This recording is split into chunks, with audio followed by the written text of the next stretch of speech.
Oba. Goosebumps flitted up his arms. How do you know my name? She cocked her head, casting half her face in deep shadow. I made a mistake once long ago. What mistake?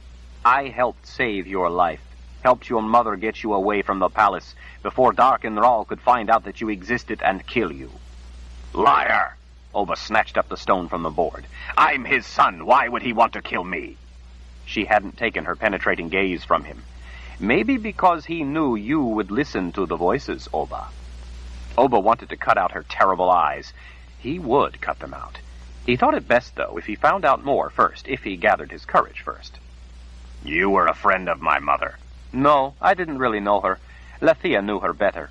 Your mother was but one young woman among several who were in trouble and a great deal of danger. I helped them, that's all. For that, Dark and Rahl crippled me. If you choose not to believe the truth about his intentions toward you, then I leave it to you to please yourself with a different answer of your own devising. Oba considered her words, checking them for any connection they might have to anything on his lists. He didn't find any links right off. You and Lethia helped the children of Dark and Rahl. My sister Lethia and I were at one time very close. We were both committed, each in our own way, to helping those in need. But she came to resent those like you, offspring of Lord Rahl, because of the agony it caused me to have tried to help. She could not bring herself to witness my punishment and pain. She left. It was a weakness on her part, but I knew she could not help having such feelings. I loved her, so I would not beg her to visit me here, like this, despite how terribly I missed her. I never saw her again. It was the only kindness I could do her, let her run away. I would imagine she did not look kindly upon you. She had her reasons, even if they were misdirected. Oba was not about to be talked into any sympathy for that hateful woman. He inspected the dark stone for a time, and then gave it back to Althea. Those 3 were just luck. Do it again. You wouldn't believe me if I did it 100 times. She handed the stone back. You do it. Cast it yourself. Oba defiantly rattled the stone in his loose fist, as he had seen her do. She leaned back against her chair as she watched him. Her eyes were getting droopy. Oba threw the stone down at the board with enough force to be certain that it would roll well beyond the board and prove her wrong. As the stone left his hand, lightning flashed so hard that he flinched and looked up, fearing it was blasting through the roof. Thunder crashed on its heels, shaking the house. The strike felt like it rattled his bones, but then it was over, and the only sound was the rain drumming against the undamaged roof and windows. Oba grinned in relief and looked down only to see the cursed stone sitting in the exact same place it had come to rest the 3 times before. He jumped up as if he'd been bitten by a snake. He rubbed his sweating palms against his thighs. A trick, he said. It's just a trick. You're a sorceress, and you're just doing magic tricks. You are the one who has done the trick, Oba. You are the one who invited his darkness into your soul. And what if I have? She smiled at his admission. You may listen to the voice, Oba, but you are not the one. You are merely his servant, no more. He must choose another if he is to bring darkness upon the world. You don't know what you're talking about. Oh, but I do. You may be a hole in the world, but you are missing a necessary ingredient. And what would that be? Grushdeva. Oba felt the hair at the back of his neck stiffen. While he didn't recognize the specific word, the source was indisputable. The idiosyncratic nature of the word belonged solely to the voice. A senseless word. It means nothing. She regarded him for a time with a look that he feared, because it seemed to hold a world of forbidden knowledge. By the cast of iron resolve in her eyes, he knew that no mere blade would gain that knowledge for him. A long time ago in a faraway place, she said in her quiet voice, another sorceress revealed to me a bit of the keeper's tongue. That is one of his words in his primordial language. You would not have heard it unless you were the right one. Grushdeva, it means vengeance. You are not the one he has chosen. Oba thought she might be taunting him. You don't know what words I've heard or anything about it. I'm the son of Dark and Rahl, a rightful heir. You don't know anything about what I hear. I will have power you can only imagine. Free will is forfeit when dealing with the keeper. You have sold what is yours alone and priceless for nothing but ashes. You have sold yourself into the worst kind of slavery, Oba, in return for nothing more than the illusion of self-worth. You have no say in what is to be. You are not the one, it is another. She wiped the sweat from her brow. And that much of it is yet to be decided. Now you presume to think you can alter the course of what I have wrought, dictate what shall be? Oba's own words surprised him. They'd seemed to come out before he thought to say them. Such things are not amenable to the likes of me, she admitted. I learned at the palace of the prophets not to meddle in that which is above me and ungovernable. The grand scheme of life and death are the rightful province of the Creator and the Keeper. She seemed contented behind a sly expression. But I am not above exercising my free will. He'd heard enough. She was only trying to stall, to confuse him. For some reason, he couldn't make his racing heart slow. What are holes in the world? They are the end of the likes of me, she said. They are the end of everything I know. It was just like a sorceress to answer with a senseless riddle. Who are the other stones? He demanded. At last, she turned her formidable eyes from him to look down at the other stones. Her movements seemed oddly jerky. Her slender fingers selected one of the stones. As she lifted it, she paused to put her other hand across her middle. Oba realized that she was in pain.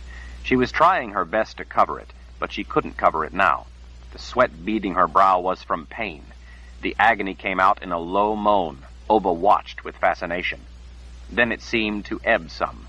With great effort, she straightened her posture and returned her attention to what she had been doing. She held out her hand, palm up, with the stone sitting in the center. This one, she said, her breathing labored now, is me. You? That stone is you? She nodded as she cast it at the board without even looking. The stone tumbled to a stop, this time without the accompaniment of lightning and thunder. Oba felt relieved, even a little foolish, that he had been so rattled by that before. He smiled now. It was just a silly board game, and he was invincible. The stone had come to rest at one corner of the square that lay within the two circles. He gestured. So what does that mean? Protector, she managed through a shallow pant. Her trembling fingers gathered up the stone. She lifted her hand up before him and opened her slender fingers. The stone, her stone, rested in the center of her palm. Her eyes were fixed on his. As Oba watched, the stone crumbled to ash in her palm. Why did it do that? He whispered, his eyes going wide.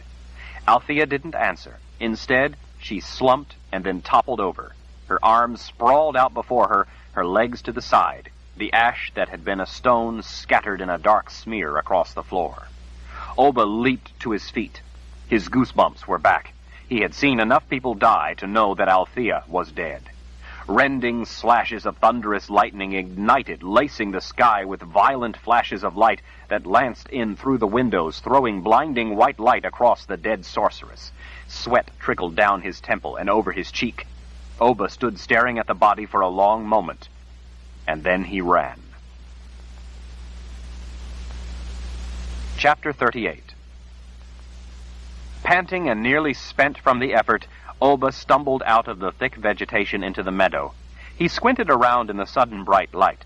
He was spooked, hungry, thirsty, weary, and in a mood to tear the little thief limb from limb. The meadow was empty. Clovis! His roar came back to him in an empty echo. Clovis, where are you? Only the moan of the wind between the towering rock walls answered.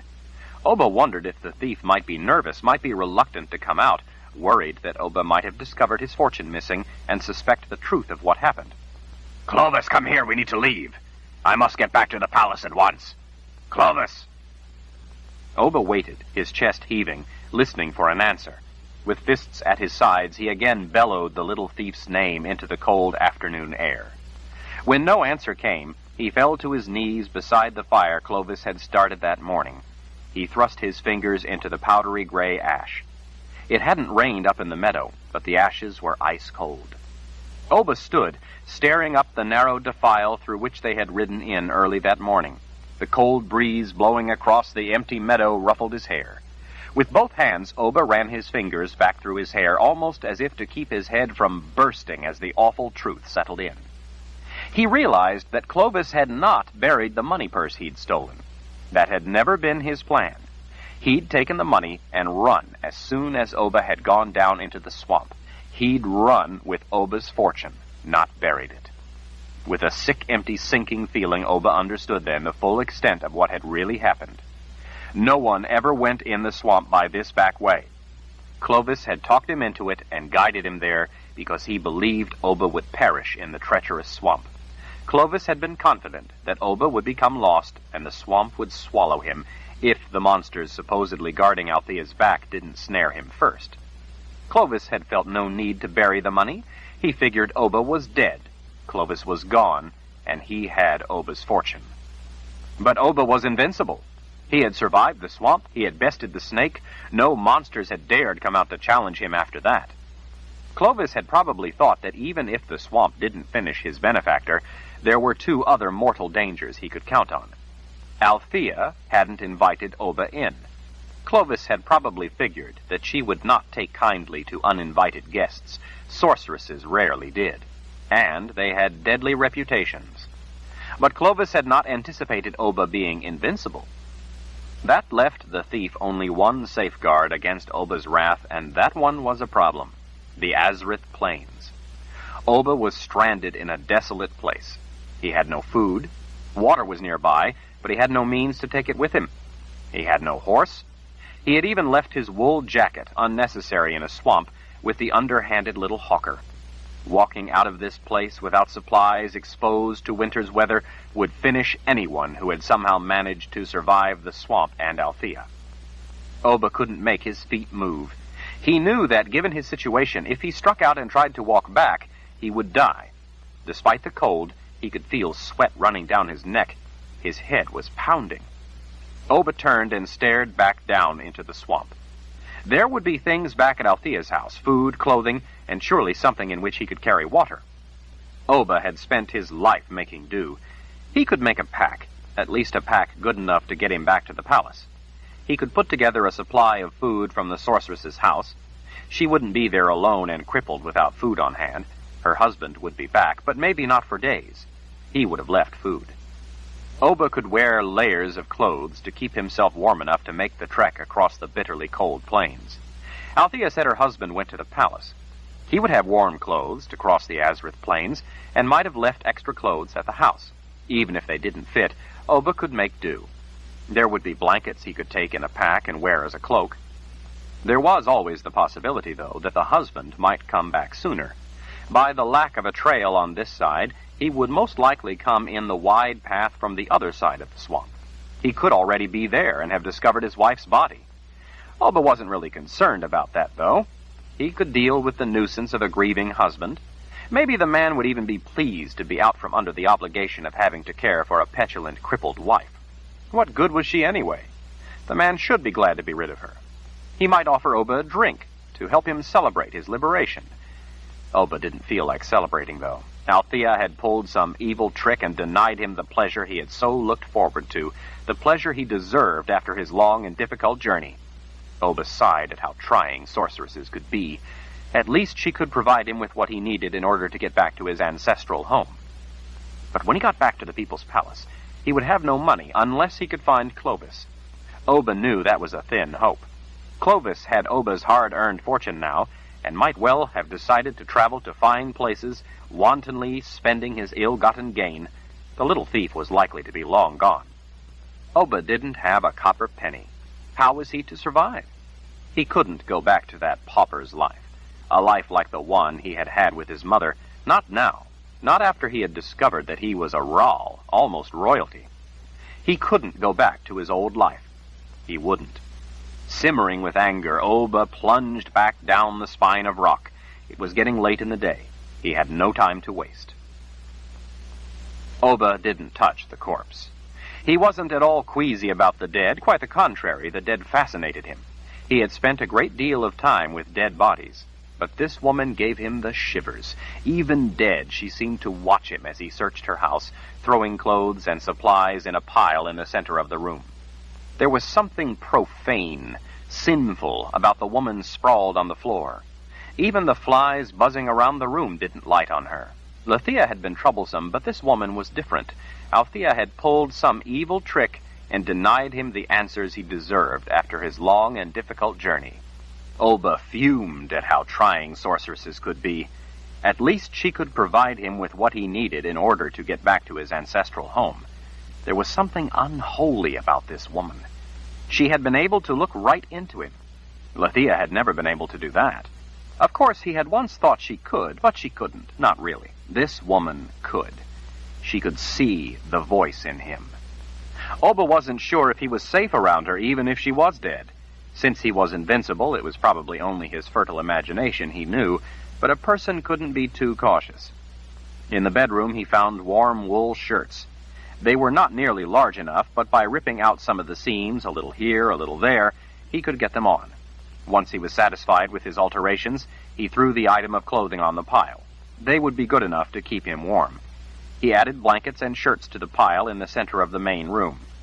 Annoyed that the tardy husband hadn't returned, and to distract his mind from the smug dead woman who just lay there watching him work, Oba laid plans to kill someone before he went crazy. Maybe a catty woman, one who had those vicious scowl lines around her eyes like his mother had. He needed to make someone pay for all the trouble he had been through. It wasn't fair. It wasn't. It was already dark outside. He had to light an oil lamp in order to continue his search. Oba was in luck. In a lower cupboard, he found a water skin. On his hands and knees, he rummaged through a collection of odd scraps of cloth, cups with cracks, broken cooking tools, and a supply of wax and wick. From the back, he pulled out a small roll of canvas. He tested its strength and decided he could stitch a pack from it. There was material from clothes around he could use to make straps. A sewing kit was handy enough on a low shelf nearby. He had noticed that such useful things were on low shelves where the crippled sorceress with the evil eyes could get to them. A sorceress without magic. Not likely. She was jealous because the voice chose him and not her. She was up to something. He knew it would take him some time to collect everything and stitch together a pack for his supplies. He couldn't leave at night. It would be impossible to make it out through the swamp at night. He was invincible, not stupid. With the oil lamp close by, he sat at the workbench and started in on sewing himself a pack. Althea watched him from the floor in the main room. She was a sorceress, so he knew it would do no good to throw a blanket over her head. If she could watch him all the way from the world of the dead, a mere blanket wasn't going to blind her dead eyes. He would just have to be satisfied to have her watch while he worked. When he had the pack finished and tested to his satisfaction, he set it on the bench and started packing it with food and clothing. She had dried fruit and jerky along with sausages and cheese. There were biscuits that would be easy enough to carry. He didn't bother with pots or food that had to be cooked because he knew there was nothing on the Azrith Plains from which to build a fire, and he certainly wasn't going to be able to lug firewood along. He'd travel light and swiftly. He hoped it would only take him a few days to reach the palace. What he would do once he reached the palace, how he would survive without money, he didn't know. He briefly considered stealing it, but rejected the idea. He wasn't a thief and wouldn't lower himself to being a criminal. He wasn't sure how he would get by at the palace. He only knew he had to get there. When he had finished putting together what he would take, his eyes were drooping and he was yawning every few minutes. He was sweating from all his work and from the heat of the foul swamp. Even at night, the place was miserable.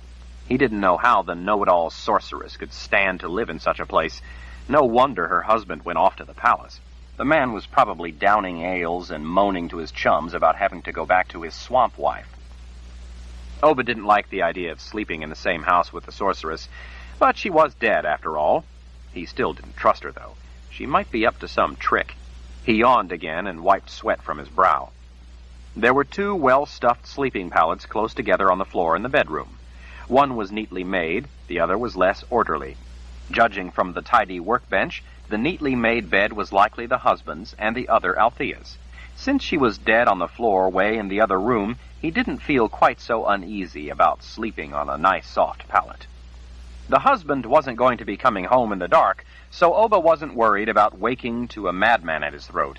Still, he thought it best if he wedged a chair against the door lever before he retired for the night. With the house all secured, he yawned, ready for bed.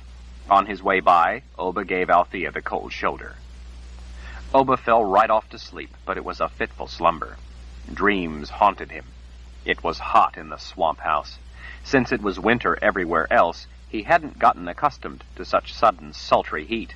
Outside, bugs kept up a steady buzzing while night animals hooted and called. Oba tossed and turned, trying to get away from the sorceress's haunting gaze and knowing smile. They seemed to follow him no matter which way he turned, watching him, not letting him sleep soundly. He woke for good just after it had begun to get light out. He was in Althea's bed. In a rush to untangle himself from the covers and escape her bed, he rolled over onto his hands and knees. His weight abruptly pushed his hand through the stuffed bedding.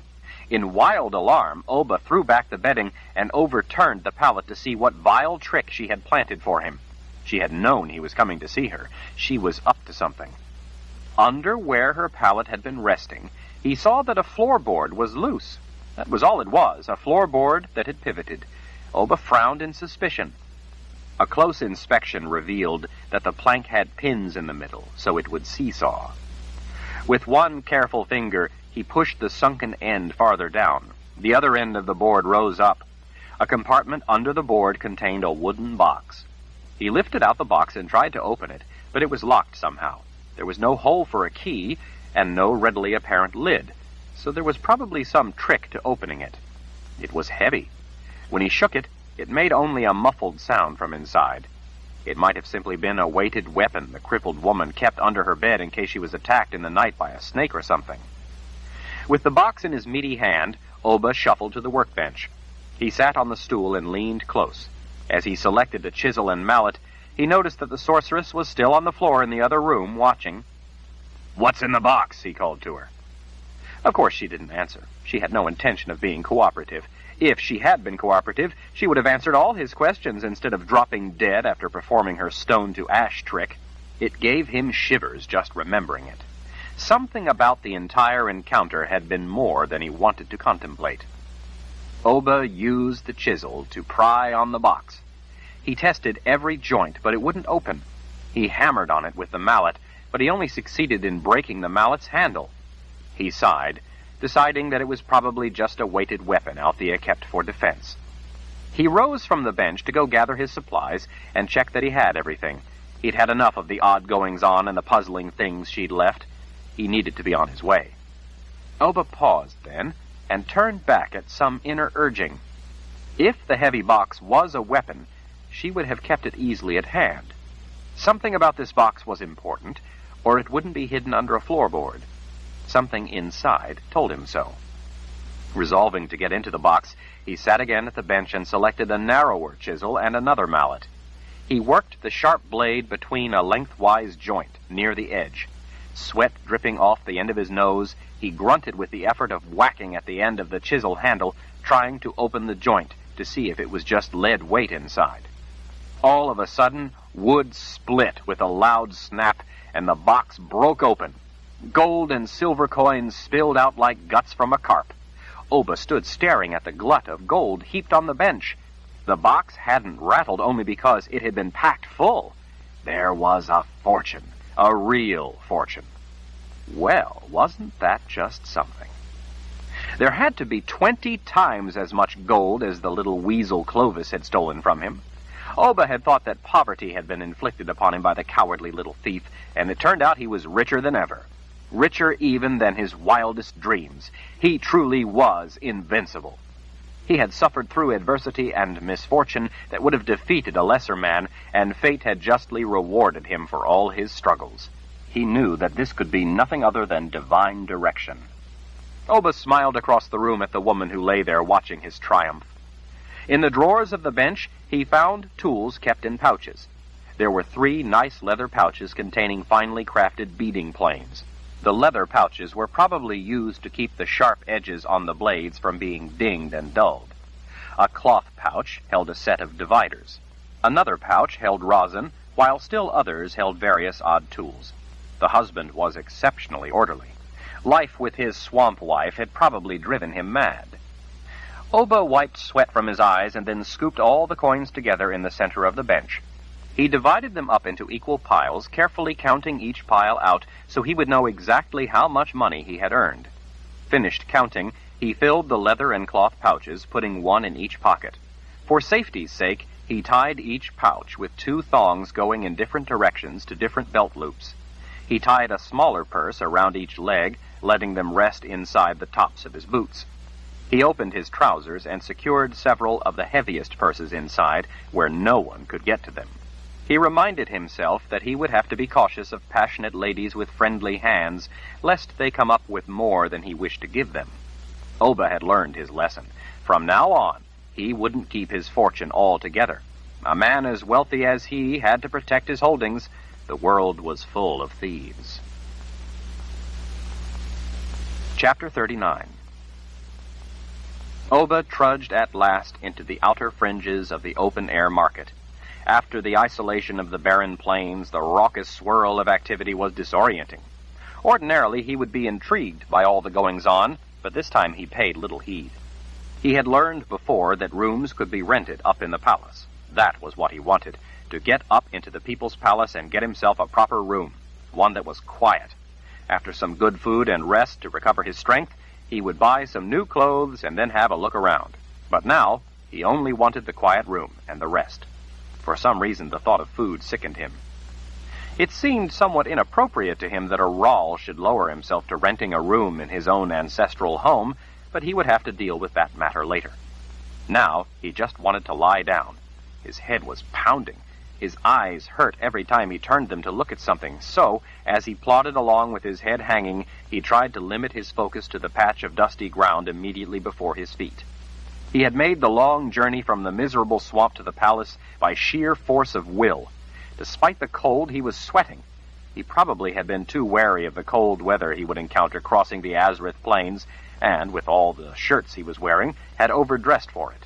After all, with spring getting closer, it wasn't as cold as it had been in the depths of winter when his lunatic mother had saddled him with the humiliating task of chipping away at mounds of frozen muck. Oba dug at a wad of cloth bunching uncomfortably under his armpit. The shirts had been too small for him, so he had had to rip out seams here and there to get them all on. Some of the sleeves had come apart on his long trek across the wind-swept plain and had ridden up his arm under the outer layers that now hung like tattered flags. His canvas pack, made in such haste, was coming apart too, so that the corners of the dark wool blanket hung down, flapping behind him as he walked. With all the different colors of cloth showing through the various torn layers and the brown woolen blanket he wore as a cloak, he mused that he must look like a beggar. He was probably wealthy enough to buy the entire market a dozen times over. He would buy some fine clothes later. First, he needed a quiet room and a good long rest. No food, though. He definitely didn't feel like eating anything. He ached all over. Even blinking was painful, but it was his gut that was in particular agony.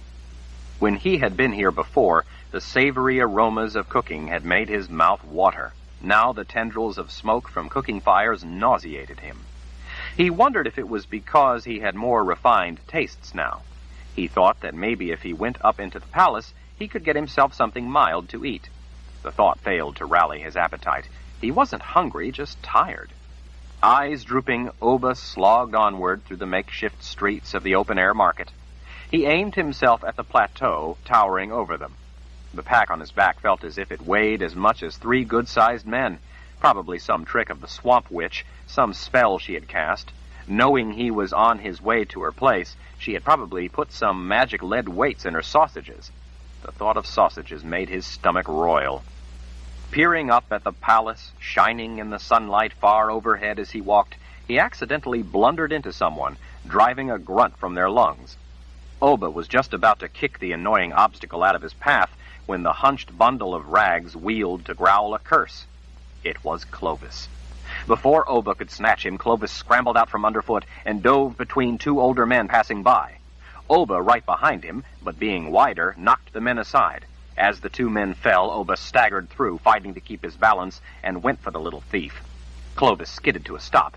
He looked left, then right. Seeing his chance, Oba lunged for the thief draped with tattered clothes, but the slight man was able to cut down another street just in time to slip out of Oba's reaching arms. Oba fell short, capturing only a faceful of dirt and a small flag of cloth from the man's sleeve. As Oba clambered to his feet, he saw Clovis leap over a fire to the side where people were cooking strips of meat skewered on sticks, and run back between picketed horses. For such a stooped fellow, he could run like smoke in a gale. But Oba was big and strong, and quick. Oba had always prided himself on being light on his feet. He cleared the cook fire with room to spare and ran back between the horses, trying not to lose sight of his prey. The horses, spooked at having men racing recklessly between them, several panicked animals reared, pulling up lines, and bolted. The man watching them, yelling curses and oaths Oba didn't really hear or care about, jumped out in front of him. His attention fixed on the man he was chasing, Oba clouted the irate fellow out of the way. More horses reared. Without pausing, Oba careered after the thief. Oba didn't really need his money back. He had a fortune now. He had more money than he could probably ever spend, even if he was only halfway careful. But this was not about money. This was about a crime, a betrayal. Oba had paid the man, trusted him, and he had been cheated for it. Worse, he had been played for a fool. His mother always told him that he was a fool. Oba the oaf, she always called him. Oba wasn't going to allow anyone to make a fool of him anymore. He wasn't going to allow his smug mother to be proven right. That Oba had triumphed and come out of the swamp richer than ever was no thanks to Clovis. No, it was thanks only to Oba himself. Just when he thought he was a pauper again, he managed to find the secret to a fortune that was, after all, due him for any number of reasons, the least of which was his long and difficult journey to see Althea, only to have her, too, cheat him out of answers for no more reason than out-and-out meanness. Clovis had plotted it all out and left him for dead. His intention had been to kill him. The fact that Oba had survived was no thanks to Clovis. The man was a murderer, when you thought about it, a killer. The people of Dahara would owe Oba Ral a debt of gratitude after he dealt out swift and just retribution to the wicked little outlaw. Clovis darted around a corner stand, displaying hundreds of items made from sheep's horn. Oba, being heavier, shot past the corner, and as he tried to turn, he slipped on horse manure. Through mighty effort and sheer skill, he managed to keep his balance and remain upright. Oba had spent years in such slop, carrying heavy loads, tending animals, and running when his mother yelled for him. He had had to do it in all kinds of conditions, too, including icy weather. In a way, all those years of effort had been practice that had prepared Oba for making the corner when no other man his size and weight would have stood a chance. He made it, and in a smooth and swift fashion that was shocking to the thief. As Clovis glanced back with a mocking grin, apparently expecting that Oba was down for sure, he looked stunned to see instead Oba's full weight bearing down on him at full speed. Clovis, obviously spurred on by the terror of knowing justice itself was descending on him, darted down another of the makeshift streets, a smaller and less peopled byway. But this time Oba was right there behind him. He snatched the flapping rags at a shoulder, spinning Clovis around. The man stumbled. His arms windmilled awkwardly as he tried to keep his footing and escape at the same time.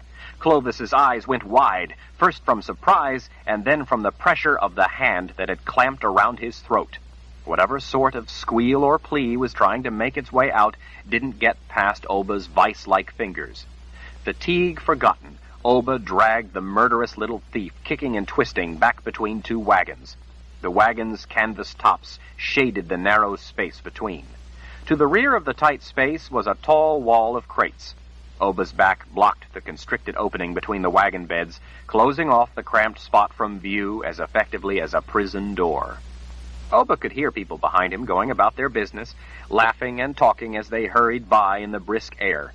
Others, in the distance, argued and bargained with merchants over the price of goods. Horses clopped past, their tack jangling. Peddlers plied the streets, calling out the benefits of their wares in a high-pitched sing-song, trying to entice buyers. Only Clovis was silent, but not by choice. The hawker's lying little mouth opened wide, trying to say something, but as Oba lifted him clear of the ground and the man's eyes rolled from side to side, it was clearly a scream for help, trying unsuccessfully to escape. With his feet kicking only air, Clovis pried at the powerful fingers around his neck. His dirty fingernails broke backward as he clawed in desperation at the iron fist of justice. His eyes grew as big around as the gold marks he had stolen from Oba. Holding him aloft with one hand, pressing him against one of the heavy wooden crates in the back, Oba searched the man's pockets, but found nothing. Clovis desperately pointed at his chest. Oba felt a lump under the tattered layers of rags and shirt. Ripping the shirt open, he saw his familiar fat purse hanging by a leather thong around the thief's neck. A mighty pull burned the thong down into the man's flesh until the leather snapped. Oba slipped his pouch safely back into a pocket. Clovis tried to smile to make an apologetic face, as if to say that everything was square now. Oba was long past forgiveness. His head pounded with rage unleashed. Holding Clovis's shoulders up against the heavy wooden crates, Oba rammed his fist up into the little man's gut. Clovis was turning purple. Oba threw a heavy punch into the dirty little face. He felt bone break. He whipped his elbow around and into the lying, conniving little mouth and broke all the front teeth out. Oba growled as he walloped the little weasel with 3 more rapid blows. With each blow, Clovis's head snapped back, his greasy hair throwing back blood each time the back of his skull whacked the crates. Oba was furious. He had suffered the indignity of being a helpless victim of a thief who had left him for dead. He had been attacked by a giant snake. He had nearly been drowned. He had been taunted and tricked by Althea. She had looked into his soul without his permission. She had cheated him out of his answers, belittled him for making something of himself, and died before he could kill her besides. He had suffered through a long march across the Azrith Plains dressed in rags. He, Oba Ral, practically royalty. The utter indignity was humiliating. He was enraged, and aptly so. He could hardly believe that he finally had the object of that rightful anger at hand. He would not be denied just retribution. Holding Clovis down on the ground with a knee pressed to the man's chest, Oba at last let the full and rightful rage of vengeance free. He didn't feel the blows any more than he felt the aches and pains he had come down with. He cursed the murderous little thief as he dealt out justice, turning Clovis to a bloody pulp. Copious sweat poured down Oba's face. He gasped for air as he slugged away. His arms felt like lead. As he became worn out, he felt his head pounding as hard as his fists. He had trouble focusing on the target of his anger. The ground was soaked with blood. What had been Clovis was no longer remotely recognizable. His jaw was shattered and hung completely unhinged to the side. One eye socket had been altogether caved in. Oba's knee had broken the man's sternum and crushed his chest. It was glorious. Oba felt hands snatching his clothes and arms, pulling him back. He didn't have the strength left to try to stand. As he was dragged backward from between the wagons, he saw a crowd of people formed in a half circle, all stricken with horror. Oba was pleased by that, because it meant that Clovis had gotten what he deserved. Proper punishment for crimes should horrify people, so as to serve as an example. That's what his father would have said.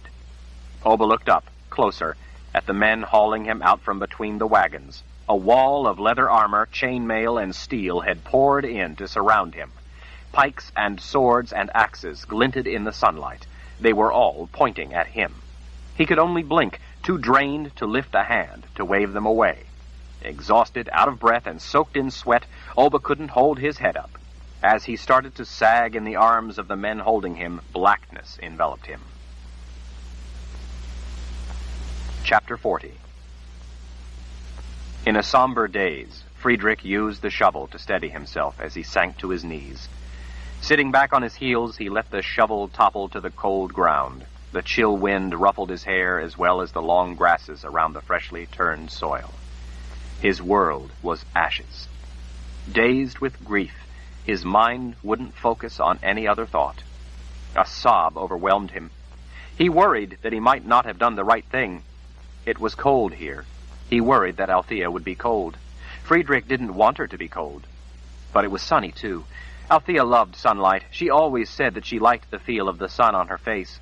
Despite the heat in the swamp, the sunlight rarely made it down to the ground, at least anywhere near where she could see it from her confinement.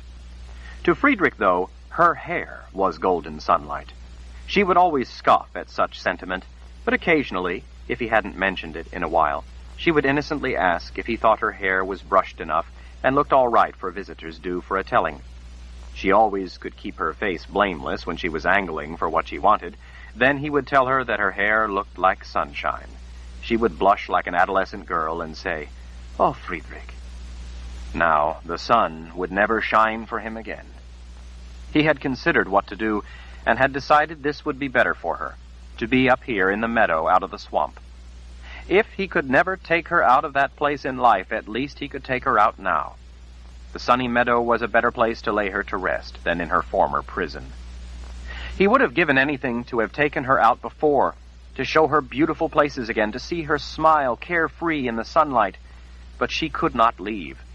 For everyone else, including him, only the path in the front could be safely traversed. There was no other way past the dark things created of her power. For her, there was not even that safe passage. Friedrich knew that the dire consequences for anyone who ventured anywhere else in the swamp were not imaginary. Several times over the years, the unwary or the foolhardy had wandered off the path or tried to make it through the back way, where not even he dared go. It had been torturous for Althea, knowing that her power had ended innocent lives.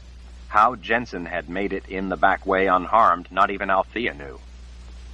For her last journey, Friedrich had carried Althea out that back way as a symbol of her freedom reclaimed. Her monsters were gone. She was with the good spirits now. Now he was alone. Friedrich bent forward in agony, sobbing over her fresh grave. The world was suddenly an empty, lonely, dead place. His fingers clutched at the cold ground covering his love. He felt crushing guilt that he had not been there to protect her. He was sure that if he had been there, she would still be alive. That was all he wanted, Althea alive, Althea back, Althea with him. He had always delighted in returning home, such as it was, to tell her about any little thing he had seen. A bird skimming over a field, a tree with its leaves shimmering in the sunlight, a road lying like a ribbon over rolling hills, anything that would have brought a little of the world home to her in her prison. In the beginning, he hadn't talked about the world beyond. He thought that if he told her about the things he had seen outside her swamp, about what was suddenly out of her reach, she would only feel more confined, more isolated, more heartsick. Althea smiled that special smile of hers and said that she wanted to hear every detail of what he saw, because in that way she could deny Darken Rahl his wish to confine her. She said that Friedrich was her eyes, and through them she could escape her prison. With the descriptions Friedrich brought her, Althea's mind soared up and away from her confinement. In that way, Friedrich helped her deny that vile man his wish that she should never again see the world. To that extent, Friedrich could feel good about leaving the swamp when she had to remain behind. He wasn't sure who was giving who the gift. Althea was like that, making him think he was doing something for her when it was she who was really helping him live his life in the best way he could. Now, Friedrich didn't know what he would do. His life seemed suspended. He had no life without Althea. She was a presence that had given him life, given him himself, made him whole. Without her in his life, life was pointless. How her life had ended, Friedrich didn't know for sure. The things he'd found made little sense to him. She hadn't been touched, but the house had been ransacked. The strangest things had been taken. Their entire lifetime of savings, along with food, a few odd supplies, and old clothing of little worth. Yet other valuable items were left, gilded carvings, gold leaf, and tools. Try as he might, Friedrich could make no sense or order out of it. The one thing he did understand was that Althea had poisoned herself. And there had been another cup. She had tried to poison someone else. Maybe someone who had come for a telling, someone who hadn't been invited. Friedrich realized, though, that Althea must have been expecting whoever it was, and had kept that knowledge from him, encouraging him to make a trip to the palace to sell his gilded carvings. She had seemed somewhat insistent, and he had thought that, since she had invited no visitors, she must have wanted to be alone for a while, which wasn't entirely unusual. Or perhaps she was just impatient for him to take a little journey out into the world and see some sights, since he hadn't done so in a while. She had held his face in her hands as she kissed him that last time, savoring the feel of him. Now he knew the truth. That long kiss had been her farewell. She had wanted him safely out of the way. Friedrich reached in a pocket and pulled out the note she had left him. She sometimes wrote notes for him, things she thought of while he was away, things she wanted to remember to tell him.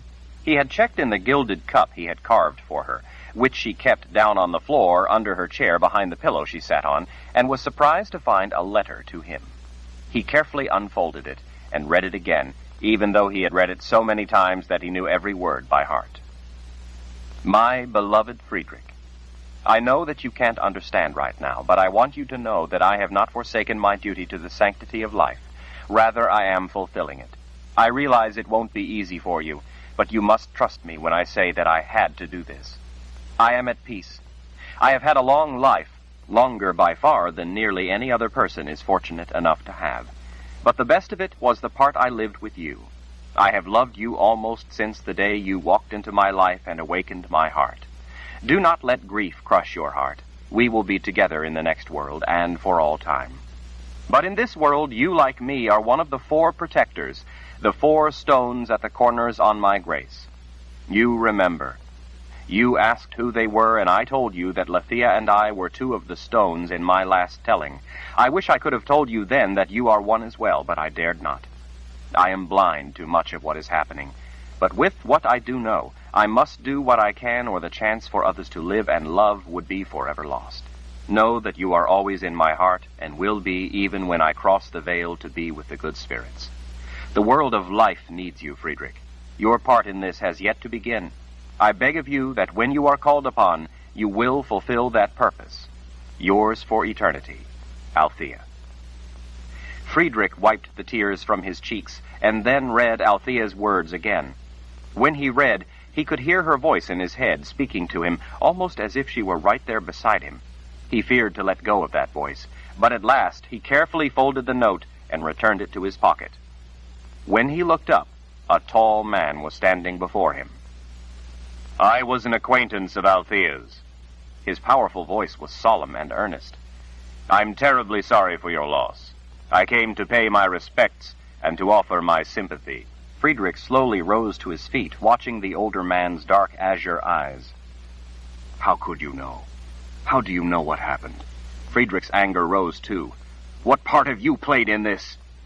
The part of a sad witness to that which I cannot change. The man, much older but vigorous-looking, laid a hand on Friedrich's shoulder, squeezing in a gentle manner. I knew Althea from long ago when she came to study at the Palace of the Prophets. You didn't answer my question. How did you know? I am Nathan, the prophet. Nathan, the prophet. Nathan Rahl? Wizard Rahl?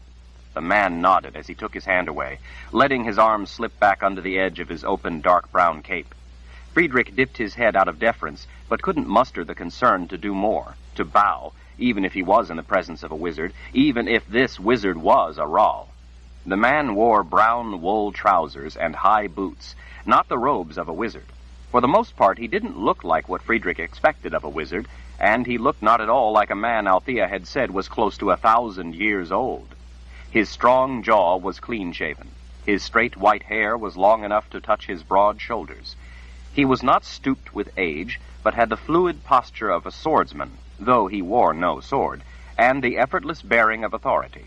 His eyes, though, so piercing from under his hawkish brow, were what Friedrich would expect of such a man. They were the eyes of a Rahl. Friedrich felt a twinge of jealousy. This man knew Althea long before Friedrich had met her, back when she was young and exquisitely beautiful, a sorceress at the prime of her power and ability, a woman sought after, a woman courted by many a great man, a woman who knew what she wanted and went after it with fierce passion. Friedrich wasn't so naive as to believe he was the first man in her life. I spoke with her briefly a few times, Nathan said, as if in answer to questions unspoken, making Friedrich wonder if a man of this ability could also read minds. She had an exceedingly talented gift for prophecy, at least for a sorceress. Compared, though, to a true prophet, she was but a child trying to play at adult games. The wizard softened his words with a kindly smile. That is not to discount at all her heart or intellect, but merely to put it into perspective. Friedrich looked away from the man's eyes, back to the grave. Do you know what happened? When no answer came, he gazed back up at the tall man watching him. And if you knew, could you have stopped her? Nathan considered the question for a moment. Did you ever know Althea to be able to alter that which she saw when she cast her stones? I guess not, Friedrich admitted.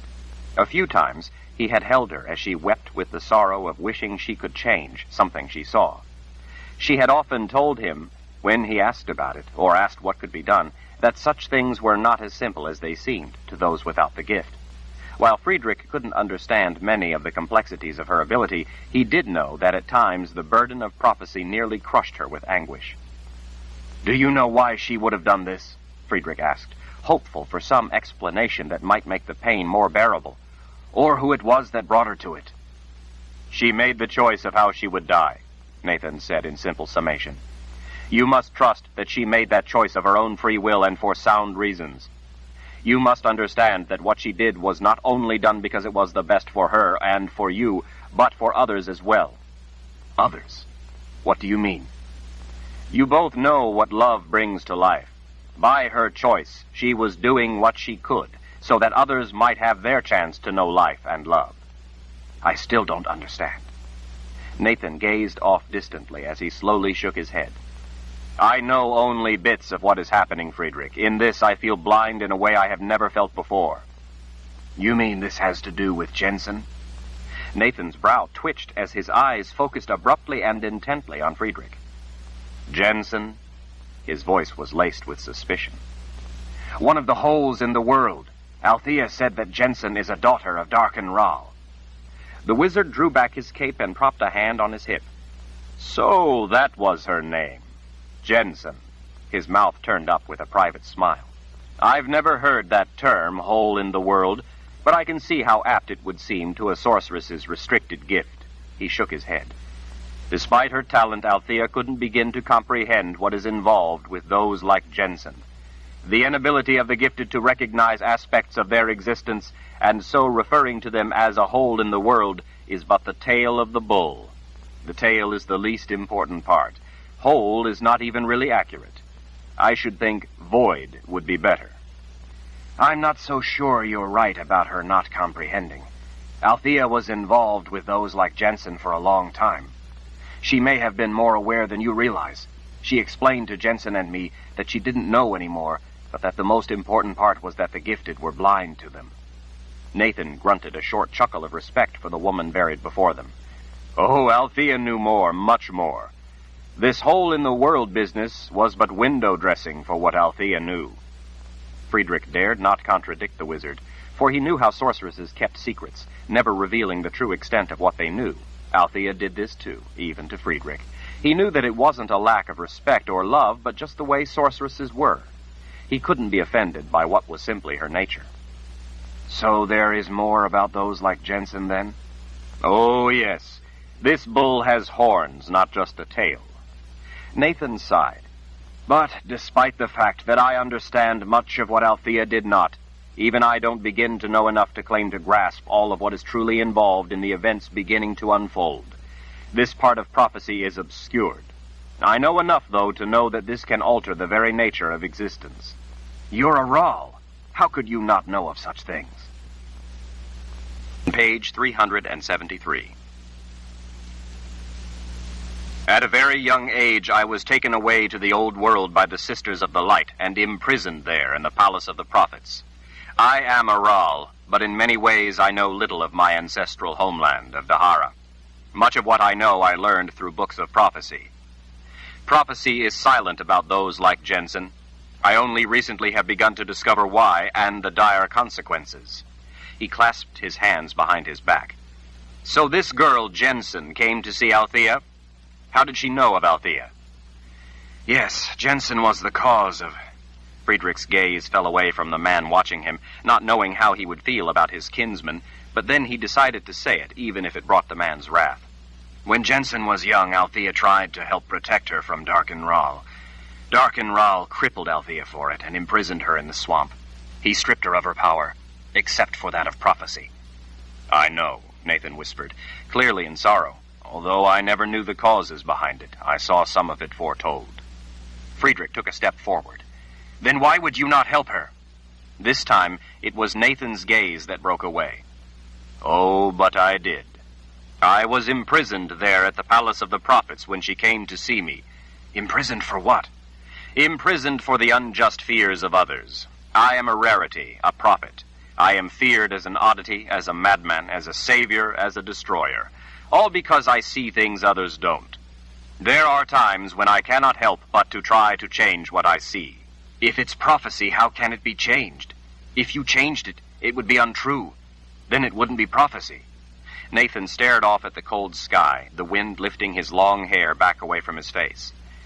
I could never explain it adequately to one such as you, one ungifted, but I can explain a small part of it in this way. There are books of prophecy going back thousands of years. Those books contain events that have not yet happened. In order for free will to exist, there must be questions left open. This is done partly through forked prophecies. Forked prophecies? You mean that events could go one of two ways? Nathan nodded. At the least, often many ways. Key events, anyway. The books will often contain a line of prophecy for several outcomes that could result from free will. When a particular fork proves to be the one that actually takes place, one line of prophecy will be true while others at that moment become invalid. Up until then, they were all viable. Had another choice been made, that fork would have turned out to be the valid prophecy. Instead, that branch of prophecy withers and dies, even though the book with that line of prophecy remains. Prophecy is thus tangled with the deadwood of ages past, with all the choices not made, the things that never came to be. Friedrich's anger rose again. And so you knew what would happen to Althea? You mean you could have warned her? When she came to me, I told her of a fork. I didn't know when she would reach it, but I knew that death waited down both paths. With the information I gave her, she would be able to know when the time was at hand. I had hoped that somehow she could find a way around what I saw. Sometimes there are shrouded forks that we are unaware of. I was hoping that was the case this time, and she might find it, if it existed. Friedrich was incredulous. You could have done something. You might have prevented what happened. Nathan lifted a hand toward the grave. This is the result of trying to change what will be. It does not work. But maybe if... Nathan's hawk-like glare rose in warning. For your own peace of mind, I will tell you this, but no more. Down the other path was a murder so torturous, so bloody, so painful, so violent, that when you discovered what was left of her, you would have ended your own life rather than continue to live with what you had seen. Be thankful that did not happen. It did not happen, not because she feared that death more, but in part because she loved you and didn't want you to suffer that. Nathan gestured to the grave again. She chose this path. This was that fork you told her of, then? Nathan's glare softened. Not exactly. The fork she took was that she would die. She chose how. You mean she might have chosen another fork, a path in which she would live? Nathan nodded. For a time. But had she chosen that path, we would all soon be in the Keeper's clutches. Because of those involved, I know only that down that path, everything ended. The choice she made was that there would still be a chance. A chance? A chance for what? Nathan sighed. Friedrich suspected that the sigh reflected things more grave, more sweeping than anything Althea had ever seen. Althea bought us all time, that others might make the right choices when the time comes for them to act of their free will. This knot of forks in prophecy is obscured unlike any other, but most of the threads lead to nothing. To nothing? I don't understand. What could that mean? Existence is at stake. Nathan's eyebrow lifted. Most of those prophecies end in a void, in the world of the dead, for everything. But you can see the way through? The tangle ahead is a mystery to me. In this I feel helpless. In this I know what it feels like to be ungifted and blind. In this I might as well be. I can't even see all of those who are making the critical choices. It must be Jensen. Maybe if you found her... But Althea said the gifted are blind to the ungifted offspring of Dark and Ral.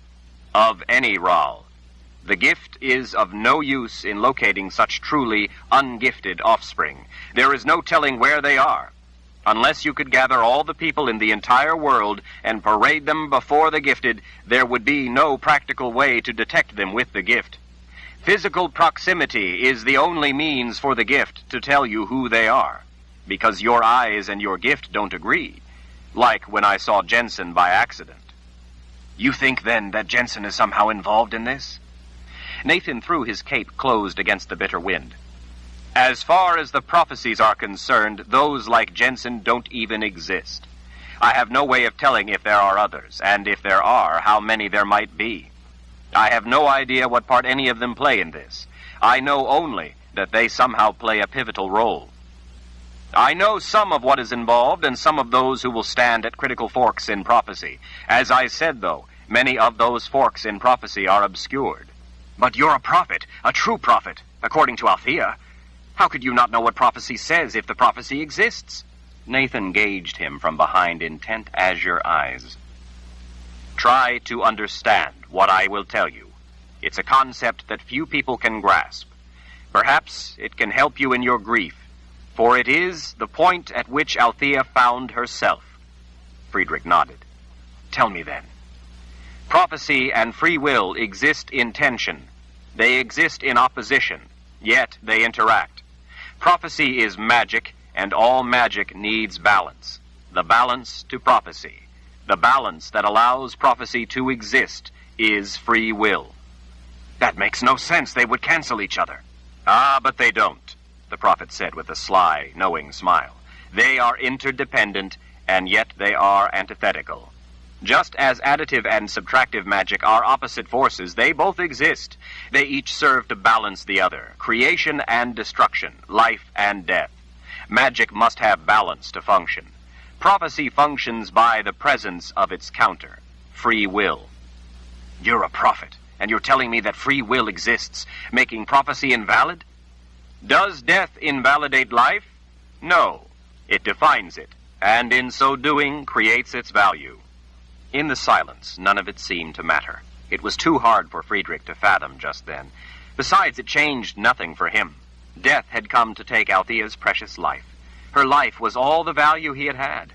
His anguish poured back in to flood everything else. For Friedrich, it had already ended. There was nothing ahead but blackness. I came for another reason, Wizard Rahl said in a quiet voice.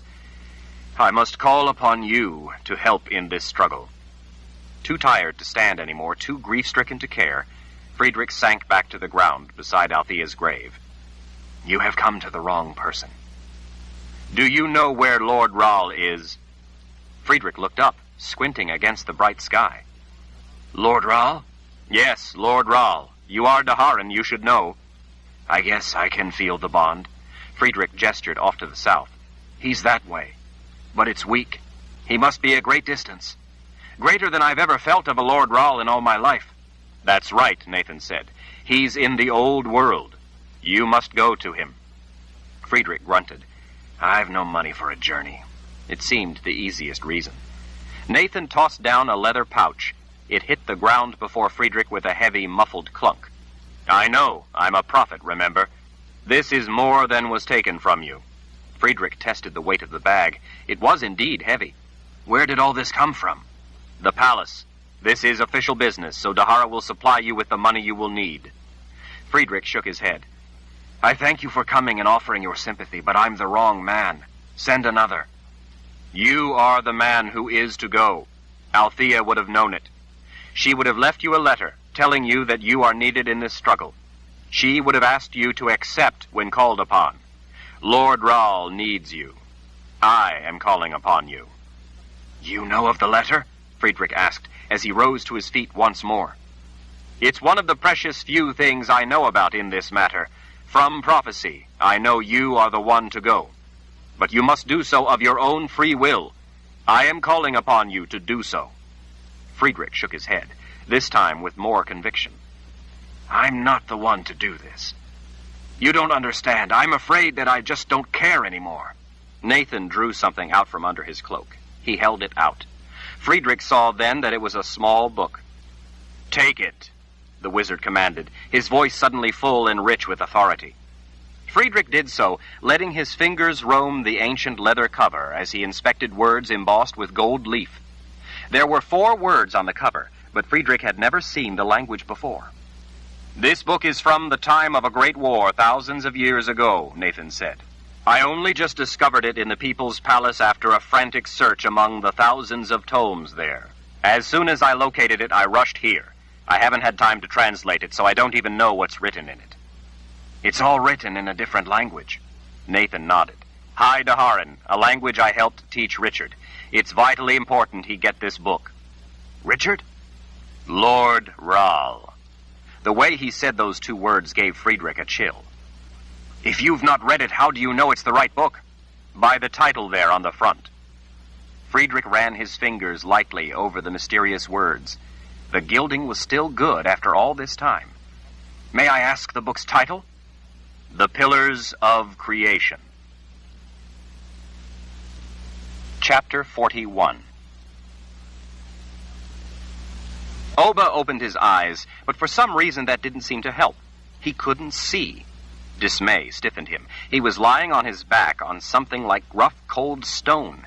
It was a complete mystery to him as to where he could be or how he had gotten there, but his first and most important concern was that he had somehow gone blind. Trembling from head to foot, Oba blinked, trying to clear his vision, but still he could not see. A thought worse by far was what really ignited his panic. He wondered if he was back in the pen. He feared to move and prove the suspicion true. He didn't know how they had done it, but he despaired that those 3 conniving women, the troublesome sorceress sisters and his lunatic mother, had somehow managed to once again lock him in his dark childhood prison. They had probably been plotting from beyond the grave, and in his sleep they had pounced. Paralyzed by his plight, Oba couldn't gather his wits. But then he heard a noise. He turned his eyes toward the sound and saw movement. He realized as things came into focus that it was only some dark room and not his pen after all. Relief washed through him, followed by chagrin. What had he been thinking? He was Oba Ral. He was invincible. It would serve him well to remember that. Though he was relieved to know it wasn't what he had at first feared, prudence kept him cautious. The place felt strange and dangerous. He concentrated, trying to recall what had taken place and how he could have come to be in such a cold, dark place. But it wouldn't come to him. His memory was all foggy, just a collection of random impressions: dizzying illness, pounding headache, profound weakness and nausea, being carried, hands everywhere on him, lights hurting his eyes, darkness. He felt battered and bruised. Someone nearby coughed. From another direction, a man grumbled at him to shut up. Oba lay still as a mountain lion, his muscles tensed. He worked at gathering his senses, letting his gaze carefully roam the dark room. It wasn't completely dark, as he had feared at first. On the wall opposite him, a weak light, possibly wavering candlelight, came in through a square opening. There were 2 dark vertical lines in the opening. Oba's head still pounded, but it was much better than it had been before. He remembered then how sick he had been. Looking back on it, he realized that he hadn't even grasped at the time how truly ill he had been. As a youngster, he'd had a fever once. This had been like that, he supposed, a fever. He had probably gotten it visiting Althea, the awful swamp witch. Oba sat up, but that made him feel lightheaded. So he leaned back against the wall. It was rough stone, like the floor. He rubbed his cold, stiff legs and then stretched his back. He wiped his knuckles across his eyes, trying to banish the lingering haze in his head. He saw rats, whiskers twitching, nosing along the edge of the wall. Oba was starving, despite the rank stench of the place. It smelled of sweat and urine and worse. "Look, the big ox is awake," someone across the room said. The voice was deep and mocking. Oba peered up and saw men looking at him. Altogether there were 5 others in the room with him. They looked a scruffy lot. The man who had spoken off in the corner to the right was the only other man beside Oba sitting. He leaned back into the corner as if he owned it. His humorless grin showed that what teeth weren't missing were crooked as could be. Oba looked around at the other 4 men standing, watching him. "You all look like criminals," he said. Laughter echoed around the room. "We're all being wrongly persecuted," the man in the corner said. "Yeah," someone else agreed. "We were minding our own business when those guards snatched us up and threw us in here for nothing at all. They locked us up like we was common criminals." More laughter rang out. Oba didn't think he liked being in a room with criminals. He knew he didn't like being locked in a room. That felt too much like his pen. A cursory inspection proved his suspicion true. His money was gone. From across the room, under the crack of the door, a rat watched with beady little rat eyes. Oba looked up from the rat to the opening with the light. He saw then that the 2 lines were bars. "Where are we?" "In the palace prison, you big ox," Crooked Teeth said. "Does it look like a proper whorehouse to you?" The other men all laughed at his joke. "Maybe the kind he visits," one of them said, and the rest laughed all the louder. Over to the side, another rat watched. "I'm hungry. When will they feed us?" Oba asked. "He's hungry," one of the standing men said in a taunting voice. He spat in disgust. "They don't feed us unless they feel like it. You might starve first." Another man squatted in front of him. "What's your name?" "Oba." "What did you do to get yourself thrown in here, Oba?" Rob an old maid of her virginity?" The men guffawed with him. Oba didn't think the man was funny. "I didn't do anything wrong," he said. He didn't like these men. They were criminals. "So you're innocent, eh?" "I don't know why they would put me in here." "We heard different," the man squatting before him said. "Yeah," the keeper of the corner agreed. "We heard the guards talking, saying that you beat a man to death with your bare hands." Oba frowned in true bewilderment. "Why would they put me in here for that? The man was a thief. He left me out in a desolate place to die after he'd robbed me. He only got what was coming to him." "Says you," Crooked Teeth said. "We heard you was probably the one robbing him." "What?" Oba was incredulous as well as indignant. "Who said that?" "The guards," came the answer. "They're lying then," Oba insisted. The men started in laughing again. "Clovis was a thief and a murderer." The laughter cut off. Rats stopped and looked up. They sniffed the air, their noses twitching. The keeper of the corner sat up straight. "Clovis? Did you say Clovis? You mean the man who sold charms?" Oba ground his teeth at the memory. He wished he could pound on Clovis some more. "That's the one, Clovis the Hawker. He robbed me and left me for dead. I didn't kill him. I measured out justice. I should be rewarded for it. They can't imprison me for administering justice to Clovis. He deserved it for his crimes." The man in the corner rose up. The other men closed in. "Clovis was one of us," Crooked Teeth said. "He was a friend of ours." "Really?" Oba said. "Well, I pounded him to a bloody pulp. If I'd have had time, I'd have cut some tender pieces off of him before I mashed his head." "Pretty brave for a big fellow when it comes to beating a hunched little man who's all alone," one of the men said under his breath. Another of the men spat at him. Oba's anger sprang to life. He reached for his knife but found it missing. "Who took my knife? I want it back. Which one of you thieves stole my knife?" "The guards took it," Crooked Teeth snickered. "You really are a dumb oaf, aren't you?" Oba glared up at the man standing in the center of the room, fists at his sides, his crooked teeth making his lips look lumpy. The man's powerful barreled chest rose and fell with each seethed breath. His shaved head made him look to be a troublemaker. He took another step toward Oba. "That's what you are, a big oaf. Oba the oaf." The others laughed. Oba simmered as he listened to the voice counseling him. He wanted to cut the tongues out of these men and then go to work on them.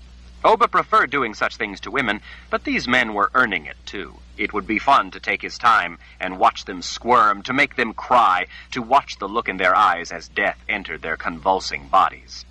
As the men closed in around him, Oba remembered that he didn't have his knife, so he couldn't have the kind of fun he would have liked to. He needed to get his knife back. He was tired of this place. He wanted out. "Stand up, Oba the oaf," Crooked Teeth growled. A rat scurried across in front of him. Oba slapped a hand down on its tail. The rat tugged and twisted, but couldn't get away. Oba snatched the furry thing up in his other hand. It wriggled, wrenching this way and that, trying to escape, but Oba had a good grip on it. As he stood, he bit off the rat's head. When he had reached his full height, a good head taller than Crooked Teeth, he glared into the eyes of the men around him. The only sound was bones crunching as Oba chewed the rat's head. The men backed away. Oba, still chewing, went to the door and peered out the barred opening. He saw two guards standing at the intersection of a nearby hall, talking quietly. "You there," he called out. "There's been a mistake. I need to speak with you."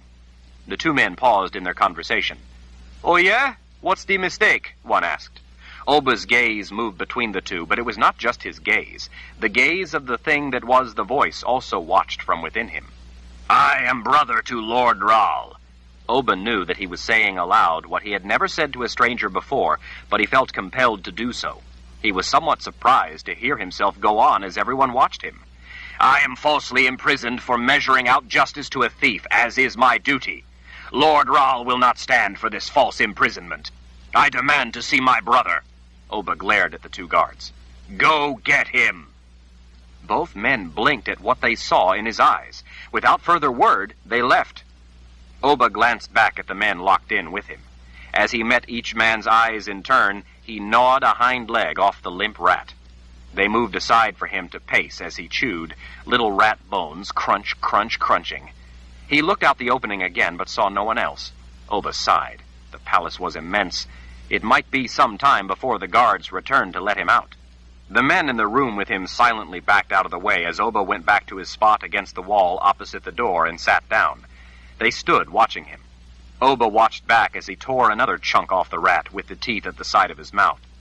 They were all fascinated by him, he knew. He was almost royalty. Maybe he was royalty. He was a Ral. They had probably never seen anyone as important as him before, and were in awe. "You said they don't feed us." He waved what was left of the limp rat at their silent stares. "I'll not starve." He pulled off the tail and discarded it. Animals ate rat tails. He was hardly an animal. "You're not just an oaf," Crooked Teeth said in a quiet voice, filled with contempt. "You're a crazy bastard." Oba exploded across the room and had the man by the throat before anyone could so much as gasp in surprise. Oba lifted the squealing, kicking, crooked-toothed criminal up to where he could glare eye to eye. Then, with a mighty shove, Oba rammed him against the wall. The man went as limp as the rat. Oba looked back and saw that the others had backed against the far wall. He let the man slip to the floor, where he moaned as he comforted the back of his shaved head. Oba lost interest. He had more important things to think about than bashing this man's brains out, even if he was a criminal. He went back to his place and lay down on the cold stone. He had been ill and might not be fully recovered. He had to take care of himself. He needed his rest. Oba lifted his head. "When they come for me, wake me up," he told the four men still silently watching him. It amused him to see how fascinated they were by having nobility in their midst. Still, they were common criminals. He would have them executed. "There's 5 of us and only 1 of you," one of the men said. "What makes you think you'll ever wake up again after you close your eyes?" There was no mistaking the threat in his voice. Oba grinned up at him. The voice grinned with him. The man's eyes widened. He swallowed and backed away until his shoulders smacked the wall. Then he shuffled sideways. When he reached the far corner, he slid down and pulled his knees up close to himself. Whimpering, tears running down his cheeks, he turned his face away and hid his eyes behind a trembling shoulder. Oba laid his head down on his outstretched arm and went to sleep. Chapter 42. Faint footsteps coming from beyond the door woke Oba from his nap. He opened his eyes, but he didn't move or make a sound. The men were peeking out the opening in the door. When the distant footsteps sounded like they began coming closer, all but one man moved back. The single man remained at the door, standing watch. He stretched up on his toes, gripped the bars, and pressed his face close, trying to get a better look down the hall. Off in the distance, Oba could hear the metallic clangs and echoing squeals of doors being unlocked and pulled open. The man at the door remained motionless for a time as he watched. Then he suddenly stepped back. "They turned this way! They're coming this way!" he whispered to the others. All 5 of the men huddled closer on the far side of the room. Whispers passed among them. "But what if a Mord Sith comes in instead?" one of the men whispered. "Makes no difference to us," another man said. "I know some about their kind. Their magic works to capture those with the gift. It makes them safe from magic, not muscle." "But their weapon will still work on us," the first said. "Not if we all overpower her and take it away from her," came the insistent whisper in answer. "There are 5 of us. We're stronger, and we outnumber her." "But what do you think they're going to do with us?" one of the others whispered in a heated voice. "If we don't take this chance, we're as good as dead in here." "I don't see what other chance we have. I say we do it and get away." There were nods in turn from each man. Satisfied, they straightened and moved off to different parts of the room, making it appear as if they wanted nothing to do with one another. Oba knew they were up to something. One man took a quick check out the opening again, then moved away from the door. One of the other men came closer and jostled Oba with the side of his foot. "They're back. Wake up. You hear?" Oba moaned, feigning sleep. The man nudged with his foot again. "You wanted us to tell you when they came back. Wake up now." He stepped away when Oba stirred, yawning and stretching to pretend he was just then waking. The men, all except the one who had already seen more than he wanted to see in Oba's eyes, glanced his way before they settled on a spot to stand. While they waited, they struck slouching poses, trying hard to appear detached and disinterested. Down the passageway, 2 people spoke in words Oba couldn't quite make out, but he could hear their voices well enough to tell that their brief conversation was no more than businesslike. The footsteps finally stopped just outside the door. A key turned in the lock. The clang from the bolt as it snapped back echoed through the hall. The men cast quick glances to the door. Outside, a man grunted with the effort of a strong tug. The door grated as it yielded, admitting more light. Oba was astonished to see a woman silhouetted in the doorway. Outside in the hall, the big guard with her used the candle from a holder on the wall to light his lamp. While the woman stood just inside the door, casually appraising the men to each side, the guard brought the lamp into the room and hung it on the wall to the side. The lamp threw harsh light across the men's faces and revealed the grim, impenetrable reality of the confines of the rough-hewn stone room. Oba saw then, too, what a truly mean and nasty-looking lot the men were. With cunning animal eyes glinting out from the shadows, they all watched the woman. In the bleak lamplight, Oba saw that she was wearing the strangest outfit he had ever seen, skin-tight red leather. Tall and shapely, she wore her long blonde hair in a single braid. Something dangled from a thin chain around her right wrist as her hand rested on her hip. Though she was not taller than the men, her commanding presence alone made her seem to tower like some austere fury come to judge the living in their last hours. Her scowl was as dark with displeasure as any Oba's mother had ever worn. But Oba was even more astonished to see her signal with a casual flip of her hand, dismissing the guard who had unlocked the door. If it surprised Oba, it didn't faze the guard. After a last glance around at the men, he pulled the heavy door closed behind himself and locked it. Oba could hear the guard's boots against the stone floor as he departed back down the hall. The woman's cool scrutiny swept over the men around her, appraising each, dismissing each, until at last her glare descended on Oba. Her piercing stare carefully studied his face. "Dear spirits," she whispered to herself at what she saw in his eyes. Eyes. Oba grinned. He knew she recognized that he was telling the truth about his paternity. She could see in his eyes that he was the son of Darken Ral. Eyes. Understanding suddenly clicked into place for him like a knife into its sheath. And then, bellowing like animals, the men all leaped toward her. Oba expected her to cry out in fright, or scream for help, or at least flinch. Instead, she stood her ground and casually met their attack.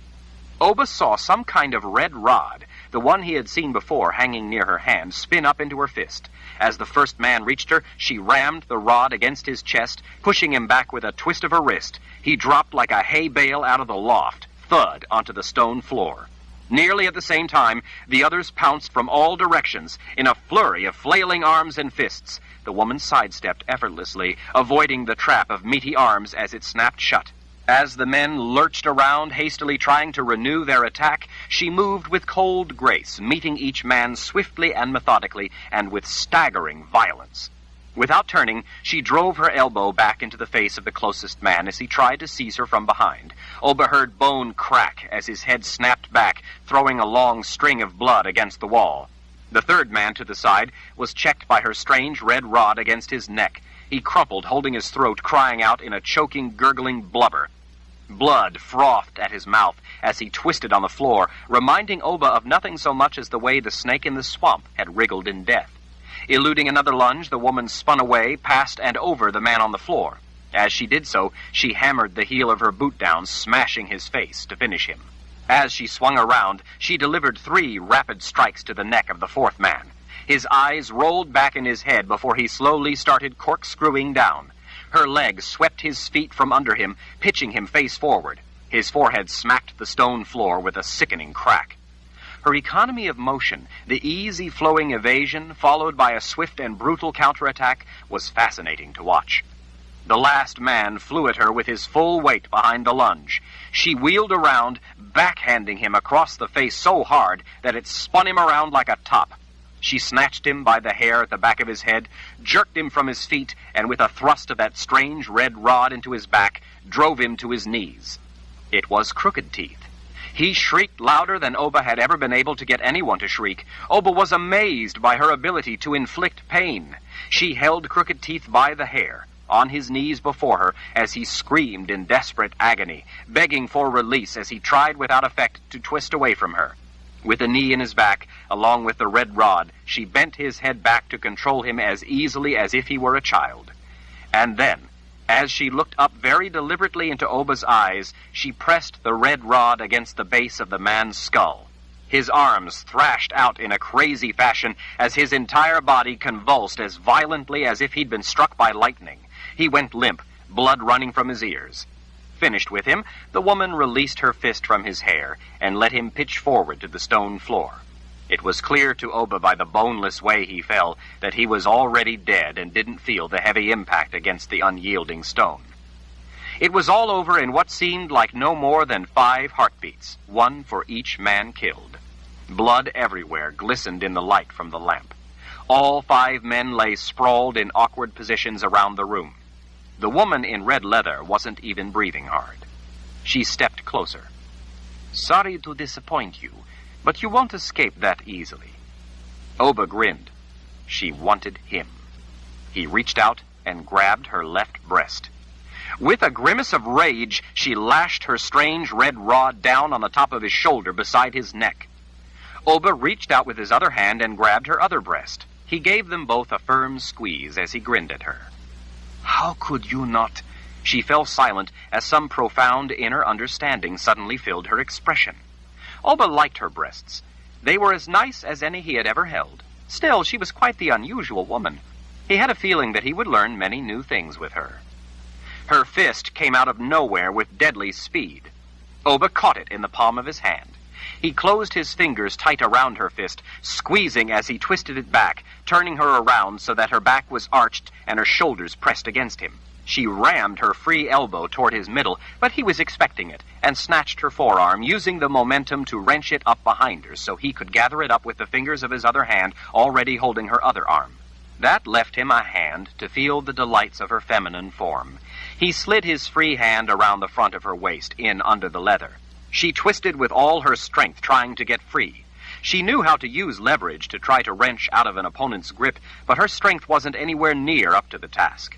Oba slipped his hand down the front of her skin-tight leather pants, feeling her taut flesh. The vixen drove her heel into his shin. Oba recoiled, crying out, just managing to hold on to her. But then she spun around, ducked under his arms, and broke his grip. Quick as a blink, she was free. Rather than run, she used her momentum to strike at the side of his neck. Oba was able to partially deflect the blow at the last possible instant, but it still hurt. More than that, it angered him. He was tired of playing gentle games. He caught her arm, twisting it around until she cried out. He swept his leg around to knock her feet out from under her first, then threw his full weight into her. Oba roughly wrestled her around as they crashed to the floor, landing on top of her, driving the wind from her lungs.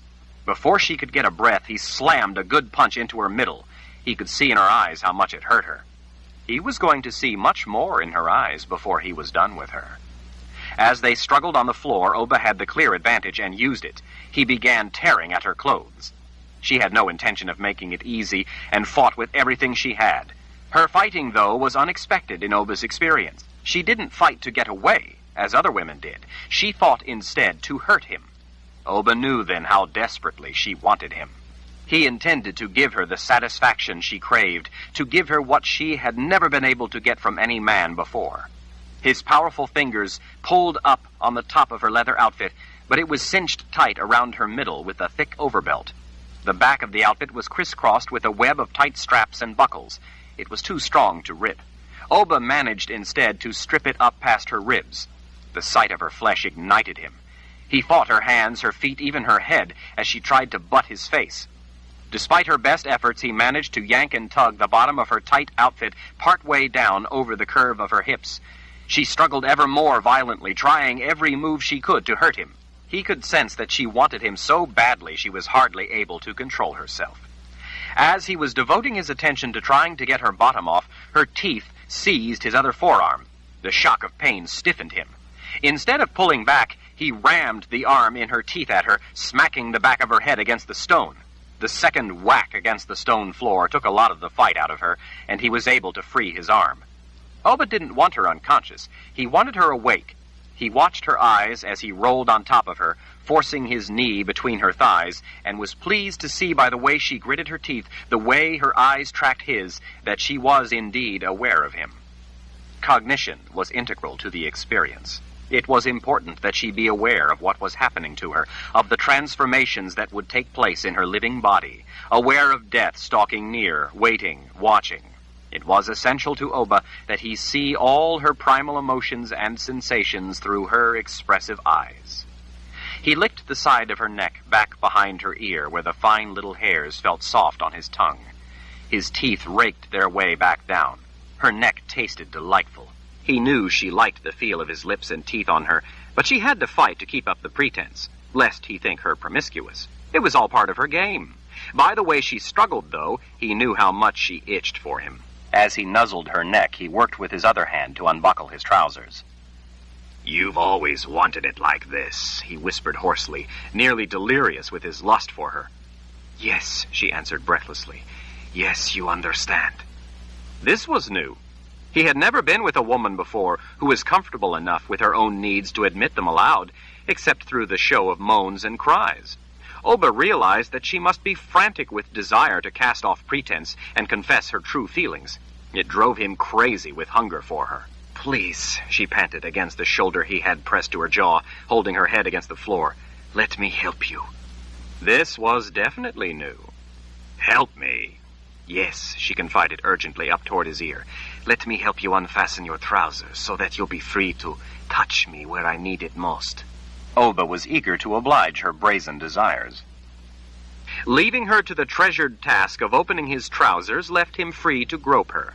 She was a delightful creature, a fitting mate to a man like him, a Ral, almost a prince. He had never had such a wonderfully unexpected and intimate experience. Apparently, knowing that he was royalty drove women delirious with uncontrollable yearnings.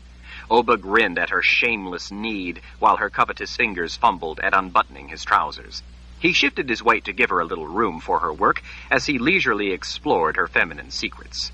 "Please," she breathed in his ear again as she finally got his trousers undone. "Let me hold you down there. Please." She was so hot for him that she had completely abandoned her dignity. He had to admit, though, that it didn't put him off. Biting her neck, he grunted his permission for her to go ahead. Oba lifted his hips so she could get at the objects of her lewd desire. He moaned with pleasure as she stretched her lithe body to reach down under him. He felt her long, cool fingers gathering up his most private parts into her lovely hand. Driven by his unrestrained passion for her, Oba bit into her sumptuous neck again. She moaned with the feel of his teeth as she urgently collected his sack together in her greedy hand. He would reward her with the slowest death he could give her. She suddenly wrenched her handful around with such abrupt violence that as Oba jerked up, he went blind with the shock. The lightning jolt of pain was so acute that he couldn't draw a breath. While he was momentarily immobilized by the trauma, she lunged lower and seized him in a more tenacious grip. Without pause, she mercilessly wrung him even more forcibly the second time.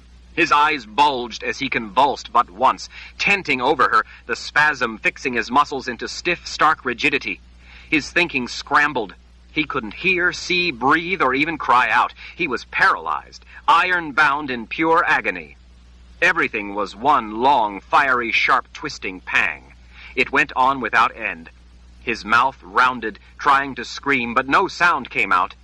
It seemed forever before blurred vision started to return along with jumbled sounds that filled his ringing ears. The room suddenly spun wildly. Tumbling across the stone floor, Oba realized he had been kicked in his side hard enough to drive the remaining wind from him. It was a complete mystery to him. He slammed into the wall and flopped to a stop. He had to pull hard several times before he could draw a breath. The pain lancing his side felt like a cow had kicked him, but it was nothing compared to the searing inferno in his groin. Then Oba saw the guard. The man had come back. That was who had kicked him in the side. Him, not her. She was still sprawled on the floor, her lovely flesh exposed in a teasing manner. The guard had a sword to hand. He went to one knee near the woman, checking her with quick glances. Mistress Nida! Mistress Nida, are you all right?" She groaned as she tottered haltingly to her hands and knees, while the man in a crouch, feet spread, watched Oba. He looked like he feared to help her, to even look at her, but he didn't look to fear Oba. Oba lay back against the wall, gathering his wits as he watched the two of them. She didn't try to cover her hips, her exposed breasts. Oba knew that she was still game for him, but with the guard there, she couldn't show her feelings. She must be insane with lust for him to have provoked him so by what she had done. Oba pushed himself up a bit, getting his wind back, as the feeling began returning to his tingling extremities. He watched the woman, Mistress Nida, the guard had called her, staggering to her feet. Oba lay still, listening to the voice whispering to him as he watched sweat run across her skin. She was divine. He still had much to learn from a woman like this. There were pleasures untold yet to come. Still recovering his strength, Oba rose up, leaning against the wall, watching as she provocatively used the back of one hand to wipe blood from her mouth. With her other hand, she tugged at her leather outfit, trying to cover herself. She was dazed, no doubt by her heady brush with lust, and was unable to get her trembling hands to work right. Having trouble balancing, she staggered sideways a couple of steps. It appeared as if it was all she could do to stand. Oba was surprised that her bones weren't broken, considering their brief but vigorous love tussle. There would be time for that. Blood trickled from the love bites on her neck. He noticed that her blonde hair was matted with blood from when he had banged her head against the stone floor. Oba reminded himself to be mindful of his strength lest he end it prematurely. That had happened before. He had to be careful. Women were delicate. Oba, still panting to catch his breath, still hobbled by the throbbing ache between his legs, fixed his gaze on the guard. The man had remarkable control to stand there so confidently, considering that he was in the presence of a Ral. Their gazes met. The man took a step forward. The eyes of the voice opened to look at him too. The man froze. Oba grinned. "Mistress Nida," the guard whispered, his eyes staring fixed on Oba. "I think you'd better get out of here." She frowned at him as she tried to pull her leather up over her shapely hips. She was still having trouble balancing, and trying to tug her outfit back into place wasn't helping. "We don't want her to leave," Oba said. The guard's wide eyes stared. "We don't want her to leave," Oba said again, in unison with the voice. "We can both enjoy her." "We don't want her to leave," the guard repeated. Pausing in her attempt to cover herself, Mistress Nida looked from the guard to Oba. "Bring her to me," Oba commanded, amazed at what the voice could think of and delighted by the very notion. "Bring her over here, and we will both have her." The woman, still unsteady, followed Oba's gaze to the guard. When she saw his face, she tried to snatch her dangling red rod. The guard seized her wrist, preventing her from getting at it. His other hand swept around her waist. She fought him, but he was a big man, and she was already woozy. Oba grinned as he watched the guard dragging the struggling Nida closer. The man's fingers roamed over her exposed flesh as Oba's had done. "She feels delightful, don't you think?" Oba asked. The guard smiled and nodded as he wrestled the woman toward the back of the prison cell where Oba and the voice waited. When they were close enough, Oba reached for her. It was time he finished what he had started. Finished it good. She seized the guard's clothes in her fists for support.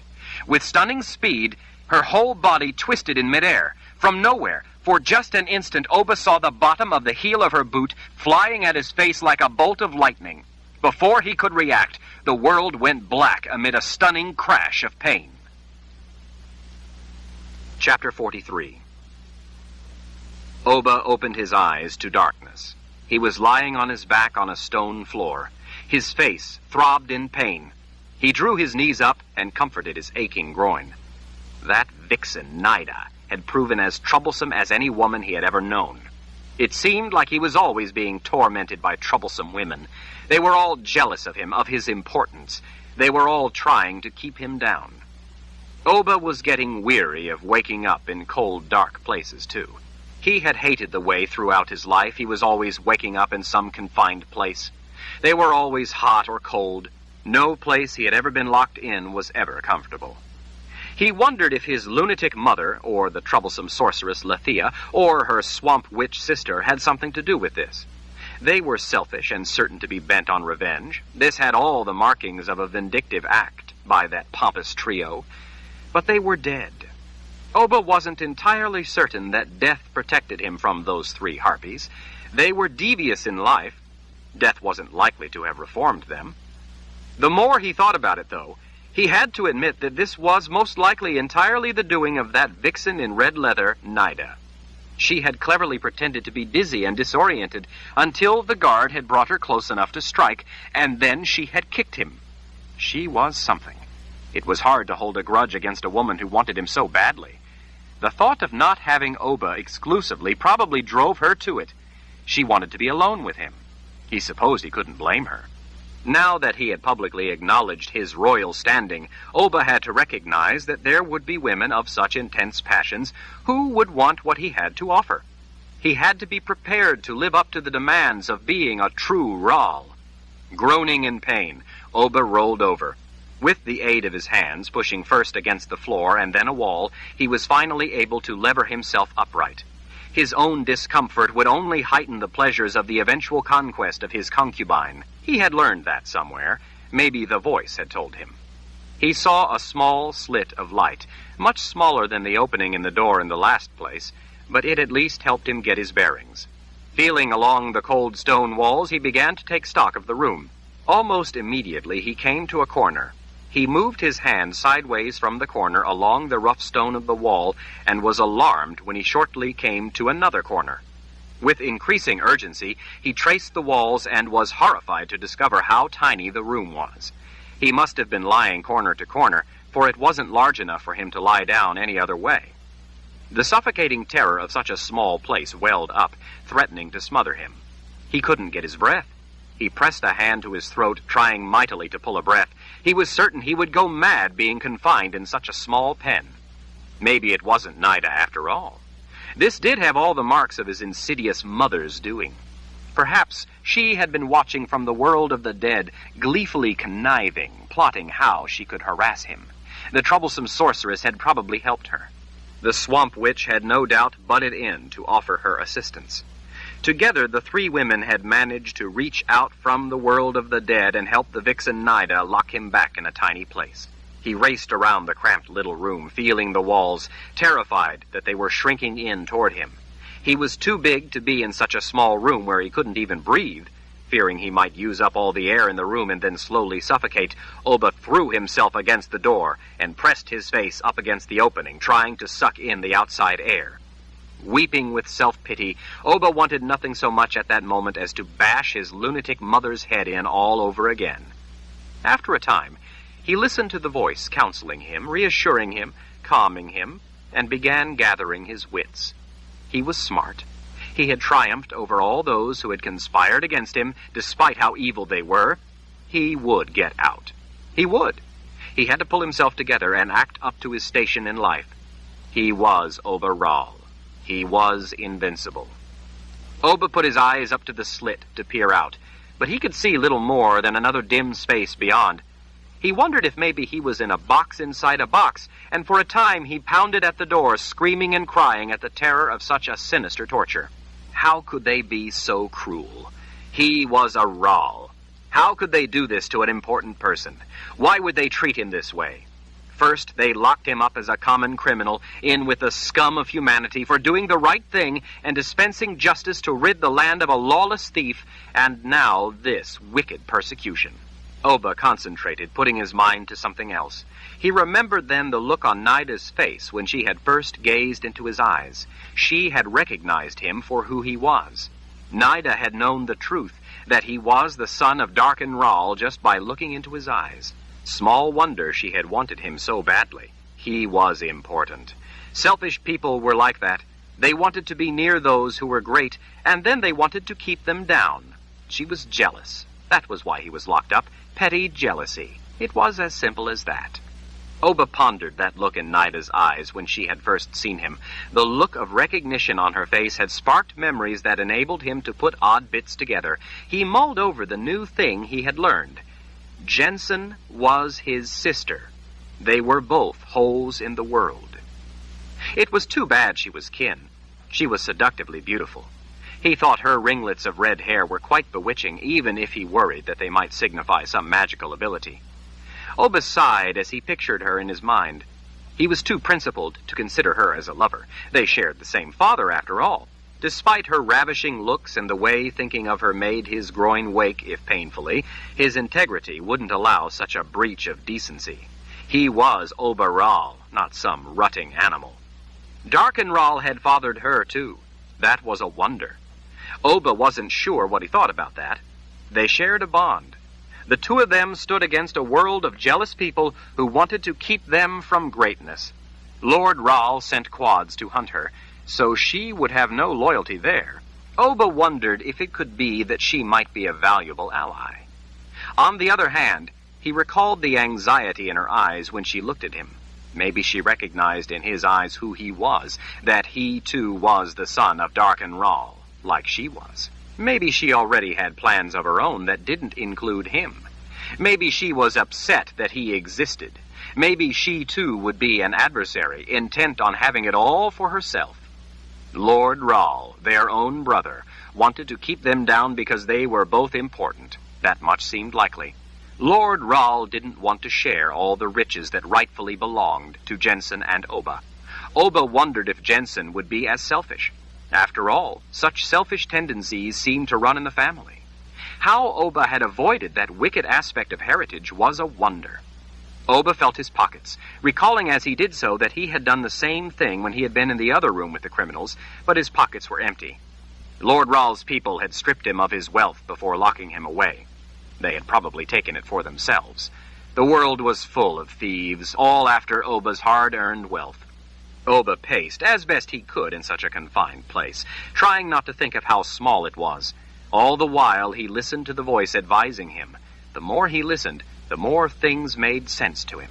More and more items on the mental lists he kept began falling into place. The grand tapestry of lies and deception that had so afflicted him knitted itself together into a broader picture, and solutions began to solidify.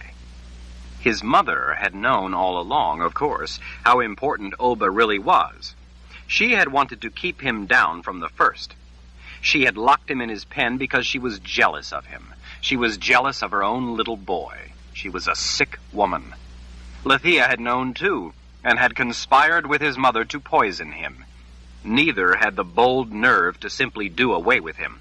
They weren't that kind. They both hated him for his greatness and enjoyed making him suffer, so their plan from the first appeared to have been to poison him slowly.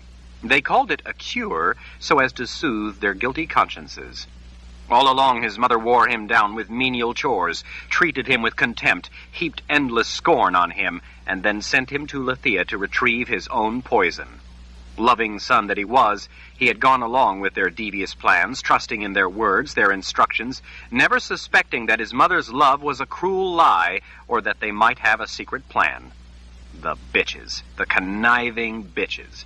They had both gotten what they deserved. And now Lord Ral was trying to hide him, to deny to the world that he existed.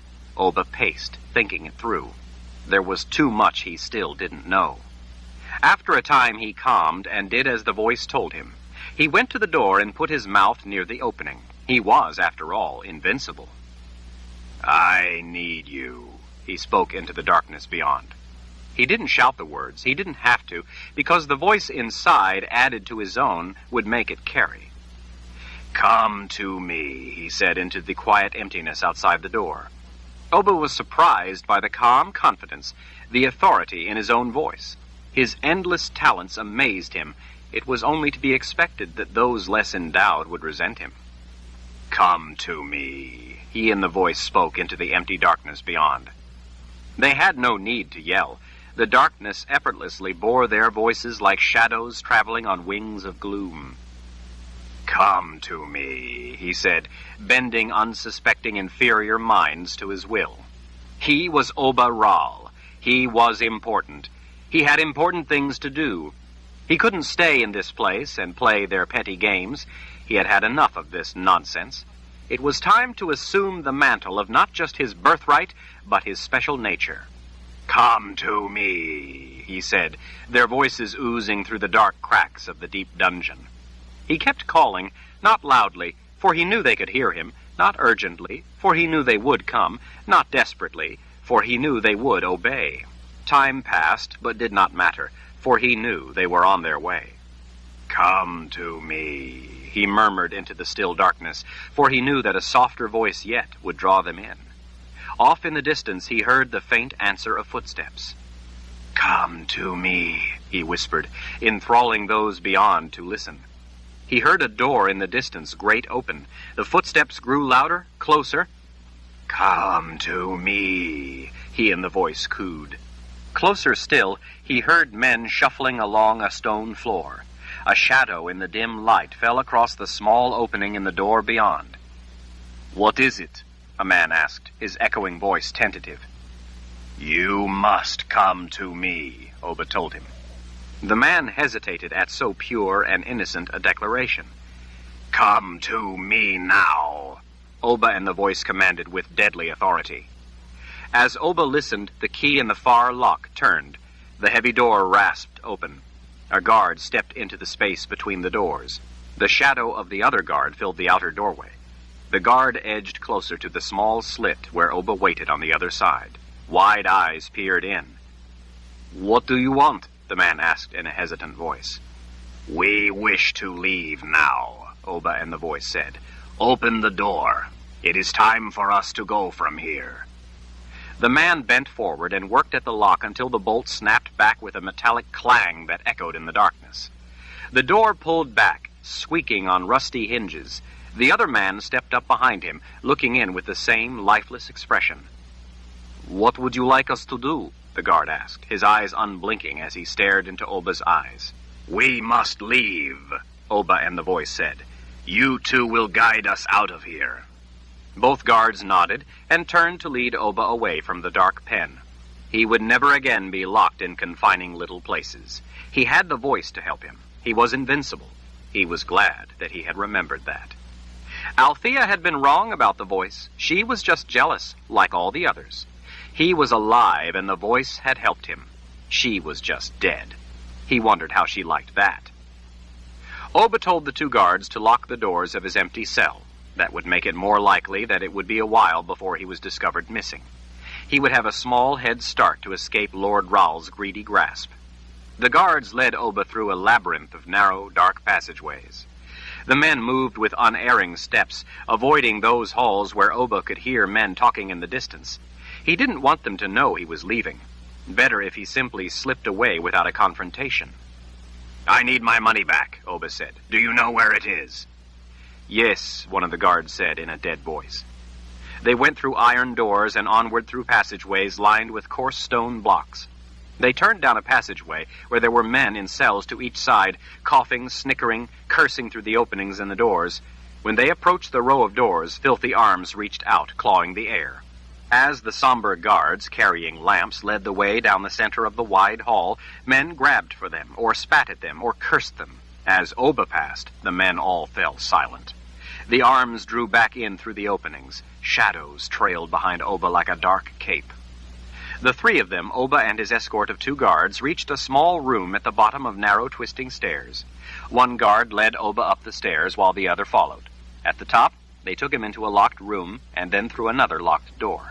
The lamps the guards carried in cast angular shadows through the rows of shelves heaped with things, clothing, weapons, and various personal possessions, everything from canes to flutes to puppets. Oba scanned the shelves crammed with odd things, stooping to look low, stretching up on his tiptoes to check the upper shelves. He guessed that all these things were taken from prisoners before they were locked away. Near the end of one row, he spotted the handle of his knife. Behind the knife was a mound of the tattered clothes that he had taken from Althea's house so that he could make it across the Azrith plains. His boot knife was there, too. Piled in front were the cloth and leather pouches containing his considerable fortune. He was relieved to have his money back. He was even more relieved to once again curl his fingers around the smooth wooden handle of his knife. "You two will be my escorts," Oba informed the guards. "Where shall we escort you?" one asked. Oba mulled over the question. "This is my first visit. I wish to see some of the palace." He restrained himself from calling it his palace. That would come in time. For now there were other matters that must come first. He followed them up stone stairwells, through corridors and past intersections and myriad flights of stairs. Patrolling soldiers off in the distance saw his guards and paid little attention to the man between them. When they came to an iron door, one of his guards unlocked it, and they stepped through into a corridor beyond with a polished marble floor. Oba was taken by the splendor of the hall, the fluted columns to the sides, and the arched ceiling. The three of them marched onward around several corners lit by dramatic silver lamps hung in the center of marble panels.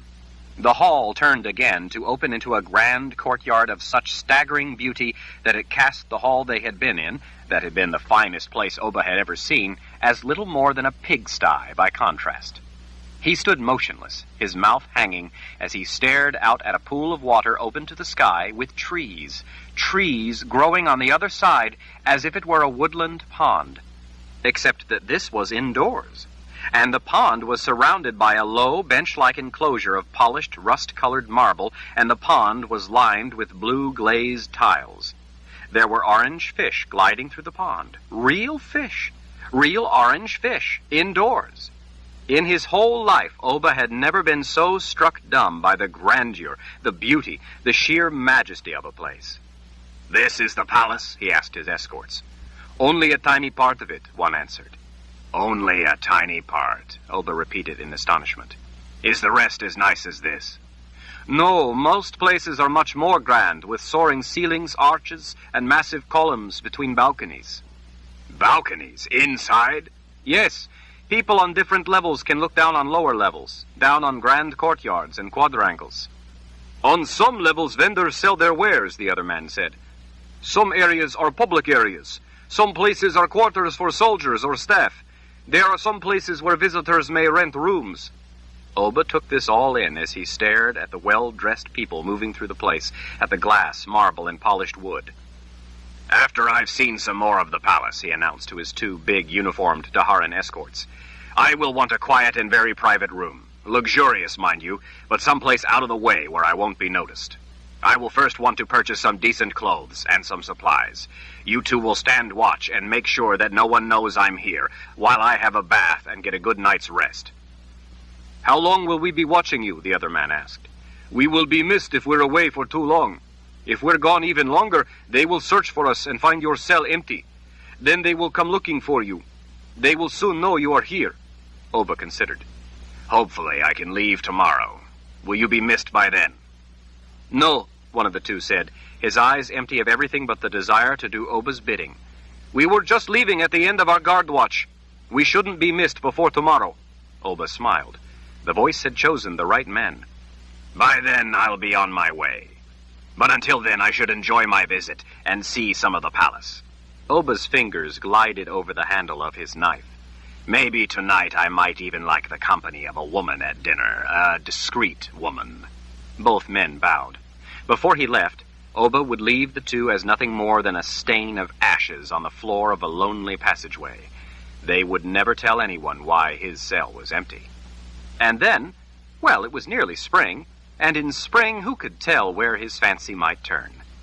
One thing for sure, he was going to have to find Jensen. Chapter 44. Jensen's astonishment was wearing off. She was becoming numb to the sight of the endless expanse of men, like some dark flood of humanity across the bottomland. The vast army had churned the broad plain between the rolling hills to a drab brown. Inestimable numbers of tents, wagons, and horses were crowded in among the soldiers. The drone of the horde cut through with yelling, hoots, calls, whistles, the rattle of gear, the clatter of hooves, the rumble of wagons, the singing rhythm of hammers on steel, the squeals of horses, and even occasional odd cries and screams of what almost sounded to Jensen like women could be heard for miles. It was like gazing down on some impossibly huge city, but without buildings or pattern, as if all of man's ingenuity, order, and works had magically vanished, with the people left behind reduced to near savages under the gathering dark clouds, trying to make do against the forces of nature and having a grim time of it. Nor was this the worst of the conditions Jensen had seen. Several weeks before, and farther to the south, she and Sebastian had passed through the very place where the army of the Imperial Order had wintered. An army of this size wore heavily on the land, but she had been shocked at how much worse it was when they stopped for any length of time. It would be years before that vast, festering wound in the landscape healed. Worse still, throughout the long, harsh winter, men by the thousands had fallen ill. That dismal place would be forever haunted by an endless expanse of haphazardly placed graves marking those left behind when the living had marched on.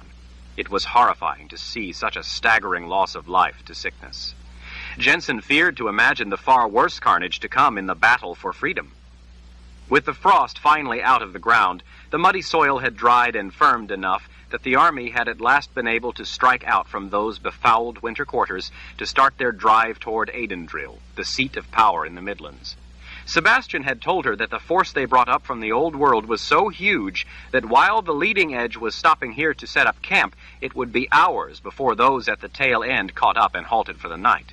In the morning, the head of the great army would have to start off, stretching itself out long before the end could have room to begin to move.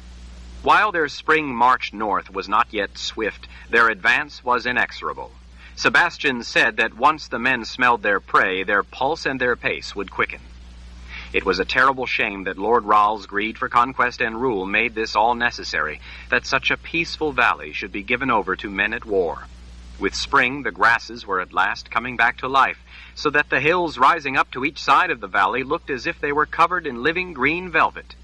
Forests took over on the steeper slopes beyond the hills. In the distance, off to the west and north, Stone Peak still wore heavy mantles of snow. Headwaters swollen with the snow melt roared down the rocky slopes and, farther to the east, emptied into a mighty river that meandered out into a great lush plain. The dirt there was so black, so fertile, that Jensen imagined even rocks planted there might sprout roots and grow. Before she and Sebastian had come upon the vast stain of the army, the land had been as beautiful as any Jensen had seen in all her life.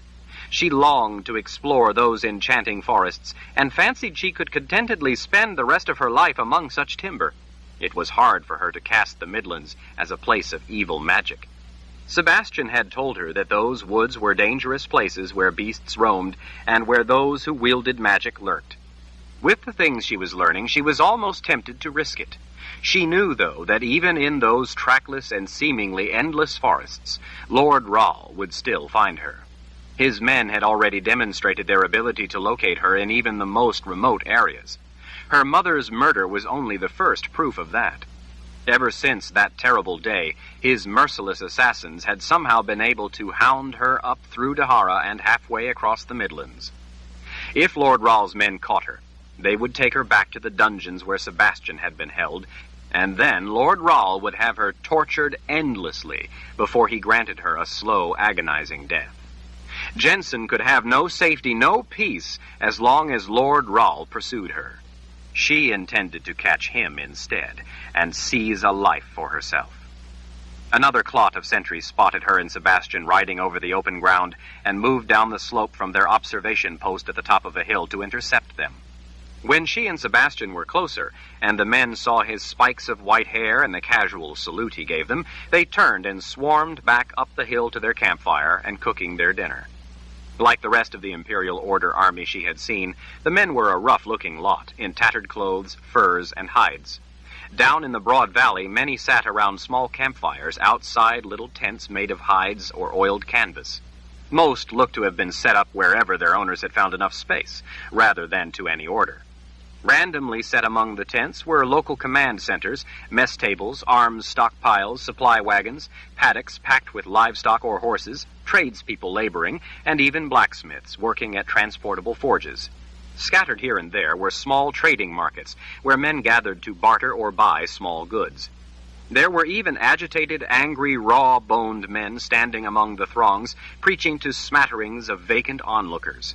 What exactly the men were preaching, Jensen couldn't hear, but she had seen men preach before. According to her mother, the tempestuous body language prophesying doom and proselytizing salvation was as unmistakable as it was unchanging. As they rode closer into the immense encampment, she saw men at their tents occupied with everything from laughing and drinking to working at cleaning weapons and gear. Some men stood in crooked lines, arms thrown over the next fellow's shoulders, singing songs together. Others cooked by themselves, while still others crowded around mess areas waiting to be fed. Some men were occupied with chores and tending animals. She saw some men gambling and arguing. The entire place was dirty, smelly, noisy, and frighteningly confusing. As uncomfortable as she had always felt around crowds, this looked more terrifying even than a fevered nightmare. Descending toward the churning mass of humanity, she wanted to run in the opposite direction. Only her single burning reason for being there, and nothing else, kept her from doing so. She had reached the brink within and crossed over. She had embraced the need to kill and resolved with cold, deliberate calculation to do it. There could be no turning back. The uniforms the soldiers wore were not that uniform, but seemed to be a mismatched collection of leather set with spikes, fur, chainmail, wool cloaks, hides, and filthy tunics. Almost all the burly men she saw were unshaven, grimy, grim. It was readily apparent why Sebastian was so easily recognized, and why no one ever challenged him. Yet she remained awed at how, without fail, every man who laid eyes on him gave him a salute. Sebastian stood out like a swan among maggots. Sebastian had explained how difficult it was to amass a huge army to defend their homeland, and what an arduous undertaking it was to send them on such a long journey. He said that they were men far from home with a grisly job to do. They couldn't be expected to look presentable for womenfolk, or pause in their life-and-death battles to be mannerly and make tidy camps. These were fighting men.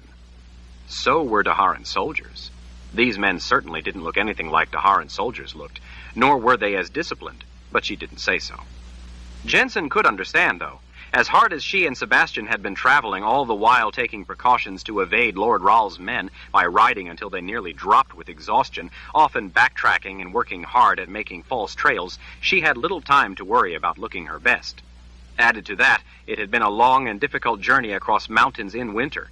It often rankled her that Sebastian should see her with her hair all tangled, when she was as filthy and sweaty as her horse and smelling no better. Still, he never seemed fazed by her all too often unkempt appearance. Rather, he usually seemed ignited by the mere sight of her, and often wanted nothing so much as to do whatever he could to please her. The previous day, they had taken a shorter route across hill country in order to make their way toward the head of the army, and had come across an abandoned farmhouse.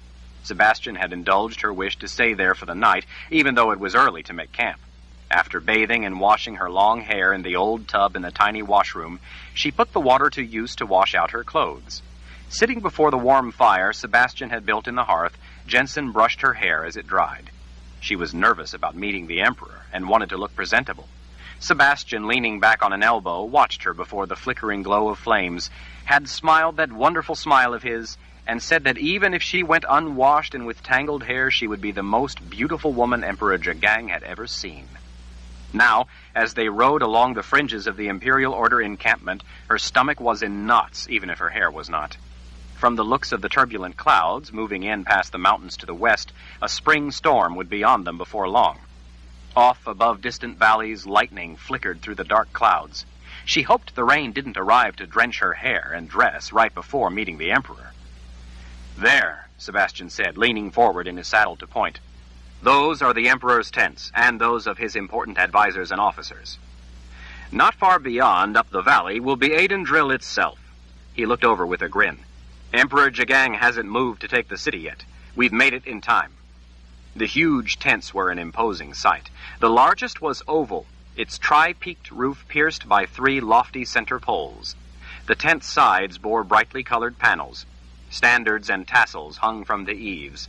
High atop the 3 poles, colorful yellow and red banners flapped in the gusty wind, while long pennants streamed out, undulating like airborne serpents. The Emperor's congregation of tents stood out among the drab little quarters of the regular soldiers, the way a king's palace towered over surrounding huts. Jensen's heart raced as they urged their horses down into the thick of the encampment. Both Rusty and Pete, their ears alert, snorted their misgivings about entering such a noisy and busy place. She urged Rusty ahead in order to take Sebastian's hand when offered it. "Your hand is all sweaty," he said, smiling. "You aren't nervous, are you?" She was water at a boil, a horse at a gallop. "Maybe a little," she said. But her purpose stiffened her will. "Well, don't be. Emperor Jagang will be the one to be nervous meeting such a beautiful woman." Jensen could feel her face heat. She was about to meet an emperor. What would her mother think of such a thing? As she rode, she considered how her mother, as a young servant girl on the palace staff, a nobody, must have felt when she met Darkin Ral himself. Jensen could, for the first time, truly begin to empathize with the enormity of such an event in her mother's life. As she and Sebastian trotted their horses into camp, men everywhere peered Jensen's way.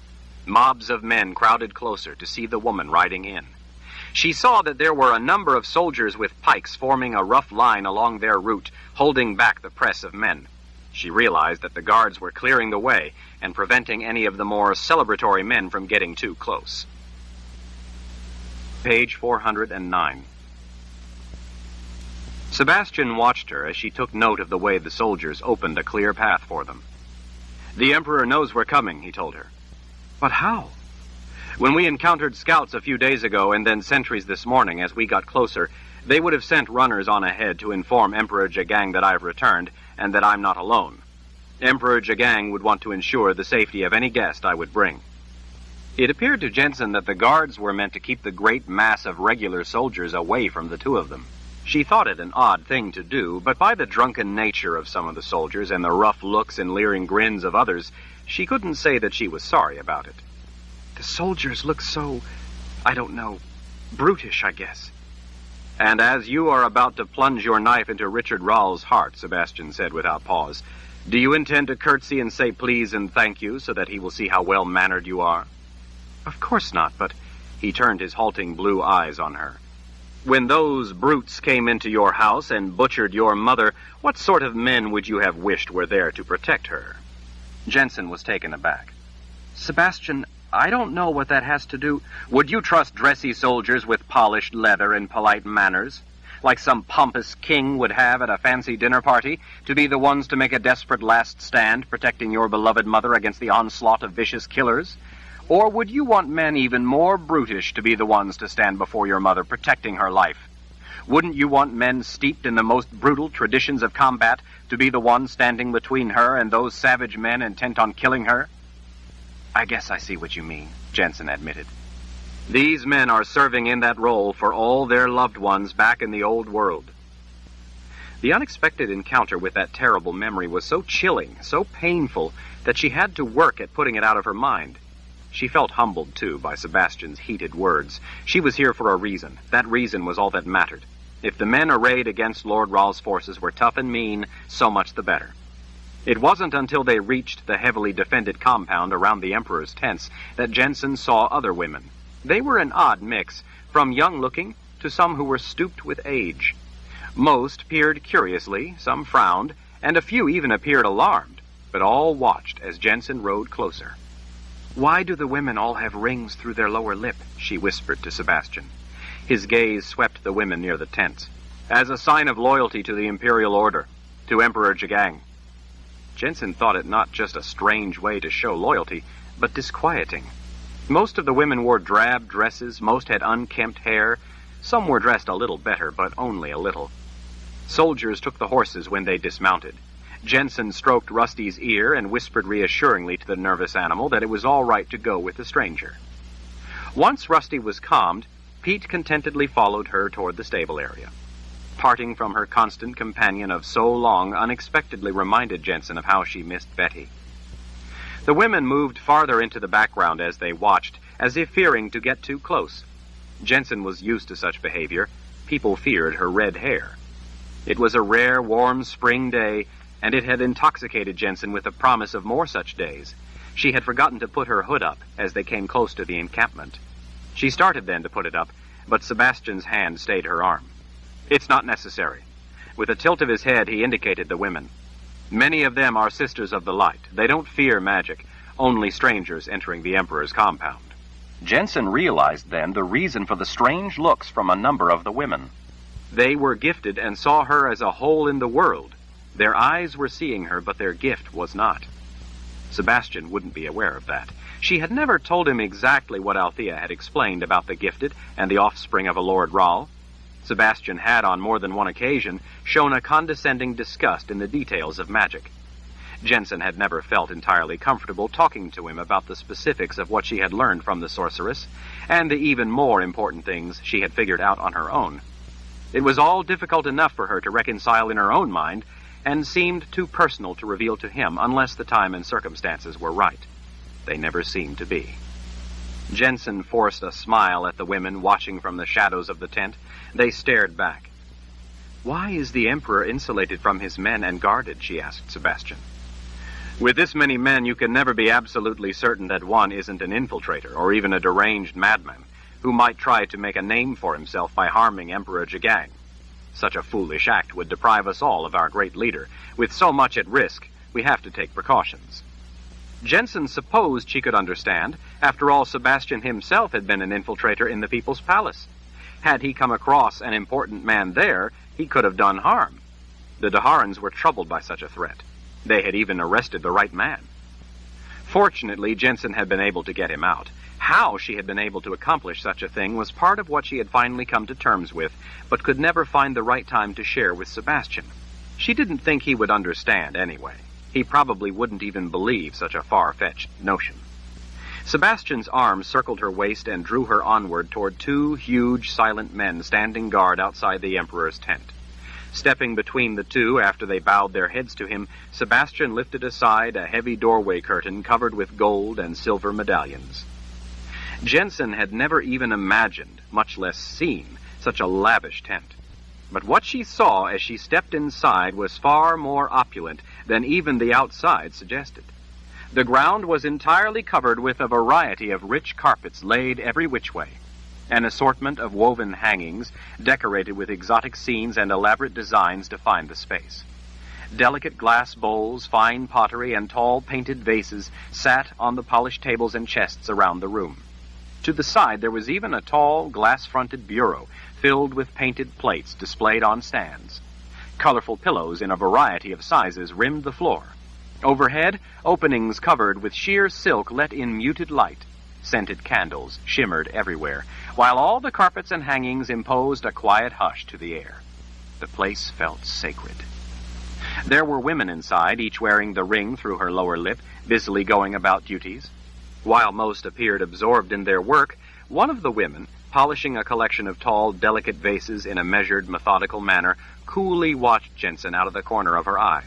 She was middle-aged, broad-shouldered, and wore a simple floor-length dark gray dress buttoned to her neck. Her gray and black hair was loosely tied back. For the most part, she appeared unremarkable, except for the knowing, self-satisfied smirk that seemed enduringly etched in her face. That look gave Jensen pause. As their eyes met, the voice stirred, calling Jensen's name in that haunting dead whisper, calling for her to surrender. For some reason, Jensen was momentarily suffused with the icy sense that the woman knew that the voice had spoken. Jensen dismissed the odd notion, deciding that it was merely due to the woman's expression, which exuded a demeanor of stark superiority. Another woman busied herself brushing at the carpets with a small hand broom. Yet another was replacing candles that had guttered. Other women, some sure to be sisters of the light, hurried in and out of rooms beyond, tending to the collection of pillows, lamps, and even flowers in vases. One thin young man wearing only baggy cotton trousers worked with a comb ordering the fringe of the carpet set before openings into back rooms. Except for the brown-eyed woman polishing the tall vases, they were focused on their work, and none paid any particular notice that visitors had entered the Emperor's tent. Sebastian's arm held her securely as he guided her deeper into the dimly lit room. The walls and ceiling moved and billowed slightly in the wind. Jensen's heart could have pounded no harder were she being led to her own execution. When she realized that her fingers were tightening around the hilt of her knife to check if it was clear in its scabbard, she forced herself to let her hand drop away from it. Near the back of the room sat an ornately carved and gilded chair draped with streamers of red silks. Jensen swallowed when she finally made herself look at the man sitting there, his elbow on the arm of the chair, his chin held by his thumb, his forefinger resting along the side of his face. He was a thick-necked bull of a man. Flickering candlelight reflecting off his shaved head lent the illusion that he wore a crown of tiny flames. 2 long, thin braids of mustache grew down from the corners of his mouth, and another braid grew from the center of his chin. Fine gold chain connected the gold rings through his left nostril and ear, while a collection of much heavier jeweled chains rested in the cleft of muscles on his powerful chest. Each meaty finger was studded with a large ring. The lamb's wool vest he wore had no sleeves, revealing his hefty shoulders and brawny arms. While he didn't appear tall, his muscled mass was nonetheless imposing. But it was his eyes that, despite Sebastian's cautionary description, had her holding her breath. No words could have prepared her for being in the presence of the real thing. His inky eyes had no whites, no irises, no pupils, leaving only glistening dark voids. Yet somber shapes shifted across those dark voids like thunderclouds at midnight. Despite his having no irises or pupils, she was certain beyond any doubt that he was looking directly and intently at her. Jensen thought her knees might buckle. When he smiled at her, she was sure of it. Sebastian's arm tightened, helping hold her up. He bowed slightly from the waist. "Emperor, I am thankful that the Creator has watched over you and kept you safe." The smile widened. "And you, Sebastian." Jagang's voice matched the look of him, husky, powerful, menacing. He sounded as if he were a man who brooked no weakness or excuses. "It has been a long time, far too long. I'm glad to have you back with me." Sebastian bowed his head toward Jensen. "Excellency, I have brought an important guest. This is Jensen." Despite Sebastian's arm around her waist holding her, she slipped free and went to her knees of her own accord, and before trepidation imposed it, she used the occasion to bow forward until her head nearly touched the floor.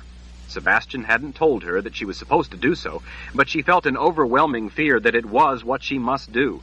If nothing else, it momentarily relieved her of the obligation of looking into those nightmare eyes.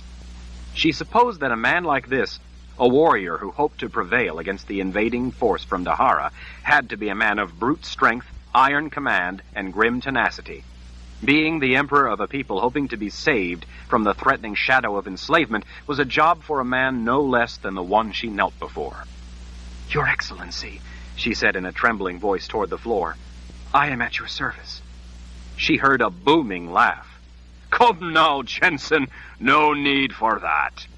Jensen felt her face going scarlet as she rose with Sebastian's jovial insistence and help. Neither the Emperor nor Sebastian took note of her embarrassment. "Sebastian, where did you ever find such a lovely young woman?" Sebastian's blue eyes beheld her with pride. "It's a long story for another time, Excellency. For now you must know that Jensen has come to an important determination, one that will bear on us all." Jagang's inky gaze returned to Jensen in a way that made her heart seem to rise up into her throat. He wore the slightest smile, the smirk of an emperor looking down indulgently on a nobody. "And what would that determination be, young lady?" "Jensen." An image of her mother lying on the floor of their house, bleeding, dying, flashed into Jensen's mind. She would never forget her mother's last precious moments of life. The agonizing grief of having to flee without even being able to care for and bury her mother's body still burned unabated in her soul. "Jensen." Rage flooded in to overwhelm any nervousness at answering an emperor's question. "I intend to kill Lord Rahl," Jensen said. "I have come to ask for your help." In the dead silence, any trace of mirth evaporated from the Emperor Jagang's face. He watched her with cold, dark, merciless eyes, his brow set in warning. This was clearly a subject that tolerated no humor. Lord Rahl had invaded this man's homeland, killed untold thousands of his people, and set the whole world to war and suffering. Emperor Jagang the Just, the muscles in his jaw flexing, waited, clearly expecting her to explain herself. "I am Jensen Rahl," she said in answer to his dark glare. She drew her knife, gripped the blade in her rock-steady fist, and thrust the handle up before him on his throne, showing him the ornate letter R, the symbol of the House of Rahl. "I am Jensen Rahl," she repeated, "Richard Rahl's sister. I intend to kill him. Sebastian told me that you may be able to provide me some help to that end. If you can, I would be eternally in your debt. If you cannot, then tell me now, for I still intend to kill him, and will need to be on my way." Elbows on the arms of his red silk-draped throne, he leaned toward her, holding her in his nightmare gaze. "My dear Jensen Rahl, sister to Richard Rahl, for a task such as this, I would lay the world at your feet. You have but to ask, and anything within my power shall be yours." Chapter 45. Jensen sat close to Sebastian, drawing comfort from his familiar presence, yet wishing they could instead be alone by a campfire, frying up fish or cooking beans. She felt more alone at the Emperor's table, with servants hovering all about, than she'd ever felt by herself in the silence of a forest. Without Sebastian there, laughing and talking, she didn't know what she would have done, how she would have behaved. She was uncomfortable enough around regular people. This was far more unnerving. Emperor Jagang was a man who, without effort, fluidly dominated the room. Although he never broke his gracious, courtly manner with her, in some inscrutable way, he made her feel that every breath she took had been granted her only by his grace. He referenced momentous matters offhandedly, without realizing he was doing it. So common were such responsibilities, so sure his unflinching rule. He was a mountain lion at rest, sleek and poised, tail swishing lazily, licking his chops. This was not an emperor who was content to sit safely by, back in some remote palace and receive reports. This was an emperor who led his men into the thick of battle. This was an emperor who dug his hands down into the bloody muck of life and death and pulled out what he wanted. Though it seemed an extravagant dinner for what was, after all, an army on the march, it was still the emperor's tent and table and reflected that fact. There was food and drink in abundance, everything from fowl to fish, beef to lamb, wine to water. As servants focused on their tasks, rushed in and out with steaming platters of beautifully prepared food, treating her like royalty, Jensen was struck with a sudden, gut-wrenching glimpse of how her mother, as a lowly, obscure, humble young woman, must have felt as she sat at Lord Ral's table, as she saw such tempting variety and abundance as she had never imagined, while at the same time trembling at being in the presence of a man with the power to sentence death without pausing his meal. Jensen had little appetite. She pulled dainty strips of meat off of the succulent piece of pork sitting before her on a thick slab of bread and nibbled as she listened to the two men talk. Their conversation was trivial. Jensen sensed that when she was not around, the two men would have much more to say to each other. As it was, they spoke of acquaintances and caught up on inconsequential matters that had taken place since Sebastian had left the army the previous summer. "What of Aidendrill?" Sebastian asked at last, as he stabbed a slice of meat on the point of his knife. The Emperor twisted a leg off a crispy goose. He planted his elbows on the edge of the table as he leaned forward and gestured vaguely with his prize. "I don't know." Sebastian lowered his knife. "What do you mean?" "I remember the lay of the land. You are but a day or two away." His voice was respectful, but clearly concerned. "How can you march in without knowing what awaits in Aidendrill?" Jagang tore a big bite off the fat end of the goose leg, the bone spanning the fingers of both hands. Grease dripped from the meat and from his fingers. "Well," he said at last, waving the bone over his shoulder before casting it aside on a plate, "we sent scouts and patrols to have a look, but none returned." "None of them?" Concern put an edge on Sebastian's voice. Jagang picked up a knife and sliced off a chunk of lamb from a platter to the side. "None," he said as he stabbed the piece of meat. With his teeth, Sebastian eased the bite off his knife and then set the blade down. He rested his elbows on the edge of the table and folded his fingers together as he considered. "The Wizard's Keep is in Aidendrill," Sebastian said at last, in a quiet voice. "I saw it when I scouted the city last year. It sits on the side of a mountain overlooking the city." "I remember your report," Jagang answered. Jensen wanted to ask what a wizard's keep was, but not enough to break her silence while the men talked. Besides, it seemed somewhat self-evident, especially by the ominous tone in Sebastian's voice when he said it. Sebastian rubbed his palms together. "Then may I ask your plan?" The Emperor flicked his fingers in command. All the servants vanished. Jensen wished she could go with him, go hide under her blanket and be a proper nobody again. Outside, thunder rumbled and occasional gusts of wind drove fits of rain against the tent. The candles and lamps set about the table lit the two men and the immediate area, but left the soft carpets and walls in near darkness. Emperor Jagang glanced briefly at Jensen before directing his inky gaze to Sebastian. "I intend to move in swiftly. Not with the whole army, as I believe they will expect, but with a small enough force of cavalry to be maneuverable, yet large enough to maintain control of the situation. Of course, we will take a sizable contingent of the gifted." In the span of those brief words, the mood had turned deadly serious. Jensen sensed that she was silent witness to the pivotal moments of a momentous event. It was frightening to think of the lives that hung in the balance of the words these two men spoke. Sebastian weighed the Emperor's words for a time before speaking. "Do you have any idea how Adendril wintered?" Jagang shook his head. He pulled a chunk of lamb off the point of his knife and spoke as he chewed. "The Mother Confessor is many things. Stupid is not one of them. She would have known for a long time by the direction of our push, by the movements she's observed, by the cities that have already fallen. The path we have chosen. By all the reports and information she would have gathered that with spring I will move on Adendril. I've given them a good long time to sweat as they ponder their fate. I suspect that by now they're all shaken in their boots, but I don't think she has the heart to flee." "You think that Lord Ral's wife is there?" Jensen blurted out in astonishment. "In the city? The Mother Confessor herself?" Both men paused and gazed at her. The tent was silent. Jensen shrank. "Forgive me for speaking." The Emperor grinned. "Why should I forgive you? You've just stuck a knife in the prize goose and called it true." With his blade, he gestured toward Sebastian. "You brought a special woman, a woman with a good head on her shoulders." Sebastian rubbed Jensen's back, and a pretty head at that. Jagang's black eyes gleamed as he watched her.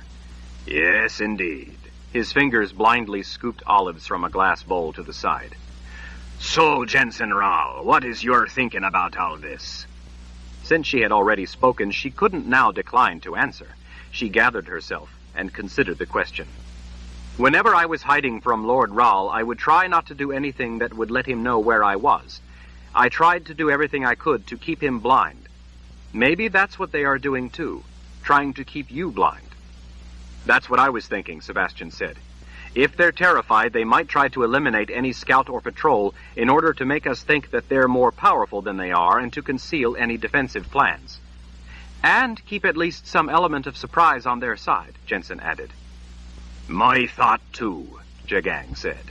He grinned at Sebastian. "Small wonder you would bring me such a woman. She is a strategist too." Jagang winked at Jensen, then rang a bell to the side. A woman, the one in the gray dress and tied-back gray and black hair, appeared at a distant opening. "Yes, Excellency." "Bring the young lady some fruits and sweetmeats." As she bowed and left, the Emperor turned serious again.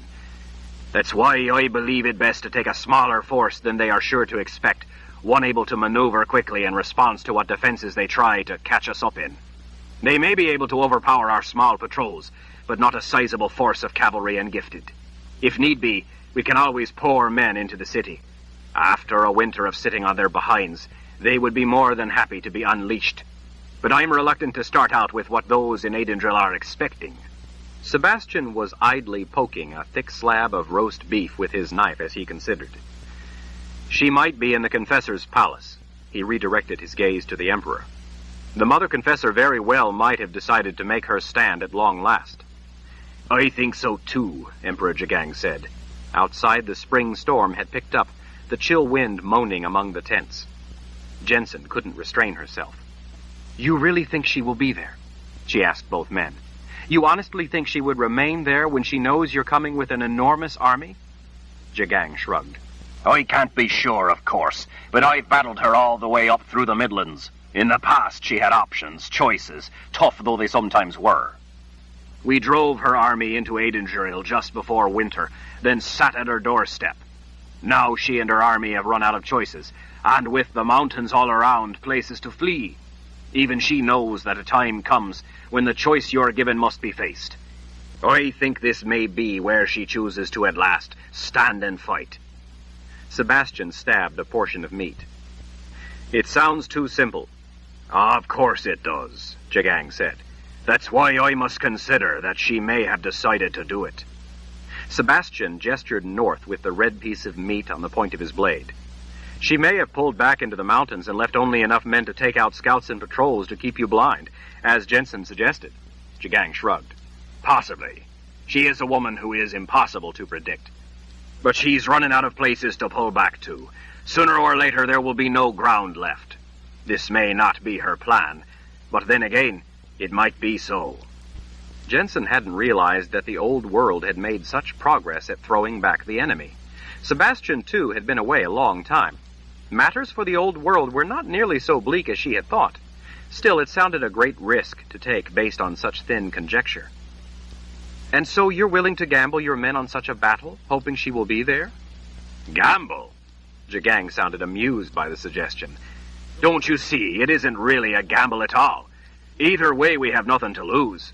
Either way, we will have Adendril. In so doing, we finally cleave the Midlands, thus cleaving the entire new world in two. Cleave and conquer is the path to victory." Sebastian licked the blood from his knife. "You know her tactics better than I, and are better able to predict what her next will be. But as you say, whether she decides to stand with her people or leaves them to their fate, we will have the city of Adendril and the seat of power in the Midlands." The Emperor stared off. "That bitch has killed hundreds of thousands of my men. She has always managed to stay one step ahead of me, to stay out of my grip, but all the while she was backing toward the wall. This wall." He looked up in cold rage. "May the Creator grant that I have her at last." His knuckles were white around the handle of his knife, his voice a deadly oath. "I will have her, and I will settle the score, personally." Sebastian measured the look in the Emperor's dark eyes. "Then perhaps we are near to the final victory, in the Midlands at least. With the Midlands won, the fate of Dahara will be sealed." He held his knife up. "And if the Mother Confessor is there, then Lord Rahl very well might be too." Jensen, thoughts tumbling through her mind, looked from Sebastian to the Emperor. "You mean you think that her husband, Lord Rahl, is there too?" Jagang's nightmare gaze turned toward her as he grinned wickedly. "Exactly, darling." Jensen felt a chill run up her spine at the murderous look in his eyes. She was grateful to the good spirits that she was on this man's side and not his enemy. Still, she had to voice the vital information Tom had told her. She felt a stab of anguish, wishing it had been someone other than Tom who had confirmed it for her, but it was Sebastian who was really the first one to have told her about it. "Lord Rahl can't be there in Adendril." Both men stared at her. "Lord Rahl is far to the south." Jagang frowned. "To the south? What do you mean?" "He's in the old world." "Are you sure?" Sebastian asked. Jensen puzzled at him.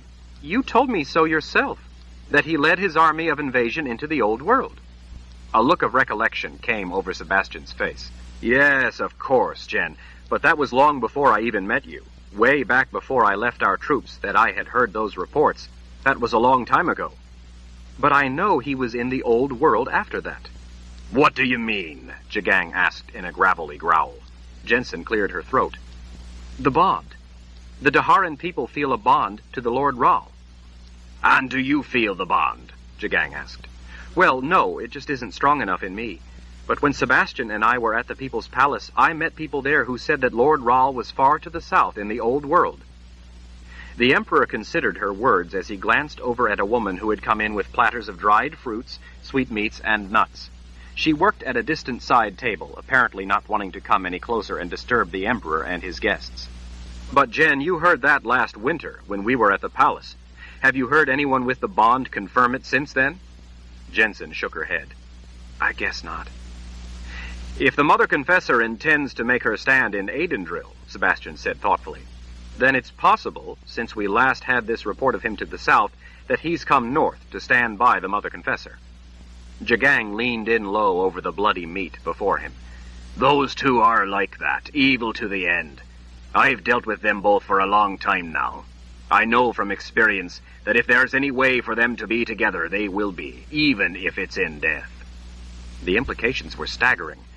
"Then we might have him," Jensen whispered, almost to herself. "We might have Richard Rahl, too. The nightmare might be close to over. We could be on the eve of victory for all of us." Jagang leaned back, drumming his fingers on the table, looking from one to the other. "While I find it hard to believe Richard Rahl would also be there, from what I know about him, he could well decide to stand and lose with her, rather than live to see it all slip away from him bit by bloody bit." Jensen felt an unexpected pang at the thought of the two of them standing together as the end came. It was completely out of character for a Lord Rahl to care for any woman, much less to stand by one as she was about to lose the war for her homeland, and her life as well. Lord Rahl would be more concerned about preserving his own life and land. Still, the thought of him being this close was too tantalizing to dismiss, and had her pulse racing. If he is this close, then I wouldn't need the help of the Sisters of the Light. I wouldn't need a spell. I would only have to get a little closer, to be with you when you make your drive into the city. Jagang's grim, humorless smile was back. You will ride with me. I will deliver you to the Confessor's palace. His knuckles were white around his knife again. I want them both dead. I will see to the Mother Confessor personally. I grant you permission to be the one to plunge your knife into Richard Rahl. Jensen felt a wild swing of emotion, from giddy elation that the deed was close at hand to sickening horror. For an instant, she doubted she could really carry out such a grisly, cold-blooded act. Jensen! But then she remembered her mother lying in a pool of blood on the floor of their home, bleeding to death from those awful, ripping stab wounds, her severed arm not far away, a house full of Lord Rahl's brutes standing over her. Jensen remembered her mother's eyes as she lay dying. She remembered how helpless she felt as her mother's life slipped away. The horror of it was as fresh as ever. The rage was as white-hot as ever. Jensen lusted to plunge her knife into her bastard brother's heart. That was all she wanted.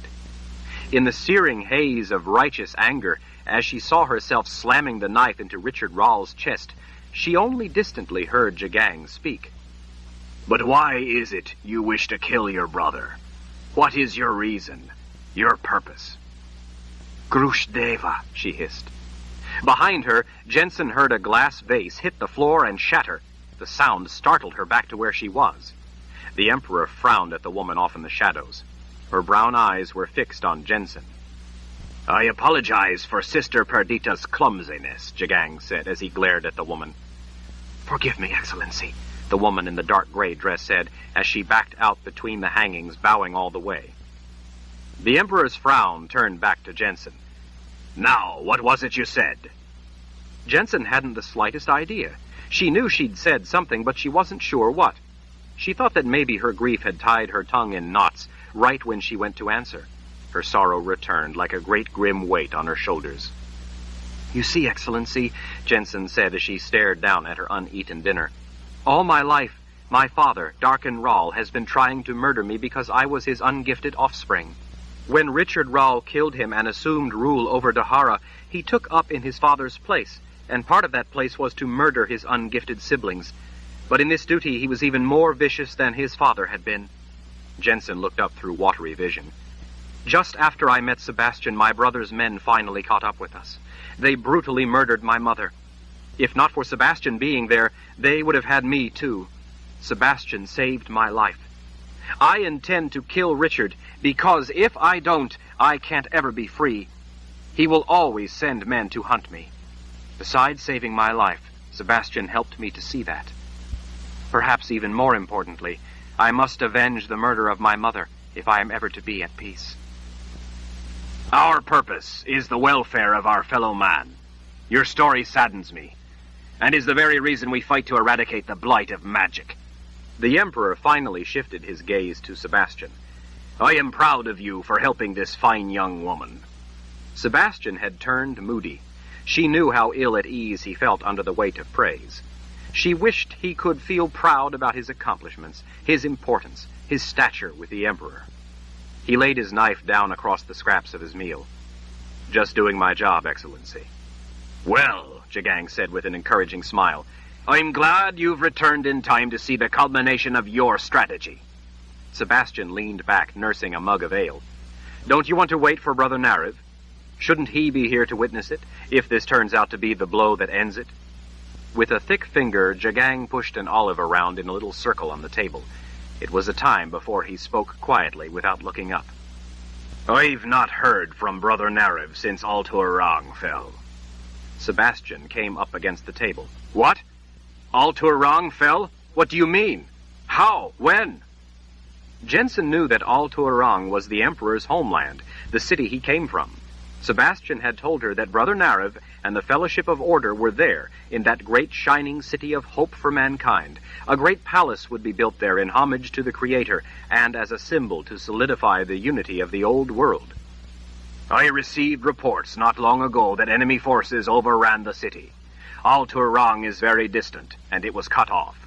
Partly because of winter, the reports were a very long time in reaching me. I await news. Given this inauspicious turn of fate, I don't think it wise to wait for Brother Narev to make it up here. He will be busy throwing the invaders back. If the Mother Confessor and Richard Rahl are in Aidendril, we must not wait. We must strike back swiftly and with withering force. Jensen laid a sympathetic hand on Sebastian's forearm. That must have been what you told me about. When I first met you, and you told me that Lord Rahl was invading your homeland, that must have been what he was after. Al-Turang. Sebastian stared at her. It may be that he isn't in Aidendril. It may turn out that he's still to the south, Jen, in the old world. You have to keep that in mind. I don't want you to invest all your hopes only to have them dashed. I hope he is here, and it can finally be ended. But as His Excellency said about moving on Aidendril, there is nothing to lose. I didn't expect to find him here. If he isn't in Aidendril, then I'll still have the help for which you brought me here in the first place. And what is the nature of that help? Jagang asked. Sebastian answered for her.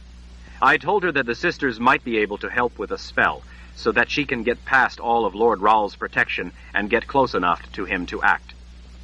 One way or another, then. If he is in Aidendril, you shall have him. Jagang plucked up the olive he had been rolling around and popped it in his mouth. If not, then you shall have the sorceress at your disposal. Whatever help you need from the sisters is yours. You have but to ask, and they will provide it. My word on that. His raven eyes were deadly serious. Outside, thunder rumbled. The rain had picked up.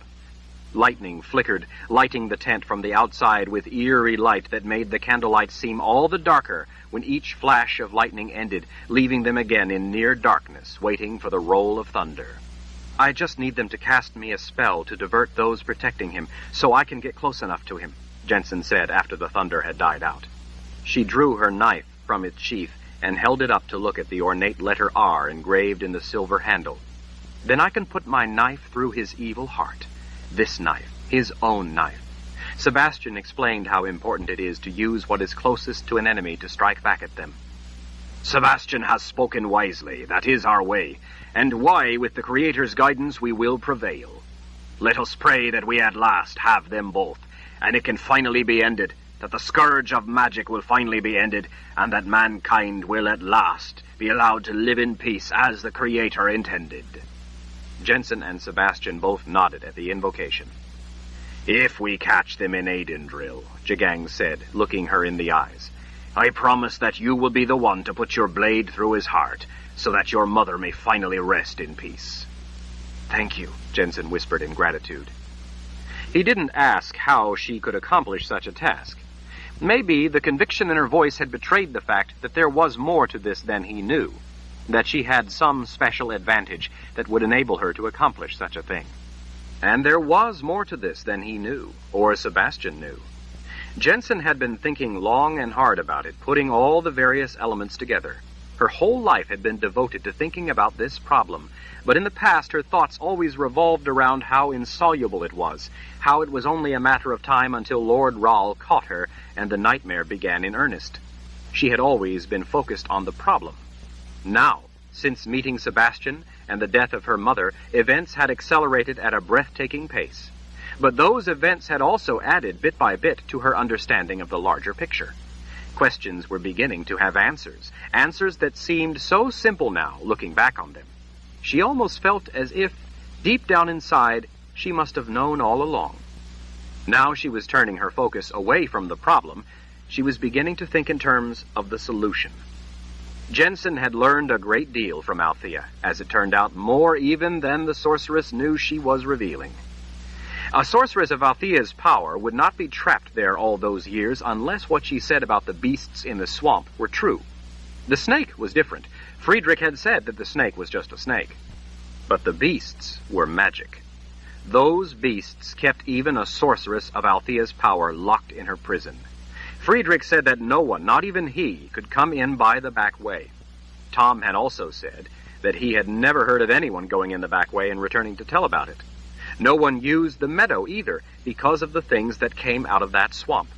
The things in the swamp were real and they were deadly. All the facts but one were consistent in supporting that. Jensen had gone in and come out again without ever being approached, much less attacked or harmed. She had seen nothing of any beasts created from the very substance of the gift. That was the one piece that hadn't fit at the time. It did now. There had been other indications, too, such as in the People's Palace, when Jensen had touched Nida's Aegil without it harming her. It had certainly harmed both Sebastian and Captain Lerner. Nida had been dumbstruck. She had said that not even Lord Rahl was immune to the touch of an Aegil. Jensen was.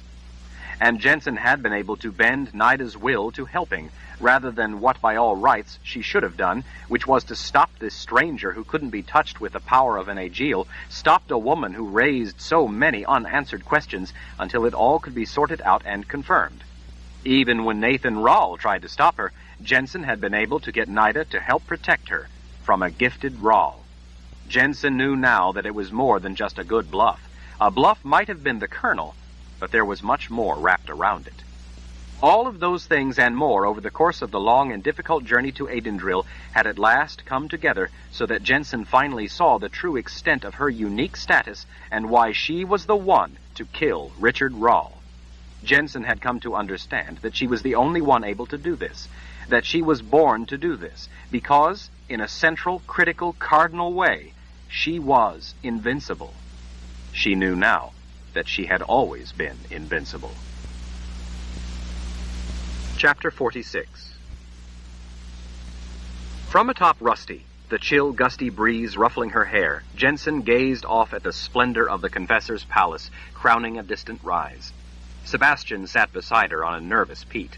Emperor Jagang, his magnificent, dappled gray stallion pawing the road, waited on the other side of Sebastian, a cadre of officers and advisors huddled close, but silent. Jagang's forbidding scowl was fixed on the palace. Dark, menacing shapes like a gathering storm drifted across the surface of his black eyes. The advance into Adendril had, so far, been unlike anything anyone had expected, leaving everyone tense and on edge. Arrayed behind was a contingent of Sisters of the Light who kept to themselves, apparently concentrating on matters of magic. Although none of the sisters as of yet had had the chance to speak to Jensen, they were all acutely aware of her and kept a close eye on her. Yet more of them had ridden off in various directions as the Emperor had led the detachment of Imperial Order cavalry, like some dark floodwater, across farms, roads, and hills, around buildings and barns, ever onward up roads, and then in around buildings to seep into the outermost fringes of Adendril. The great city now lay spread out before them, silent and still. The night before, Sebastian had slept fitfully. Jensen knew because on the eve of such a momentous battle, she had slept hardly at all. Yet with the thought of finally being able to use the knife sheathed at her belt, she was wide awake. Behind the sisters, more than 40,000 of the Imperial Order's elite cavalry waited, some with pikes and lances poised at the ready, some with swords or axes in hand. Each wore a ring through his left nostril, while most wore beards, and some had long, dark, greasy hair, with good luck charms tied in. There were quite a few with shaved heads, apparently out of open fealty to Emperor Jagang. They were all a tightly coiled spring, destroyers poised to storm into the city. Besides being elite members of the cavalry, trusted officers, or Sisters of the Light, every person there, except Jensen and Sebastian, had one essential thing in common. They knew the Mother Confessor by sight. From what Jensen was able to gather, the Mother Confessor had led raids on the Order's camp and had been at battles where she had been seen by a number of the men as well as the sisters. All those chosen to ride into Adendril with the Emperor had to know the Mother Confessor by sight. Jagang didn't want her slipping out of their snare by hiding in crowds of people or escaping by pretending to be a lowly washwoman. Such a worry had evaporated in the light of what they had so far found. Chilled not only by the breeze, but by the lust for battle gleaming in the soldier's eyes, Jensen gripped the horn of her saddle tight in an attempt to make her hand stop trembling. Jensen! For the 100th time that morning, she checked that her knife was clear in its scabbard. After reassuring herself, she pressed it back down, feeling the satisfying metallic click as it seated. She was there with the army because she was a part of this, with a job to do. Surrender! She thought about the irony of how this was the very knife that Lord Rahl had given a man he sent to kill her, and now she was bringing that same knife, a thing close to him, back to defeat him.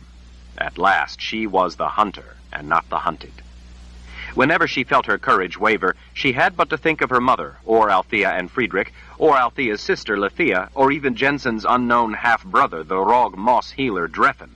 So many lives had been ruined or forfeit because of the House of Rahl, because of Lord Rahl, first her father, Darken Rahl, and now her half-brother, Richard Rahl. Surrender your will, Jensen. Surrender your flesh. Leave me be, she snapped, annoyed that the voice wouldn't leave her alone, and at having to repeat it so often when she had important things on her mind. Sebastian frowned over at her. What? Chagrined that she had inadvertently said it aloud this time, Jensen simply shook her head as if to say it was nothing. He turned back to his own thoughts as he watched the city spread out before them, studying the imposing maze of tight buildings, streets, and alleyways. There was only one thing missing from the city, and that had everyone tense and jumpy. From the corner of her eye, Jensen saw the sisters all whispering among themselves, all except one, Sister Perdita, the one in the dark gray dress and the salt and pepper hair loosely tied back. When their eyes met, the woman smiled in that knowing, self-satisfied smirk of hers that seemed able to look right into Jensen's soul. Jensen thought that it probably looked different to her than the woman intended, so she bowed her head slightly in acknowledgement and smiled all the smile she could muster before turning away. Along with everyone else, Jensen watched the palace in the distance on a hill overlooking the city. It was hard not to look at it, the way it stood out against the gray walls of mountains like snow on slate. Tall windows fronted the building between towering white marble columns topped with gold capitals. To the rear, at the center, a domed roof with a belt of windows rose up well clear of the high walls. Jensen had trouble reconciling the splendor of such a beautiful building with the wicked rule of the Mother Confessor. The sinister specter of the Wizard's Keep, high up on a mountain behind the palace, seemed like it would be more fitting for the Mother Confessor. Jensen noticed that no one liked looking up at that baleful place. Their eyes were always quick to turn to less unnerving sights. The keep watching down on them was larger than any man-made thing Jensen had ever seen, save the People's Palace in Dahara. Ragged gray clouds floated past dark stone exterior walls that soared to staggering heights. The keep itself, behind those lofty walls, appeared to be a complex collection of battlements, ramparts, crenellated walls, towers, spires, and connecting bridges and walkways. Jensen had never imagined that anything made of stone could look so alive with menace. In the quiet, her gaze sought solace in Sebastian's spikes of white hair, his knowing eyes, the familiar contours of his face. His handsome features were comforting to her, even if he didn't look her way. What woman wouldn't be honored to have the love of a man like him? If not for him being there with her since her mother's death, Jensen didn't know what she would have done, how she would have gotten by. Sebastian wore his cloak laid back to expose some of his weapons. He surveyed the scene with studied calm. She wished she could feel so calm. It frightened her, unexpectedly, to contemplate him having to draw those weapons, of him having to fight for his life. "What do you think?" she whispered as she leaned closer to him. "What could it mean?" He gave her a brief shake of his head along with a harsh glance. He didn't want to discuss it. That curt gesture told her that she was supposed to be quiet. She had known, of course, by the silence of tens of thousands of men right behind her, that she was supposed to be quiet. But the anxiety was twisting her insides into a knot. She had only wanted a small token of reassurance. Instead, his abrupt snub cut her down, making her feel like a small nobody. She knew that he had important things on his mind, but his brusque dismissal still stung like a slap, especially after the night before when he had so desperately wanted her comfort, wanted her as fiercely as he had ever wanted her. She had understood. She hadn't turned him away, even though she found it distressing that they weren't alone, but had guards standing right outside who she suspected could hear everything. Of course, she knew that this was not the time or place he could afford to give her comfort. They were all on the brink of battle. Still, it hurt. Over the sound of the wind moaning through the bare branches of majestic, mature maple trees lining the road, she picked up the sound of hooves at a gallop. All eyes turned to watch bearded, long-haired men, streamers of fur and hides trailing out behind as they hunched forward over their horses' withers, charging in from the road on the right. Jensen recognized them by the lead horse's patchy white pied coloration. They were one of the small reconnoitering parties the Emperor had sent ahead hours before.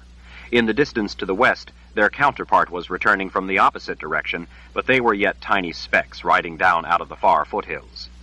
As the first group of horsemen came storming in before the Emperor and his advisers, Jensen covered her mouth with the edge of her cloak to mask her coughing on the cloud of dust. The husky man at the lead of the riders pulled his pied horse around. His greasy strings of hair whipped around like the horse's white tail. "Nothing, Excellency." Jagang, looking in a foul mood and near the end of his patience, shifted his weight in his saddle. "Nothing." "No, Excellency, nothing. No sign of troops anywhere to the east, or on the far side of the city, or all the way up the slopes of the mountains. Nothing. The roads, the trails, all deserted. No people, no tracks, no horse dung, no wagon ruts, nothing. We could find no sign that anyone had been here for a good long time." The man went on with a detailed account of where they had looked, but without result, as the other knot of men thundered in from the west, their horses lathered and in a high state of excitement. "No one!" the man at the front called out, as he hauled in on the reins, laying his horse's head over. The horse, eyes wild and keyed up from the hard ride, pivoted around to a halt before the Emperor, snorting through flared nostrils. "Excellency, there are no troops or anyone to the west." Jagang glared at the confessor's palace. "What about the road up to the keep?" he asked in a quiet growl. "Or are you going to tell me that my scouts and patrols were ambushed by the ghosts of all the vanished people?" The brawny man layered in hides looked as fierce as anyone Jensen had ever seen. His top teeth were missing, adding to his savage aspect. He cast a cautious look back up at the wide ribbon of road that wound its way up from the city toward the Wizard's Keep. He turned back to the Emperor. "Excellency, there were no tracks on the road up to the keep either." "Did you go all the way up to the keep to check?" he asked, his dark gaze turning on the man. The man swallowed under the hot scrutiny of Jagang's glower. "There is a stone bridge not far from the top that crosses a great crevasse. We went that far, Excellency, but still saw no one, nor any tracks. The portcullis was lowered. Beyond, the keep showed no sign of life." "That means nothing," a woman not far behind scoffed. Jensen turned, along with Sebastian, most of the advisors, officers, and Jagang, to look at her. It was Sister Perdita who had spoken. At least she managed to keep most of the superior smirk off her face as everyone stared at her. "It means nothing," she repeated. "I'm telling you, Excellency, I don't like this one bit. Something is wrong." "Something like what?" Jagang asked, his voice low and surly. Sister Perdita left the company of several dozen Sisters of the Light and walked her horse forward to speak more privately to the Emperor. "Excellency," she said only after she was close, "have you ever walked into a wood and realized that there were no sounds, when there should be? That it had suddenly gone quiet?" Jensen had. She was struck by how accurately the sister had hit upon the peculiar uneasy feeling she was having, a kind of portent to doom, yet without definable cause, that made the fine hairs at the back of her neck stand on end like when she would be lying in her bedroll almost asleep, and every insect all at once went silent. Jagang glared at Sister Perdita. "When I walk into a wood or anywhere, it always goes silent." The sister didn't argue, but simply started over. "Excellency, we have fought these people long and hard. Those of us with the gift know their tricks with magic. We know when they are using their gift. We've learned to know if they've used magic to set traps, even if those traps are not themselves magic. But this is different. Something is wrong." "You still have not told me what," Jagang said, with restrained, impatient irritation, as if he didn't have time for someone who wouldn't come to the point. The woman, noting his annoyance, bowed her head. "Excellency, I would tell you if I knew. It is my duty to advise you of what I know. We can detect no magic being used. None. We sense no traps that have ever been touched by the gift. But that knowledge still does not set my mind at ease. Something is wrong. I'm telling you now, my warning, even though I admit that I don't know the cause of my concern. You have but to search my mind for yourself, and you will see I'm speaking the truth." Jensen had no idea what the sister meant, but after staring at her for a moment, Jagang visibly cooled. He grunted dismissively as he looked back toward the palace. I think you're just nervous after a long, idle winter, sister. As you said, you know their tactics and tricks with magic. So if it was something real, you and your sisters would know it and know the cause. I'm not sure that's true, Sister Perdita pressed. She cast a quick, troubled glance at the wizard's keep up on the mountain.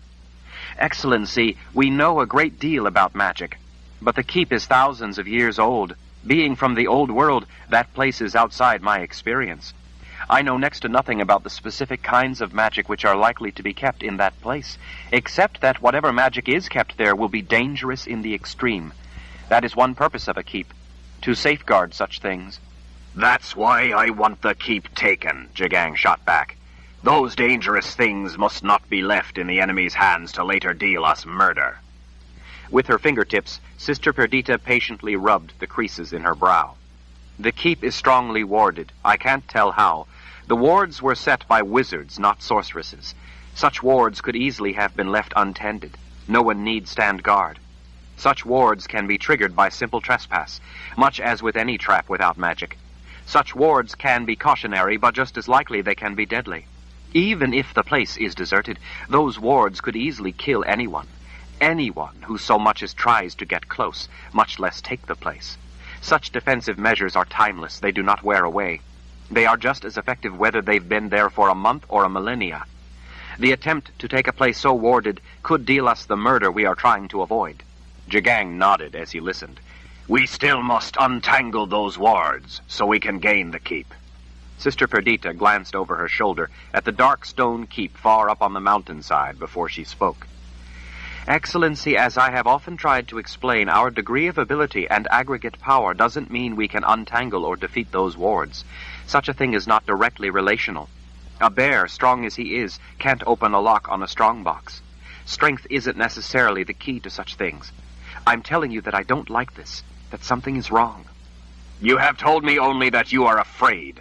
Of all those with magic, the sisters are exceptionally well armed. That is the reason you're here.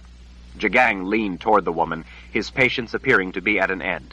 I expect the sisters to stop any threat from magic. Must I make it any more clear? Sister Perdita paled. No, Excellency. After a bow from her saddle, she pulled her horse around to rejoin her sisters. Sister Perdita, Jagang called after her. He waited until she turned back. As I've told you before, we must gain the wizard's keep. I don't care how many of you it takes, only that it gets done. As she returned to her sisters to discuss the matter, Jagang, along with everyone else, caught sight of a lone rider racing toward them from the city. Something about the look on the man's face had everyone checking their weapons. They all waited in tense silence until his horse skidded to a stop before the Emperor. The man was drenched in sweat, and his narrow-set eyes were wide with excitement, but he kept his voice under control. Excellency, I saw no one in the city, but I smelled horses. Jensen saw apprehension etched on the faces of the officers at this further confirmation of their disbelief of the preposterous notion that the city was deserted. The order had driven the enemy forces to Aidendrill as winter had descended, trapping not only the army but the people of the city as well. How a place this large could be evacuated in the dead of winter was beyond their imagination. Yet no one seemed willing to voice that conviction too strongly to the Emperor as he stared out upon an empty city. Horses? Jagang frowned. Maybe it was a stable. No, Excellency. I could not find them nor hear them, but I could smell them. It was not the smell of a stable, but horses. There are horses there. Then the enemy is here, just as we thought, one of the officers said to Jagang. They're hiding, but they're here. Jagang said nothing as he waited for the man to go on. Excellency, there is more, the burly soldier said, nearly bursting with excitement. As I searched, I could not find the horses anywhere, so I decided to return for more men to help ferret out the cowardly enemy. As I was returning, I saw someone in a window of the palace. Jagang's gaze abruptly turned to the man. What? The soldier pointed. In the White Palace, Excellency. As I rode out from behind a wall at the edge of the city, before the palace grounds, I saw someone on the second floor move away from a window. With an angry yank on the reins, Jagang checked his stallion's impatient sidesteps. Are you sure? The man nodded vigorously. Yes, Excellency, the windows there are tall. On my life, just as I came out from behind the wall and looked up, someone saw me and moved back from a window. The Emperor peered intently up the road lined with maple trees toward the palace as he considered this new development. Man or woman? Sebastian asked. The rider paused to wipe sweat from his eyes and to swallow in an effort to catch his breath. It was the briefest look, but I believe it was a woman. Jagang turned his dark glare on the man. Was it her? The maple branches clattered together in the gusts as all eyes watched the man. Excellency, I could not tell for certain. It might have been a reflection of the light on the window, but in that brief look, I thought I saw that she was wearing a long white dress. The Mother Confessor wore a white dress. Jensen thought it was pretty far-fetched to believe it could be a coincidence that there would be a reflection on the glass right as a person moved away from the window, a reflection that made it look like they were wearing the white dress of the Mother Confessor. Yet it made no sense to Jensen. Why would the Mother Confessor be alone in her palace? Making a last stand was one thing. Making it alone was quite another. Could it be, as the man suggested, that the enemy was cowardly and hiding? Sebastian idly tapped a finger against his thigh.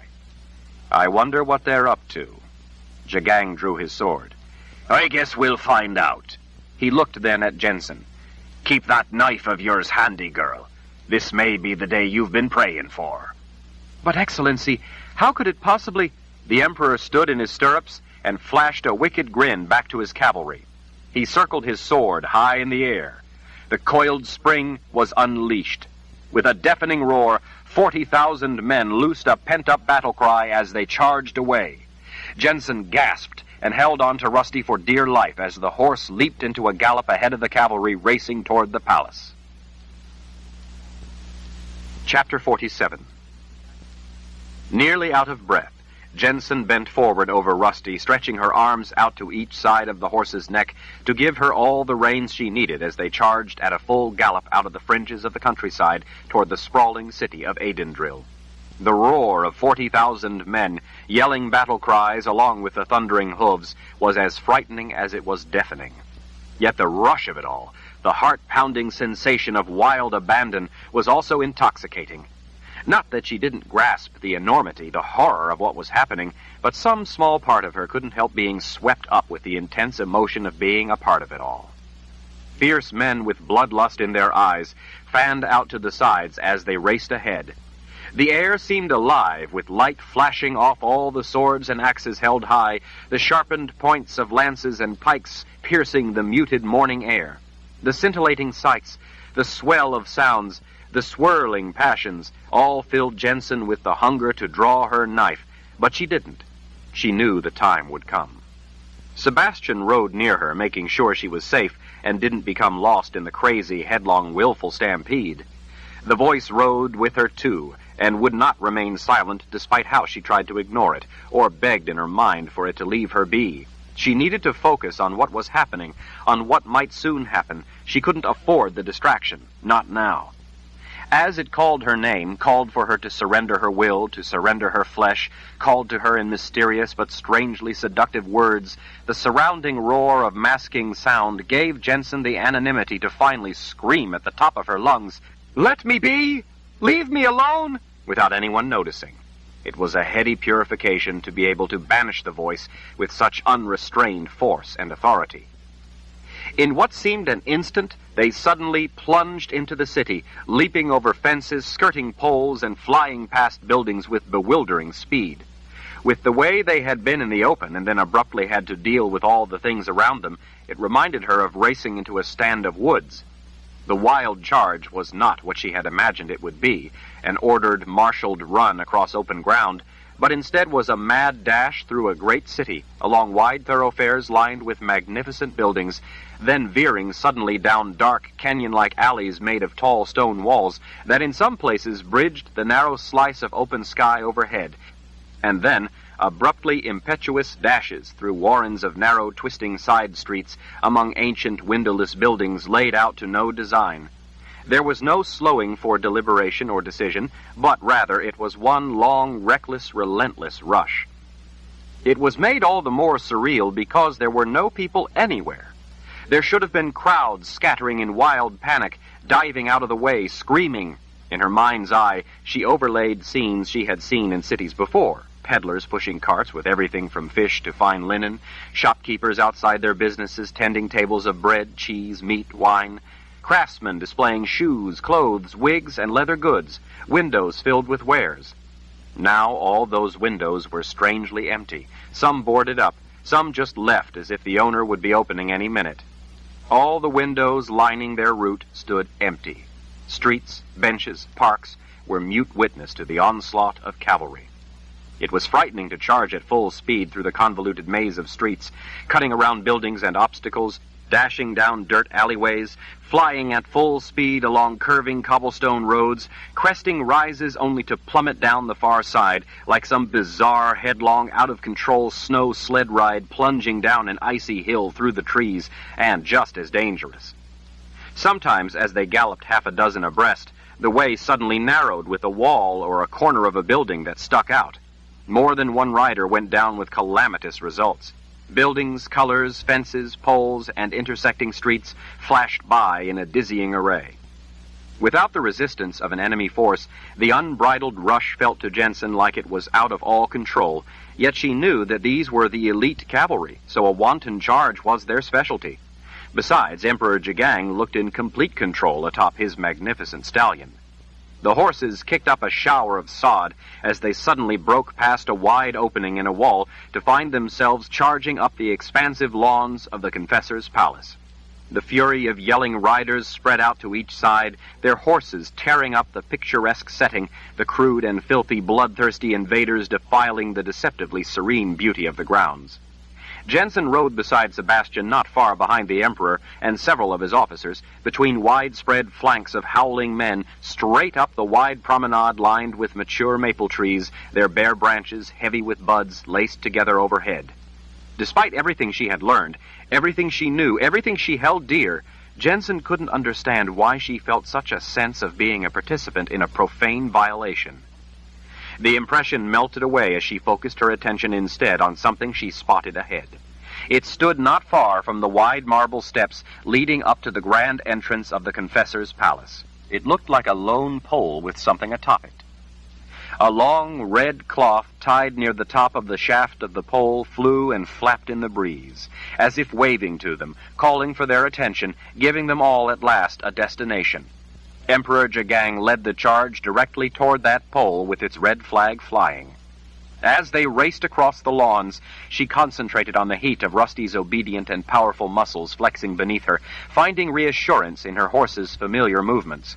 Jensen couldn't help gazing up at the white marble columns towering above them. It was a majestic entrance, imposing yet elegant and welcoming. This day the imperial order was at last to own the place where evil had, for so long, ruled unopposed. Emperor Jagang held his sword high, signaling the cavalry to halt. The cheering, yelling, screaming battle cries died out as tens of thousands of men all at once brought their excited horses down from a charge to a stop. It amazed her, what with so many men with weapons out, that it all happened in seconds and without carnage. Jensen patted the side of Rusty's neck before sliding down off her horse. She hit the ground among a confusion of men, mostly officers and advisors, but regular cavalry too, all swarming in to protect the Emperor. She had never been this close in among the regular soldiers before. They were intimidating as they eyed her in their midst. They all seemed impatient for an enemy to fight. The men were a filthy, grimy lot, and smelled worse than their horses. For some reason, it was that suffocating, sweaty, foul stink that frightened her the most. Sebastian's hand seized her arm and pulled her close. "Are you all right?" Jensen nodded, trying to see the Emperor and what had stopped him. Sebastian tried to see as well, pulling her along with him as he stepped through a screen of burly officers. Seeing it was him, they made way. She and Sebastian halted when they saw the Emperor standing several paces ahead, alone, his back to them, his shoulders slumped, his sword hanging from his fist at his side. It appeared that all his men were afraid to approach him. Jensen, with Sebastian quickly moving to catch up, closed the distance to reach Emperor Jagang. He stood frozen before the spear planted butt end in the ground. He stared with those completely black eyes as if seeing an apparition. Tied beneath the long, barbed, razor-sharp metal point of the spear, the long red cloth flapped in the otherwise complete silence. Atop the spear was a man's head. Jensen winced at the arresting sight. The gaunt head, severed cleanly at mid-neck, looked almost alive. The dark eyes beneath a deeply hooded brow were fixed in an unblinking stare. A dark, creased cap rested halfway down the forehead. Somehow, the austere cap pressed down on the head seemed to match the severe countenance of the man. Wisps of wiry hair curled out from above his ears to ruffle in the wind. It seemed as if the thin lips at any moment might give them a forbidding smile from the world of the dead. The face looked as if the man in life had been as grim as death itself.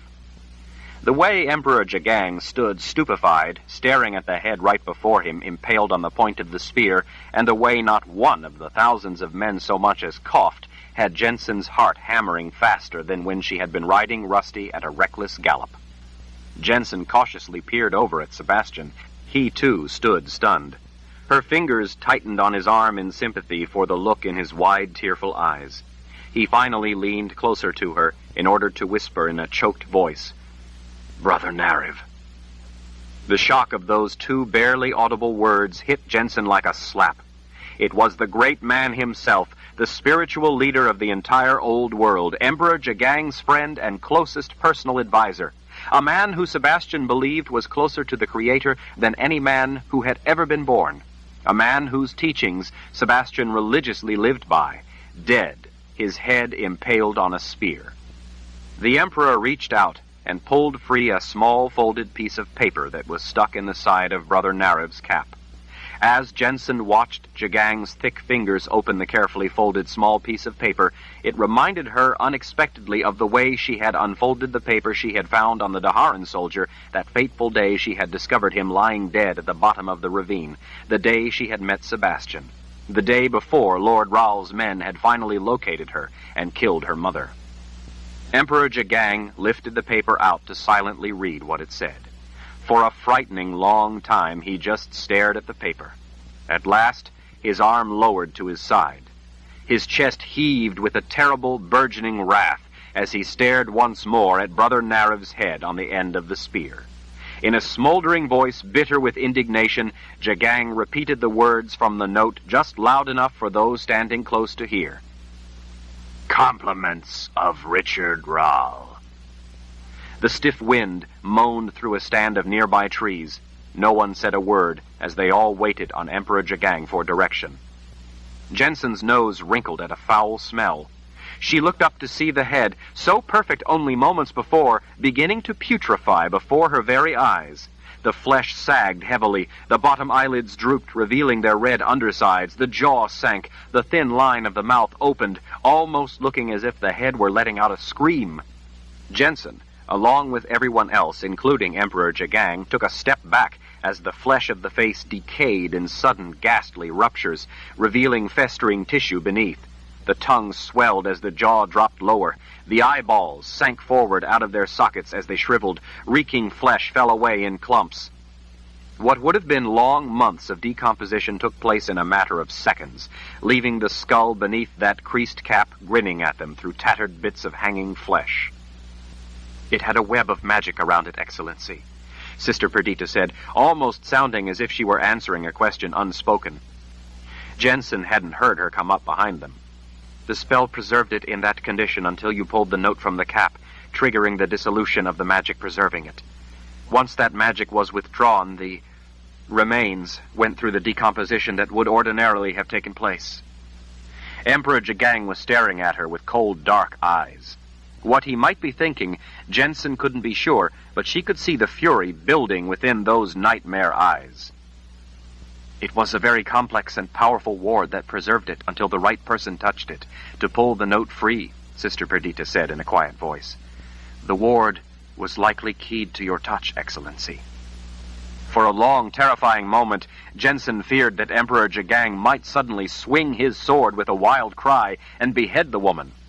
To the side, an officer suddenly pointed up at the confessor's palace. "Look, it's her!" "Dear Creator," Sebastian whispered, as he too looked up and saw someone in the window.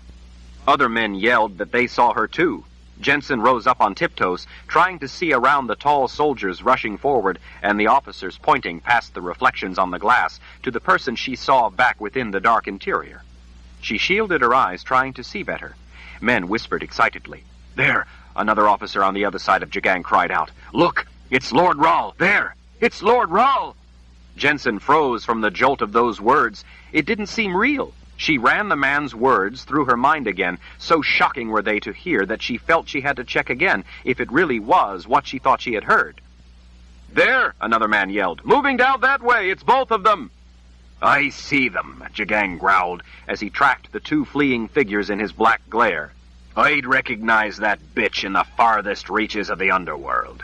And there, Lord Rahl is with her." Jensen could catch only fleeting flashes of two figures racing away past windows. Emperor Jagang sliced the air with his sword, signaling his men. "Surround the palace so they can't escape." He turned to his officers. "I want the assault company to come with me, and a dozen sisters. Sister Perdita, stay with the sisters out here. Don't let anyone get by you." His gaze sought Sebastian and Jensen. When he found them among those standing close, he fixed Jensen in his hot glare. "If you want your chance, girl, then come with me." Jensen realized, as she and Sebastian raced away after Emperor Jagang, that she had her knife clenched in her fist. Chapter 48. Close on Jagang's heels, in the shadows of towering marble columns, Jensen raced up the wide expanse of white marble steps. Sebastian's reassuring hand was on the small of her back the whole way. Fierce determination etched the faces of the savage men bounding up the steps all around her.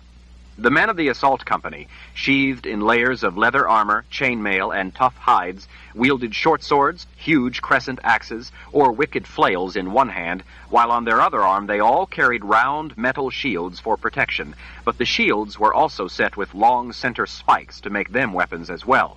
The men were even swathed with belts and straps set with sharpened studs to make grappling with them in hand-to-hand combat treacherous at best. Jensen couldn't imagine anyone with the nerve to go against such vicious men. Storming up the steps, the burly soldiers growled like animals, crashing through the carved double doors as if they were made of sticks, never checking to see if the doors might be unlocked. Jensen shielded her face with an arm as she flew through the shower of splintered wood fragments. The thunder of the men's boots echoed through the grand hall inside.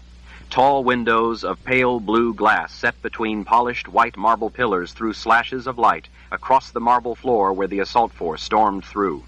Men hooked the marble railing with big hands and swooped up the first stairway, going for the upper floors where they had seen the Mother Confessor and Lord Rahl. The sound of the soldiers' boots on stone echoed up through the high-ceilinged stairwell decorated with ornate moldings.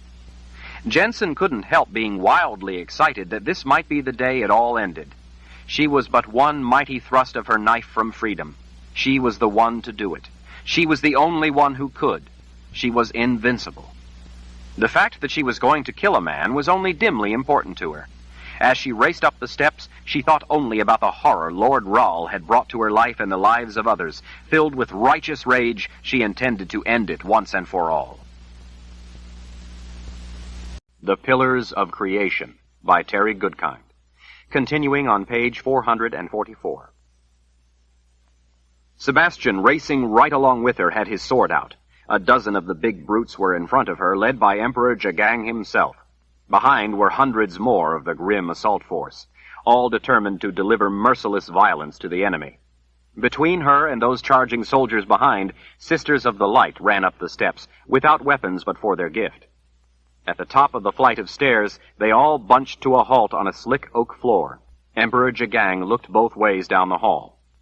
One of the panting sisters pushed through the men. "Excellency, this makes no sense."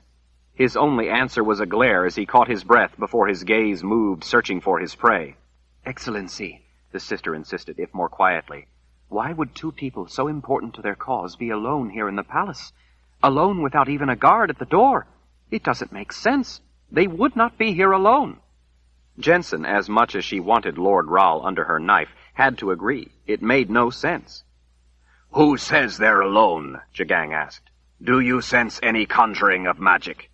He was right, of course. They might go through a door and encounter a surprise of 1,000 swords waiting for them. But that chance seemed remote. It seemed more logical that a protecting force, if there was one here, would not have wanted to allow them to all get inside. "No," the sister answered. "I sense no magic, but that doesn't mean it can't be called in an instant. Excellency, you are endangering yourself needlessly. This is dangerous to go chasing after such people when there are so many things about it that make no sense." She stopped short of calling it foolish. Jagang, seeming to pay minimal attention to the sister as she spoke, signaled to his men, sending a dozen racing off in each direction down the hall. A snap of his fingers and a quick gesture sent a sister with each group. "You're thinking like a Green Army officer," Jagang said to the sister. "The Mother Confessor is far more sly and 10 times as cunning as you give her credit for. She is smarter than to think in such simple terms. You've seen some of the things she's pulled off. I'll not let her get away with this one." "Then why would she and Lord Rahl be here alone?" Jensen asked, when she saw that the sisters feared to speak up further. "Why would they allow themselves to be so vulnerable?" "Where better to hide than in an empty city?" Jagang asked. "An empty palace.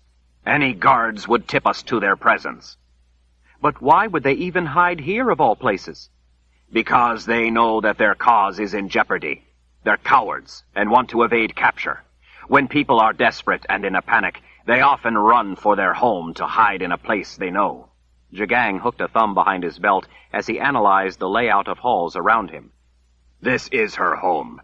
In the end, it's only their own hides that they think of, not that of their fellow man." Jensen couldn't help herself from pressing, even as Sebastian was pulling her back, urging her to be quiet. She threw her arm out toward the expanse of windows. "Why would they allow themselves to be seen, then? If they're trying to hide, as you suggest, then why would they let themselves be spotted?" "They're evil." He leveled his terrible eyes at her. "They wanted to watch me find Brother Narev's remains. They wanted to see me discover their profane and heinous butchery of a great man. They simply couldn't resist such sick delight." "But—" "Let's go," he called to his men. As the Emperor charged off, Jensen seized Sebastian's arm in exasperation, holding him back. "Do you really think it could be them? You're a strategist. Do you honestly think that any of this makes sense?" He noted which way the Emperor went, followed by a flood of men charging after him, then turned a heated glare on her. "Jensen, you wanted Lord Rahl. This may be your chance." "But I don't see why—" "Don't argue with me. Who are you to think you know better?" "Sebastian, I don't have all the answers. That's why we're in here." Jensen swallowed past the lump in her throat. "I'm only worried for you, Sebastian, and Emperor Jagang. I don't want your heads to end up on the end of a pike, too." "In war you must act, not only by careful plan, but when you see an opening. This is what war is like. In war, people sometimes do stupid or even seemingly crazy things. Maybe she and Lord Rahl have simply done something stupid. You have to take advantage of an enemy's mistakes. In war, the winner is often the one who attacks no matter what and presses any advantage. There isn't always time to figure everything out." Jensen could only stare up into his eyes. Who was she, a nobody, to try to tell an emperor's strategist how to fight a war? "Sebastian, I was only—" He snatched a fistful of her dress and yanked her close, his red face twisted in anger. "Are you really going to throw away what might turn out to be your only chance to avenge your mother's murder? How would you feel if Richard Rahl really is crazy enough to be here, or if he has some plan we can't even conceive of, and you just stand here arguing about it?" Jensen was stunned. Could he be right? What if he was? "There they are!" came a cry from far down the hall. It was Jagang's voice. She saw him among a distant clot of his soldiers, pointing his sword as they all scrambled to turn a corner. "Get them! Get them!" Sebastian seized her arm, spun her around, and shoved her on down the hall. Jensen caught her footing and ran with wild abandon. She felt ashamed for arguing with people who knew what war was all about when she didn't. Who did she think she was, anyway? She was a nobody. Great men had given her a chance, and she stood around on the doorstep of greatness, arguing about it. She felt a fool. As they ran past tall windows, the very windows where the Mother Confessor and Lord Rahl had only moments before been seen, something outside caught her eye. A collective groan went up from beyond the panes of glass. Jensen slid to a stop, her hands out, gathering up Sebastian to stop him, too. "Look!" Sebastian glanced impatiently toward the others racing away, then stepped closer to look out the window as she shook her hand, frantically pointing. Tens of thousands of cavalrymen had formed up into a huge battle line across the palace grounds, stretching all the way down the hill, appearing to charge the enemy in a great battle. They all brandished swords, axes, and pikes as they rushed as a single mass, yelling blood-curdling battle cries. Jensen watched in stunned silence, seeing nothing yet for them to fight. Still, the men, raising a great cry, ran forward with weapons raised. She expected to see them run down the hill toward something out beyond the wall. Perhaps they could see an enemy approaching, that she could not from her angle up in the palace. But then, in the middle of the grounds, with a mighty shock all along the line, there was a resounding crash as they met the wall of an enemy that was not there. Jensen couldn't believe her eyes. Her mind groped to reconcile it, but the terrifying sight outside made no sense. She wouldn't have believed what she was seeing were it not for the shock of sudden carnage. Bodies, man and horse, were rent open. Horses reared, others went down tumbling over broken legs. Men's heads and arms spun through the air as if lopped off by sword and axe. All along the line, blood filled the air. Men were driven back by blows that exploded through their bodies. The dark and grimy force of Imperial Order cavalry was suddenly bright red in the muted daylight. The slaughter was so horrific that the green grass was left red in a swath down the hill. Where there had been battle cries, now there were piercing screams of appalling suffering and pain as men, hacked to pieces, limbs severed, mortally wounded, tried to drag themselves to safety. Out in that field, there was no such place. There was only confusion and death. Horrified, Jensen looked up into Sebastian's baffled expression. Before either could say a word, the building shook as if struck by lightning. Following close on the heels of the thunderous boom, the hall filled with billowing smoke. Flames boiled toward them. Sebastian snatched her arm and dove with her into a side hall opposite the window. The blast roared down the hall, driving chunks of wood, whole chairs, and flaming drapery before it. Fragments of glass and metal shrieked by, slicing through walls. As soon as the smoke and flames had rolled past, Jensen and Sebastian, both with weapons to hand, raced out into the hall, running in the direction Emperor Jagang had gone. Whatever questions or objections she had were forgotten. Such questions were suddenly irrelevant. It only mattered that, somehow, Richard Rahl was there. She had to stop him. This was finally her chance. The voice, too, urged her on. This time she didn't try to put the voice down. This time she let it fan the flames of her burning lust for vengeance. This time she let it fill her with the overwhelming need to kill. They raced past tall doors lining the hall. Each of the deep-set windows that flashed by had a small window seat. The walls were faced with frame and panel wood, painted a shade of white, warmed with a bit of rose color to it. As they came to the intersection of corridors and rounded the corner, Jensen didn't really notice the elegant silver reflector lamp centered in each of those panels. She saw only the bloody handprints smeared along the walls, the long splashes of blood on the polished oak floor, the disorderly tangle of still bodies. There were at least 50 of the burly assault soldiers scattered haphazardly down the hall, each burned, many ripped open by flying glass and splintered wood. Most of the faces weren't even unrecognizable as such. Shattered rib bones protruded from blood-soaked chainmail or leather. Along with the weapons that lay scattered, the hall was awash with gore and loose intestines, making it look like someone had spilled baskets of bloody dead eels. Among the bodies was a woman, one of the sisters. She had been nearly torn in two, as had been a number of the men, her slashed face set in death with a fixed look of surprise. Jensen gagged on the stench of blood, hardly able to draw a breath.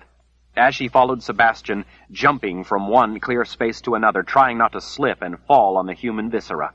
The horror of what Jensen was seeing was so profound that it didn't register in her mind. At least, it didn't register emotionally. She simply acted as if in a dream, not really able to consider what she was seeing. Once past the bodies, they followed a trail of blood down a maze of grand halls. The distant sound of men shouting drifted back to them. Jensen was at least relieved to hear the Emperor's voice among them. They sounded like hounds locked on the scent of a fox, baying insistently, refusing to lose their prey. "Sir!" a man called from far back through a doorway to the side. "Sir, this way!" Sebastian paused to look at the man and his frantic hand signals, then pulled Jensen into a resplendent room. Across a floor covered with an elegant carpet of gold and rust-colored diamond designs, past windows hung with gorgeous green draperies, a soldier stood at a doorway into another hall. There were couches like none Jensen had ever seen, and tables and chairs with beautifully carved legs. While the room was elegant, it was not imposingly so, making it seem like a place where people might gather for casual conversations. She followed Sebastian as he ran for the soldier at the door on the opposite side of the room. "It's her!" the man called to Sebastian. "Hurry, it's her! I just saw her pass by!" The hulking soldier, still trying to catch his breath, sword hanging in his fist, peeked out the doorway again. Just before they reached him, as he peered down the hall, Jensen heard a dull thump. The soldier dropped his sword and clutched at his chest, his eyes going wide, his mouth opening. He fell dead at their feet, no sign of any wound. Jensen pushed Sebastian up against the wall before he could go through the doorway. She didn't want him encountering whatever had just dropped the soldier. Almost at the same time, from the way they had come, she heard the snapping hiss of something otherworldly. Jensen dropped to the floor, stretching out over Sebastian, holding him against the edge of floor and wall as if he were a child to be protected. She closed her eyes tight, crying out with fright at the thunderous blast behind her that shook the floor. A barrage of rubble shrieked through the room. When it finally went still and she opened her eyes, dust drifted through the destruction. The wall around them was peppered with holes. Somehow, she and Sebastian were not hurt. It only served to confirm what she already believed. It was him! Sebastian's arm shot out from under her to point across the room. It was him! Jensen turned but saw no one. What? Sebastian pointed again. It was Lord Rahl. I saw him. As he ran past the door, he cast in a spell of some kind, a pinch of sparkling dust, just as you pushed me against the wall. Then it exploded. I don't know how we survived in a room filled with such flying debris. I guess it all missed us, Jensen said. The room had been turned inside out. The draperies were shredded, the walls holed. The furniture that only moments before had been so beautiful was now a wreck of splinters and ripped upholstery. The rumpled carpet was covered in white dust, pieces of plaster, and splintered wood. A hanging chunk of plaster broke away and crashed to the floor, raising yet more dust as Jensen made her way through the wreckage of the room toward the door they had come through, the door where Sebastian had pointed, the door where only moments before Lord Rahl had been. Sebastian retrieved his sword and quickly followed her out. The hall, its woodwork so tastefully painted, was now smeared with blood. The body of another sister lay crumpled not far away. When they reached her, they saw her dead eyes staring up at the ceiling in surprise. What in the name of creation is going on? Sebastian whispered to himself. Jensen thought by the look on the dead sister's face that she must have wondered the same thing in the last instant of her life. A glance out the window showed a killing ground littered with thousands of bodies. You have to get the Emperor out of here, Jensen said. This isn't the simple thing it appeared. I'd say it was a trap of some kind, but we might still be able to carry out our objective. That would make it a success, make it worth it. Whatever was happening was outside her experience and beyond her ability to comprehend. Jensen only knew that she intended to carry out her objective. As they raced down halls, chasing the sounds and following the trail of bodies, they worked their way deeper into the mysterious confessor's palace, away from any outside windows to where the air was hushed and gloomy. The deep shadows in the halls and rooms, where little light penetrated, added a frightening new dimension to the terrifying events. Jensen was well past shock, horror, or even fear. She felt as if she were watching herself act. Even her own voice sounded remote to her. In some distant way, she marveled at the things she did, at her ability to carry on. As they cautiously rounded an intersection, they encountered a few dozen soldiers hunched in the shadows just inside a small room, bloodied but alive. 4 sisters were there, too. Jensen spotted Emperor Jagang leaning against a wall as he panted, his sword gripped tightly in a bloody fist. As she rushed up, he met her gaze, his black eyes filled not with the fear or sorrow she expected, but with rage and determination. "We're close, girl. Keep that knife out and you'll get your chance." Sebastian moved off to check other doorways, securing the immediate area, several men moving at his direction when he gave them silent hand signals. She could hardly believe what she was hearing or seeing. Emperor, you have to get out of here. He frowned at her. Are you out of your mind? We're being cut to pieces. There are dead soldiers everywhere. I saw sisters back there ripped open by something. Magic, he said with a wicked grin. She blinked at that grin. Excellency, you have to get out of here before they have you, too. His grin vanished, replaced by red-faced anger. This is war. What do you think war is? War is killing. They've been doing it, and I intend to do it back twice over. If you don't have the guts to use that knife, then put your tail between your legs and run for the hills. But don't ever ask me to help you again. Jensen stood her ground. I'll not run. I'm here for a reason. I only wanted you out of here so the Order would not lose you too, after they've already lost Brother Nariv. He huffed in disgust. Touching. He turned to his men, checking that they were paying attention. Half take the room on the right, just ahead. The rest stay with me. I want them flushed out in the open. He swept his sword before the faces of the 4 sisters. 2 with them, 2 with me. Don't disappoint me now. With that, the men and sisters split up and quickly moved off, half through the room at the right, half charging after the Emperor. Sebastian gestured urgently for her. Jensen joined him, running at his side, as they raced out into the smoky hall after the Emperor. There he is, she heard Jagang call from up ahead. Here, this way, here! And then there was a thunderous blast so violent it took Jensen's feet from under her, sending her sprawling. The hall was suddenly filled with fire and fragments of every sort, rebounding off the walls as it all came flying toward them. Snatching her arm, Sebastian yanked her up and into a recessed doorway just in time to miss the bulk of the flying objects that came careening past. Men up the hall let out screams of mortal pain. Such unbridled wails sent shivers up Jensen's spine. Following Sebastian, Jensen ran through thick smoke toward the screams. The dark, in addition to the smoke, made it difficult to see very far, but they soon encountered bodies. Beyond the dead, there were still some men alive, but it was clear by the ghastly nature of their wounds that they would not live long. The last moments of their lives were to be spent in horrifying agony. Jensen and Sebastian scrambled past the dying through the carnage and rubble piled knee-deep from wall to wall, looking for Emperor Jagang. There, among the splintered wood, leaning boards, overturned chairs and tables, glass shards and fallen plaster, they spotted him. Jagang's thigh was laid open to the bone. A sister stood beside him, her back pressed to the wall. A huge, splintered oak board had been driven through her just below her breastbone, pinning her to the wall. She was still alive, but it was evident that there was nothing to be done for her. "Dear Creator, forgive me. Dear Creator, forgive me," she whispered over and over through quivering lips. Her eyes turned to watch them approach. "Please," she whispered, blood frothing from her nose. "Please help me." She had been close to the Emperor. She had probably shielded him with her gift, deflecting whatever power had been unleashed, and saved his life. Now she was shivering in mortal agony. Sebastian lifted something from under his cloak, behind his back. With a mighty swing, he brought his axe around. The blade slammed into the wall with resounding thunk and stuck. The sister's head tumbled down, bouncing through the dusty rubble. Sebastian yanked once, freeing his axe. As he replaced it in the hanger at the small of his back, he turned and came face to face with Jensen. She could only stare in horror into his icy blue eyes. "If it were you," he said, "would you want me to let you endure such suffering?" Trembling uncontrollably, unable to answer him, Jensen turned away and fell to her knees beside Emperor Jagang. She imagined he had to be in frightening pain, but he hardly seemed to notice the gaping wound, except that he knew his leg wouldn't work.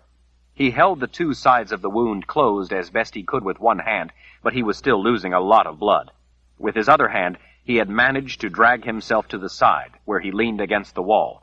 Jensen was no healer and didn't really know what to do, but she did realize the urgent need to do something to stop the gushing blood. His face streaked with sweat and soot, Jagang pointed with his sword down a side hall. "Sebastian, it's her! She was right here! I almost had her! Don't let her get away!" Another sister, wearing a dusty brown wool dress, came clambering over the rubble, stumbling toward them in the darkness, passing all the groaning soldiers. "Excellency, I heard you! I'm here! I can help!"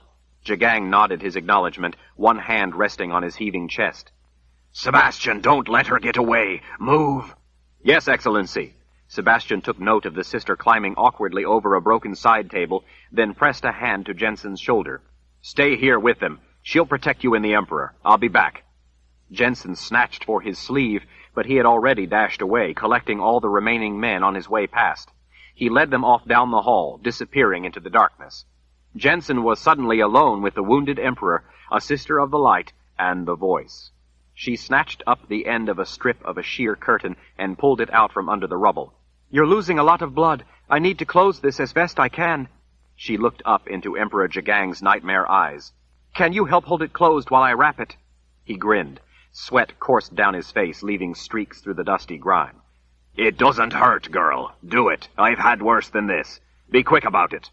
Jensen started threading the filthy curtain under his leg, wrapping it around and under again as Jagang held the gaping wound closed as best he could.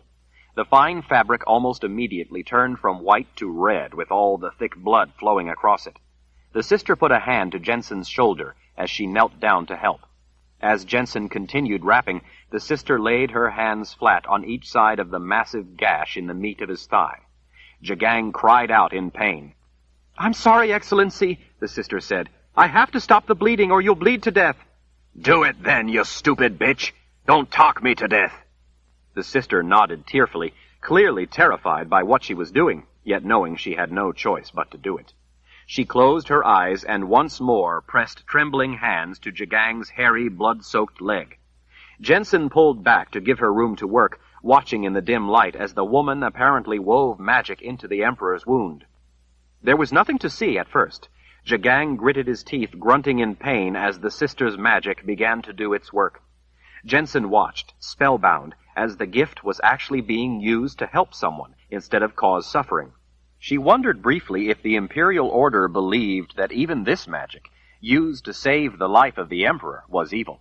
In the murky light, Jensen saw the blood pumping copiously from the wound abruptly slow to an oozing trickle. Jensen leaned closer, frowning, trying to see in the shadows, as the sister, now that the bleeding was nearly stopped, moved her hands, probably to start the work of closing the Emperor's terrible wound. Leaning close as she watched, Jensen heard Jagang suddenly whisper, "There he is." Jensen looked up. He was staring off down the hall. "Richard Rahl. Jensen, there he is. It's him." Jensen followed Emperor Jagang's gaze, her knife gripped in her fist. It was dark in the hallway, but there was smoky light down at the far end, silhouetting the figure standing in the distance, watching them. He lifted his arms. Between his outstretched hands, fire sprang to life. It wasn't fire like real fire, like the fire in a hearth, but fire like that out of a dream. It was there, but somehow not there. Real, but at the same time unreal. Jensen felt as if she were standing in a borderland between two worlds, the world that existed and the world of the fantastic. Yet the lethal danger that the wavering flame represented was all too clear. Frozen in dread, squatted down beside Emperor Jagang, Jensen could only stare as the figure at the end of the hall lifted his hands, lifted the slowly turning ball of blue and yellow flame. Between those steady hands, the rotating flame expanded to look frighteningly purposeful. Jensen knew that she was seeing the manifestation of deadly intent. And then he cast that implacable inferno out toward them. Jagang had said that it was Richard Rahl down at the end of the hall. She could see only a silhouetted figure casting out from his hands that awful fire. Oddly enough, even though the flame illuminated the walls, it left its creator in shadow. The sphere of seething flame expanded as it flew toward them with ever-gathering speed. The liquid blue and yellow flame looked as if it burned with living intent. Yet it was, in some strange way, nothing, too. "Wizard's fire!" the sister shrieked as she sprang up. "Dear Creator, no!" The sister ran down the dark hall toward the approaching flame. With wild abandon, she threw her arms up, palms toward the approaching fire, as if she were casting some magic shield to protect them, yet Jensen could see nothing. The fire grew as it shot toward them, illuminating the walls, ceiling, and debris as it wailed past. The sister cast out her hands again. The fire struck the woman with a jarring thud, silhouetting her against a flare of intense yellow light so bright that Jensen threw an arm up before her face. In a heartbeat, the flame enveloped the woman, smothering her scream, consuming her in a blinding instant. Blue heat wavered as the fire swirled a moment in midair, then winked out, leaving behind only a wisp of smoke to hang in the hall, along with the smell of burnt flesh. Jensen stared, thunderstruck by what she had just seen, by a life so cruelly snuffed out. Off down at the end of the hall, Lord Rahl again conjured a ball of the terrible wizard's fire, nursing it between his hands, urging it to grow and expand. Again, he cast it outward from lifted arms. Jensen didn't know what to do. Her legs wouldn't move. She knew she couldn't outrun such a thing. The howling sphere of roiling flame tumbled down the hall, wailing toward them, expanding as it came, illuminating the walls it passed, until the burning death spanned from wall to wall, from floor to ceiling, leaving no place to hide. Lord Rahl started away, leaving them to their fate, as death roared down on Jensen and Emperor Jagang. Chapter 49. The sound was horrifying. The sight of it was paralyzing. This was a weapon conjured for no reason but to kill. This was deadly magic, Lord Rahl's magic. This time there was no Sister of the Light to intercept it. Magic. Lord Rahl's magic. There, but not. In the last instant before it was on her, Jensen knew what she had to do. She threw herself over Emperor Jagang. In that fraction of a second before the fire was upon her, she covered him with her body where he lay at the edge of the floor against the wall, protecting him as she would a child. Even through her tightly closed eyes, she could see the brilliant light. She could hear the terrible wail of the tumbling flames howling around her. But Jensen felt nothing. She heard it roaring past her, thundering off down the hall. She opened one eye to peek out. At the end of the corridor, the orb of living fire exploded through the wall, coming apart in a shower of liquid flame, sending a hail of blazing wood out onto the lawn far below. With the wall gone, the hall was better lit. Jensen pushed herself up. "Emperor, are you alive?" she whispered. "Thanks to you." He sounded stunned. "What did you do? How could you not—" "Hush," she whispered urgently. "Stay down or he'll see you." There was no time to waste. It had to be ended. Jensen sprang up and ran down the hall, knife in hand. She could now see the man standing there in the smoky light at the end of the hall. He had stopped and turned to stare back at her. As she raced toward him, she realized that it couldn't be her half-brother. This was an old man, a collection of bones in dark maroon and black robes with silver bands at the cuff of the sleeves. Wavy white hair stuck out in disarray, but did not diminish his air of authority. Yet he stared in shock at seeing her racing toward him, as if hardly believing it, hardly believing she had survived his wizard's fire. She was a hole in the world to him. She could see understanding flooding his hazel eyes. Despite his kindly look, this was a man who had just killed countless people. This was a man doing Lord Rahl's bidding. This was a man who would kill more people unless stopped. He was a wizard, a monster. She had to stop him. Jensen held her knife high. She was almost there. She heard herself screaming in rage, like the battle cries she had heard from the soldiers as she plunged forward. She understood those battle cries now. She wanted his blood. "No," the old man called to her. "Child, you don't understand what you're doing. We don't have time. I don't have a moment to spare. Stop. I can't delay. Let me—" His words were no more to her than those of the voice. She ran through the rubble littering the hall as fast as her legs would carry her, feeling the same sense of wild but deliberate fury she had in her house when the men had attacked her mother, and then her, that same fierce commitment. Jensen knew what she had to do, and knew she was the one to do it. She was invincible. Before she reached him, he cast one hand out toward her, but lower than he had before. This time, no fire erupted. She didn't care if it did. She would not be stopped. She could not be stopped. She was invincible. Whatever he did caused the debris at her feet to suddenly shift, as if he'd given the whole lot of it a mighty shove. Before she could jump clear, one foot tangled in the debris, breaking through the jumble of broken plaster and lath. Rumpled carpeting and wreckage of furniture ensnared her ankle. With a surprised gasp, Jensen pitched violently forward. Pieces of wood and plaster flipped dust and debris up in the air as she crashed to the floor. Her face hit hard, stunning her. Small chunks and scraps rained down on her back. Dust slowly rolled away. Her face stung with dizzyingly intense pain. Jensen listened to the voice calling to her to get up, to keep moving, but her vision had narrowed down to a tiny spot, as if she were looking through a soft, fuzzy tube. The world looked dreamlike through that tunnel of sight. She lay still, breathing the settling dust until it coated her throat, unable even to cough. Groaning, Jensen was at last able to push herself up. Her vision was rapidly returning. She began coughing, hacking, trying to clear her windpipe of the choking dust. Her leg was jammed down among the tangle of debris. She was finally able to pry a board to the side, giving her room to pull her foot free. Fortunately, her boot had prevented the splintered wood from slicing her leg. Jensen realized her hands were empty. Her knife was gone.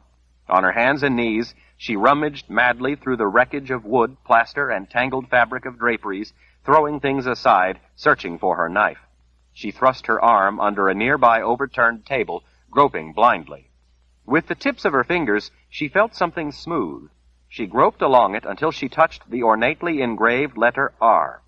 Grunting with the effort, she shouldered the leg of the overturned table until the whole mess grated as it moved a little.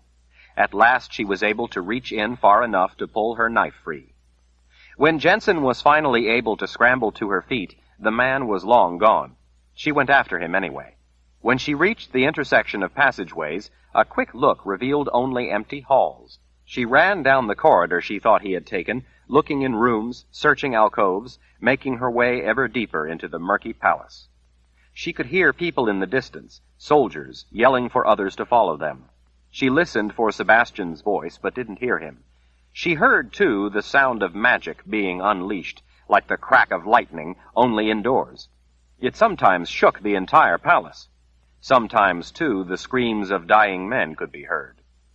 Jensen chased after the sounds, trying to find the man who had loosed the wizard's fire, but found only more empty rooms and passageways.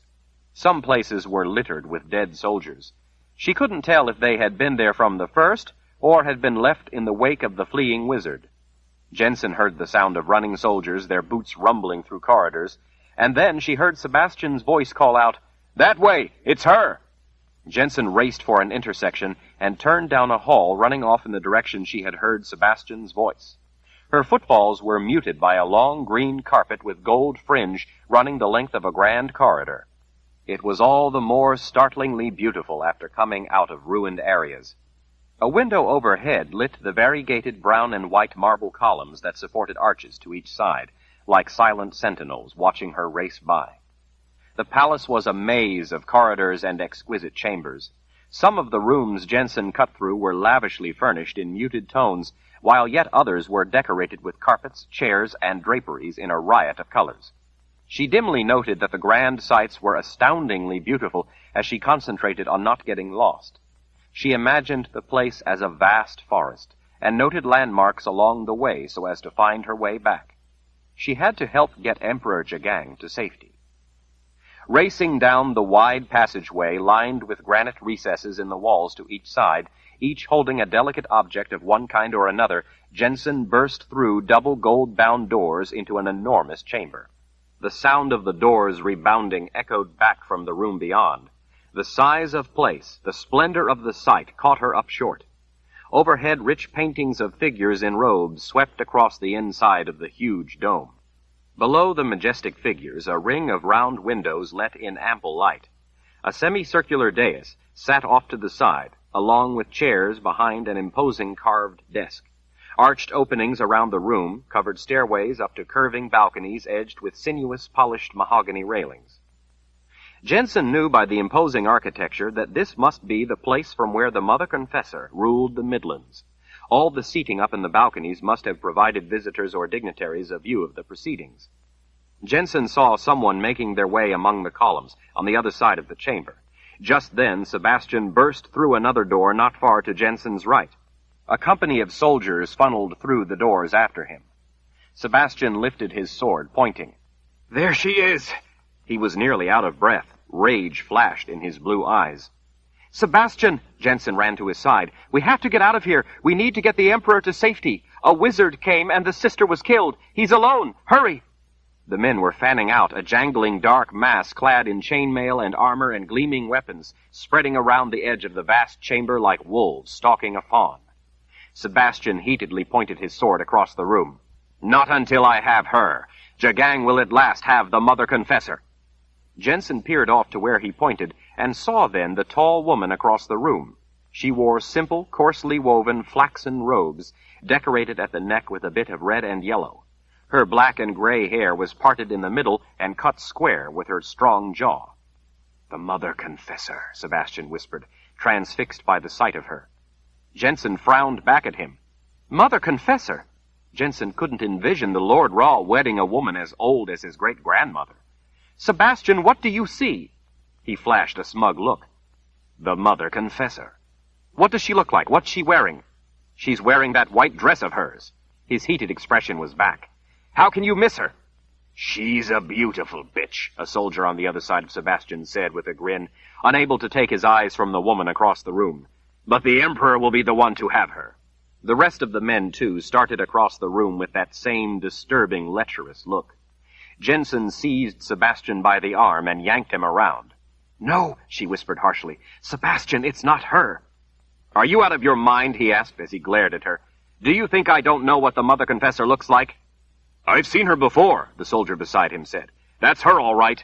"No, it's not," Jensen whispered insistently, all the while tugging at Sebastian's arm, trying to get him to pull back. "It must be a spell or something. Sebastian, it's an old woman. This whole thing is going terribly wrong. We have to get out." The soldier on the other side of Sebastian grunted.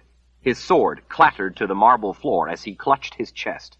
He toppled like a tree that had been felled and crashed to the floor. Another soldier, then another fell. Thump, thump, thump, they hit the floor. Jensen put herself in front of Sebastian, throwing her arms around him to protect him. The room exploded with a blinding flash of lightning. The sizzling arc twisted through the air, yet it unfailingly found its mark, raking down the line of men running out around the edge of the room, cutting them down in an instant. Jensen looked over her shoulder and saw the old woman cast a hand out to the other side, toward men and a sister charging across the room straight toward her. The soldiers, struck down by an invisible power, dropped in their tracks one at a time. Their heavy, crumpled bodies slid across the slick floor a short distance when they collapsed in mid-stride.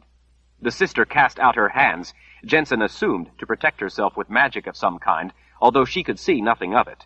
But when the sister again thrust out an arm, Jensen not only saw but could hear light forming at the tips of her fingers. With all the soldiers down, all but Sebastian dead, the old sorceress turned her full attention on the attacking sister. With weathered hands, the old woman warded the attack, sending the thrumming light back on the sister. "You know you have but to swear allegiance, sister," the old woman said in a raspy voice, "and you will be free of the Dreamwalker."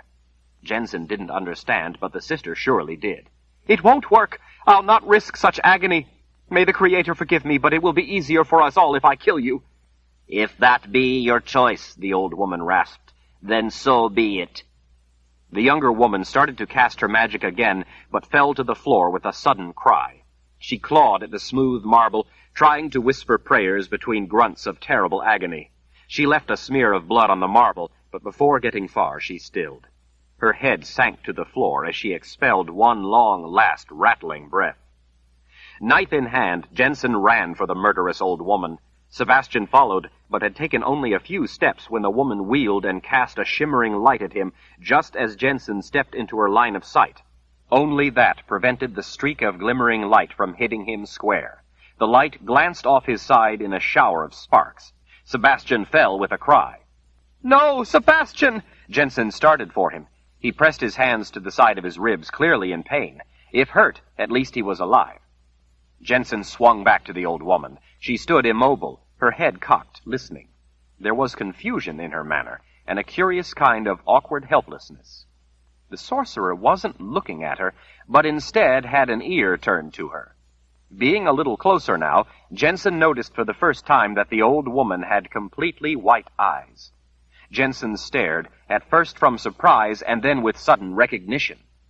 "Addie?" she breathed, not having intended to say it aloud. Startled, the woman cocked her head the other way, listening with her other ear. "Who be there?" the raspy voice demanded. "Who be there?" Jensen didn't answer for fear of giving away her exact location. The room had gone silent. Worry wore heavily on the old sorceress's weathered face. but determination, too, set her jaw as her hand lifted. Jensen gripped her knife in her fist, not knowing what to do.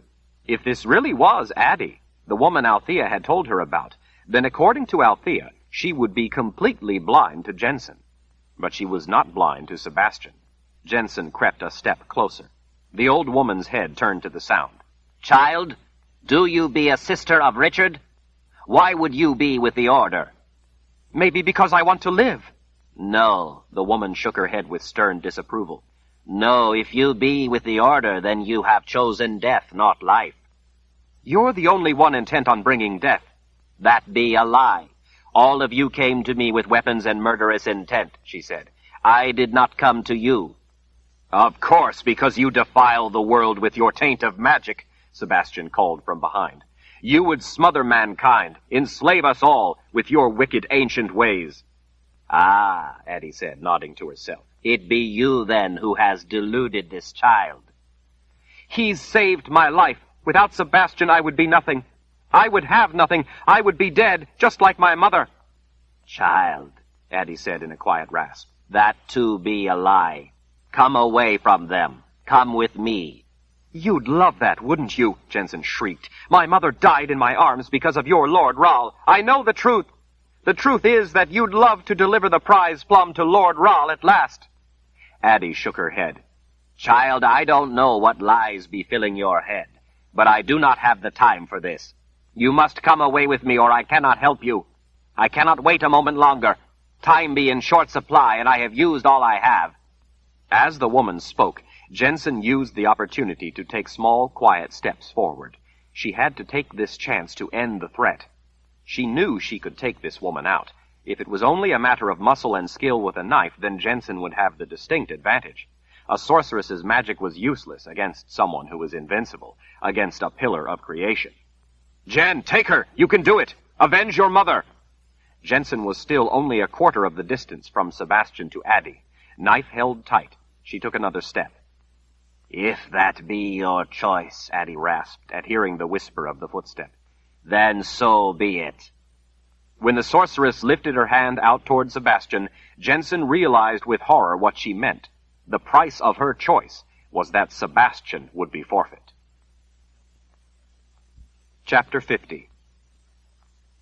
Sebastian was on the floor, not far away, leaning to the side, propping himself up on one arm. Jensen saw blood on the marble floor under him.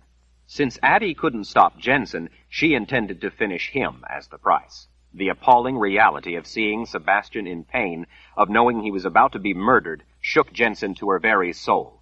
Sebastian was all she had. The sorceress was but a blink away from loosing lethal magic on him. Jensen was a great deal closer to Sebastian than to the sorceress. Jensen knew she would never reach the sorceress in time to stop her, but she might make it to Sebastian in time to protect him. She could only kill the sorceress if she were willing to forfeit Sebastian to do it. That was the choice Addie had given her.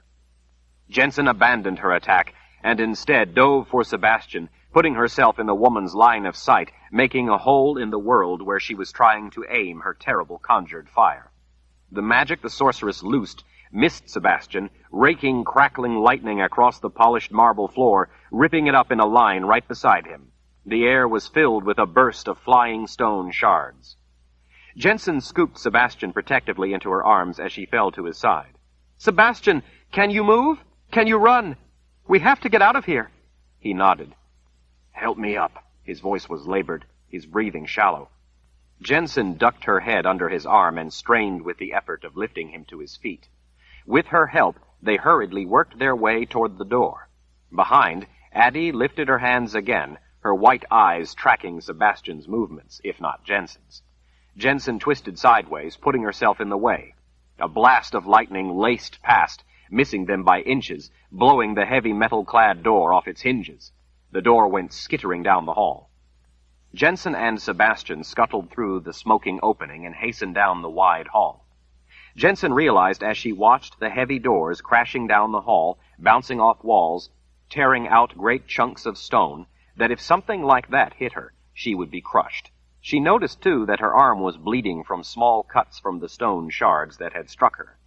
It wasn't magic that had done it, but sharp stone, even if the sharp stone had been sent flying by magic. She might be in some ways invincible, but if magic toppled a massive stone column on her, she would be just as dead as if it had been pushed over by brute strength instead. Dead was dead. Jensen suddenly didn't feel so invincible.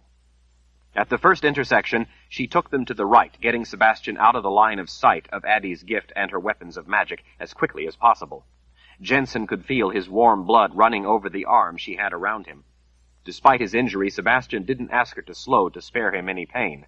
Together they rushed through halls and rooms as fast as he was able, crossing the palace, going back toward where Jensen had left the Emperor. "Are you hurt bad?" she asked, fearing the answer. "Not sure," he said, nearly out of breath and clearly in pain. "Feels like there's a fire burning in my ribs. If you wouldn't have prevented her from hitting me square on, I'd be dead for sure." As they moved through the palace, they came across a squad of their men. Jensen collapsed next to them, panting, exhausted, unable to hold Sebastian up another step. Her leg muscles trembled from the exertion. "We're leaving," Sebastian told the men. His breathing labored with pain. "We have to get out. The Emperor is hurt. We have to get him out of here." He motioned in different directions. "Some of you go each way, collect all our men. We need to get everyone we can to protect the Emperor, and then we have to get him back to safety. You two, you'll have to help me." The bulk of the men immediately rushed off to their tasks. The two remaining behind threw Sebastian's arms over their shoulders and easily lifted him. He winced in pain. Jensen led them through the palace, watching for the landmarks she remembered, desperate to reach Emperor Jagang and to get out of the death trap of a palace. The confessor's palace was a confusion of halls, passageways, and rooms. Some of the rooms were huge, but when they came to such places, they went around, staying to the maze of passageways. Sebastian said they didn't want to be caught in one of those big rooms where they would be an easier target. Intermittently, Jensen heard the awful thump of magic. Each time the entire palace shuddered with the concussion. "This way," she said, recognizing the yawning breach in the wall at the corner of a passageway strewn with rubble. That gaping hole through the outer wall, looking out to daylight and overlooking the lawns far below, was where the wizard's fire, meant for her and Emperor Jagang, had blasted through. 5 soldiers made their way down the hall from the other direction, climbing over the tangled debris, bringing a sister of the light with them. From behind, nearly a dozen more men appeared. 2 sisters, their faces streaked with soot, came through a nearby room to the side, followed by yet more of the assault force. Half the men were bleeding, but all of them were able to move under their own power. Emperor Jagang was sitting up against the wall where Jensen had left him. The deep, jagged gash was partly being held together by the curtain Jensen had wrapped around his leg, but the meat of his muscle wasn't aligned properly, and a terrible wound clearly needed attention. It appeared that the healing magic performed by the sister just before she had been killed still held, and at least the Emperor wasn't still losing blood the way he had been. The blood the Emperor had lost left him weak-looking and pale, but not as pale as the faces of those who for the first time saw the seriousness of his injury. One of the sisters knelt down to check his wound. Jagang winced when she tried to better align the 2 halves of his split leg. "There's no time to heal it now," she said. "We'll need to get him to safety first." She immediately set to tightening the bandage of blood-soaked curtain that Jensen had started to apply. She snatched up more cloth from the rubble. "Did you get her?" Jagang asked as the sister worked at pulling the injury closed with the filthy strip of cloth. "Where is she? Sebastian!" He used a board to lever himself upright, peering this way and that around the company of soldiers as they helped Sebastian make his way through to the Emperor. "There you are. Where's the Mother Confessor? Did you get her?" "It isn't her," Jensen answered in his place. "What?" The Emperor glanced around angrily at the people watching him. "I saw the bitch. I know the Mother Confessor when I see her. Why didn't you get her?" "You saw a wizard and a sorceress," Jensen told him. "They were using magic to make you think you were seeing Lord Rahl and the Mother Confessor. It was a trick." "I think she's right," Sebastian put in before Jagang could scream at her. "I was standing right beside her, and while I saw the Mother Confessor, Jensen didn't." Jagang turned a dark scowl on her. "But if the others saw her, how could you not?" Understanding seemed to come over him. For some reason that Jensen couldn't exactly fathom, he suddenly recognized the truth in her words. "But why?" the sister tending the Emperor's injury asked, looking up from her work of bandaging the wound. "Both the wizard and the sorceress seem to be in a hurry," Jensen said. "They must be up to something." "It's a diversion," Jagang whispered, staring off down the empty hall littered with rubble. They wanted to keep us occupied, keep us away, and busy thinking about something else. Keep us away from what? Jensen asked. The main force, Sebastian said, catching Jagang's line of thought. Another sister, casting surreptitious glances to the other sisters after inspecting Sebastian's wound, worked quickly at pressing a padded bandage against his ribs and then wrapping a long strip of cloth around his chest to hold it in place. This will only help for a short time, she muttered half to herself. This is not good. She glanced again to the other sister. We're going to need to tend to this. We can't do it here. Sebastian winced in pain, ignoring her, then spoke. It's a trick. They keep us here, puzzling over where they could be, kept us chasing after illusions, while they attack our main force. Jagang growled a curse. He looked off out the hole the wizard's fire had blasted in the wall, peering out toward the army they had left a long ride back down the river valley. He clenched his fist and gritted his teeth. That bitch! They wanted us busy so our main force would be sitting in place while they attack. That filthy, scheming bitch! We have to get back! The small force moved quickly through the halls. Jagang was carried with a man under each arm, as was Sebastian, so that they could make quick progress back out of the Confessor's palace. Sebastian was looking worse. Along the way they gathered up more of their men. Jensen was astounded that there were still any others alive. Compared with the force they had come in with, though, they had been cut to pieces. Had they all stayed together, rather than the way the Emperor and Sebastian continually divided them up, they might have all been killed at once. As it was, the Order would still have to leave behind a great many dead. Once on the lower level, they worked their way along service halls toward the side of the palace, Sebastian advising that it would be best not to go out by the main entrance where they had entered, for fear that such a move might be expected, and they very well could be struck down before they could get away. Everyone moved as silently as possible through the empty kitchens, emerging to a gray day in a side courtyard. It was secluded, with a wall screening it off from the city. The sight as they came around the side of the palace was horrifying. It looked like the entire force had been cut down, that none of the cavalry could possibly still be alive. Jensen couldn't stand the sight of so much carnage, yet it was so overwhelming that she could not look away. The dead, horses as well as men, lay tangled in a ragged line down the hillside, fallen in the place where they met the foe head-on at a full charge.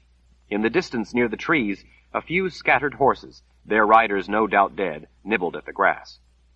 There are no enemy dead, Jagang said, surveying the sight as he limped along with the aid of a pike a soldier had handed him. What could have done this? Nothing living, a sister said. As they moved quickly down the hill, making their way past the silent battle line, not far in front of the heaps of corpses, others of the cavalry, far down the slope on the other side of a wall in an area among small garden buildings and trees, spotted the Emperor and raced out to protect him. Soldiers on horseback, numbering less than 1,000 out of the over 40,000 they started with, swept in to surround the company returning from the palace. A number of the sisters rode in, pulling in close to the Emperor to provide an inner circle of defense. Rusty, trailed by Pete, trotted across the lawns, accompanying the tattered remnants of the cavalry. When Jensen whistled, Rusty recognized the call and rushed in to be close to her. The mare, nuzzling Jensen's shoulder, voiced a plaintive whinny, eager for comfort. Rusty and Pete weren't cavalry horses, trained to be accustomed to the terrors of war. Jensen ran a soothing hand over the horse's trembling neck and rubbed her ears. She gave similar comfort to Pete when he pressed his forehead against the back of her shoulder. What happened? Jagang called out in a rage. How could you let yourselves be taken like this? The officer leading the men on horseback looked around in dismay. Excellency, it was out of the clear air. It wasn't anything we could fight. Are you trying to tell me it was ghosts? Jagang bellowed. I think it was the horses the scout smelled, another officer said. His arm was bandaged up high but soaked in blood. I want to know what's going on, Jagang said as he glared around at the faces watching him. How could this have happened? As men brought extra horses, Sister Perdita dismounted close by. Excellency, it was some kind of attack involving magic. Phantom horsemen invoked by wizardry is the only explanation I have. His menacing eyes were leveled at her in a way that made even Jensen quail. Then why didn't you and your sister stop it? It wasn't anything like the conjured magic we ordinarily encounter. I believe it had to be a form of constructed magic, or we would have not only detected it, but been able to stop it. At least, that's what I assume.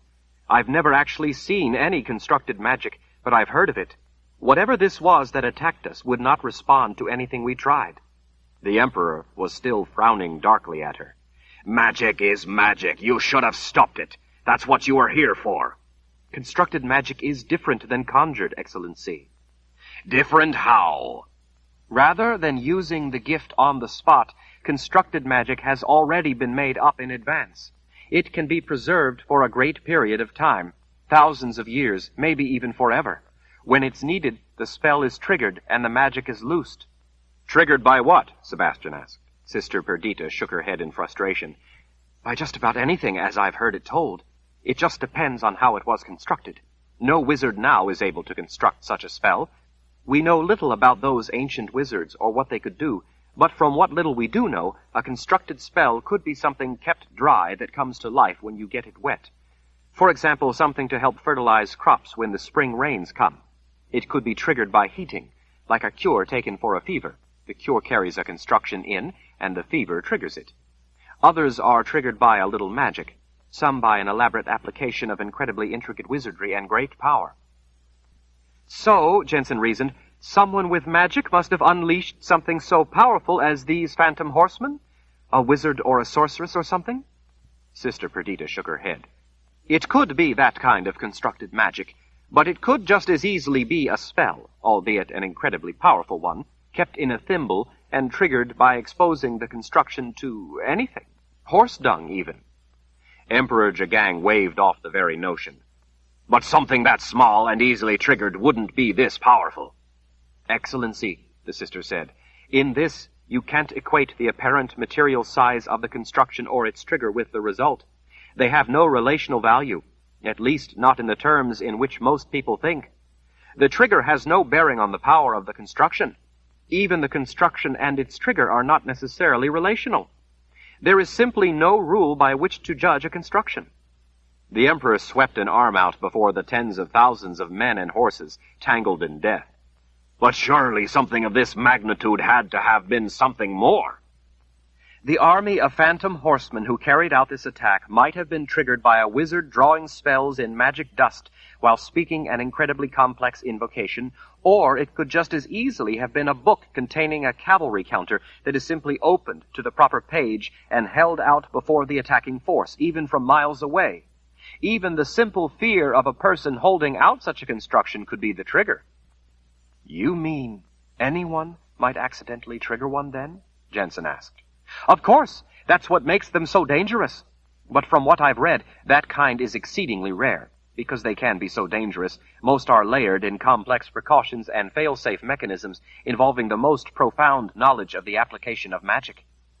But, Jensen asked, once a person, a wizard, with that advanced knowledge removes those layers of precautions and fail-safe mechanisms, then they might be set off by one final simple trigger? Sister Perdita gave Jensen a meaningful look. Exactly.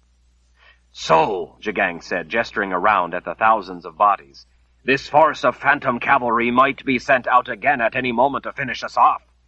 The sister shook her head. As I understand it, a constructed spell is usually good only once. It's used up by doing what it was constructed to do. That's one reason they're rare.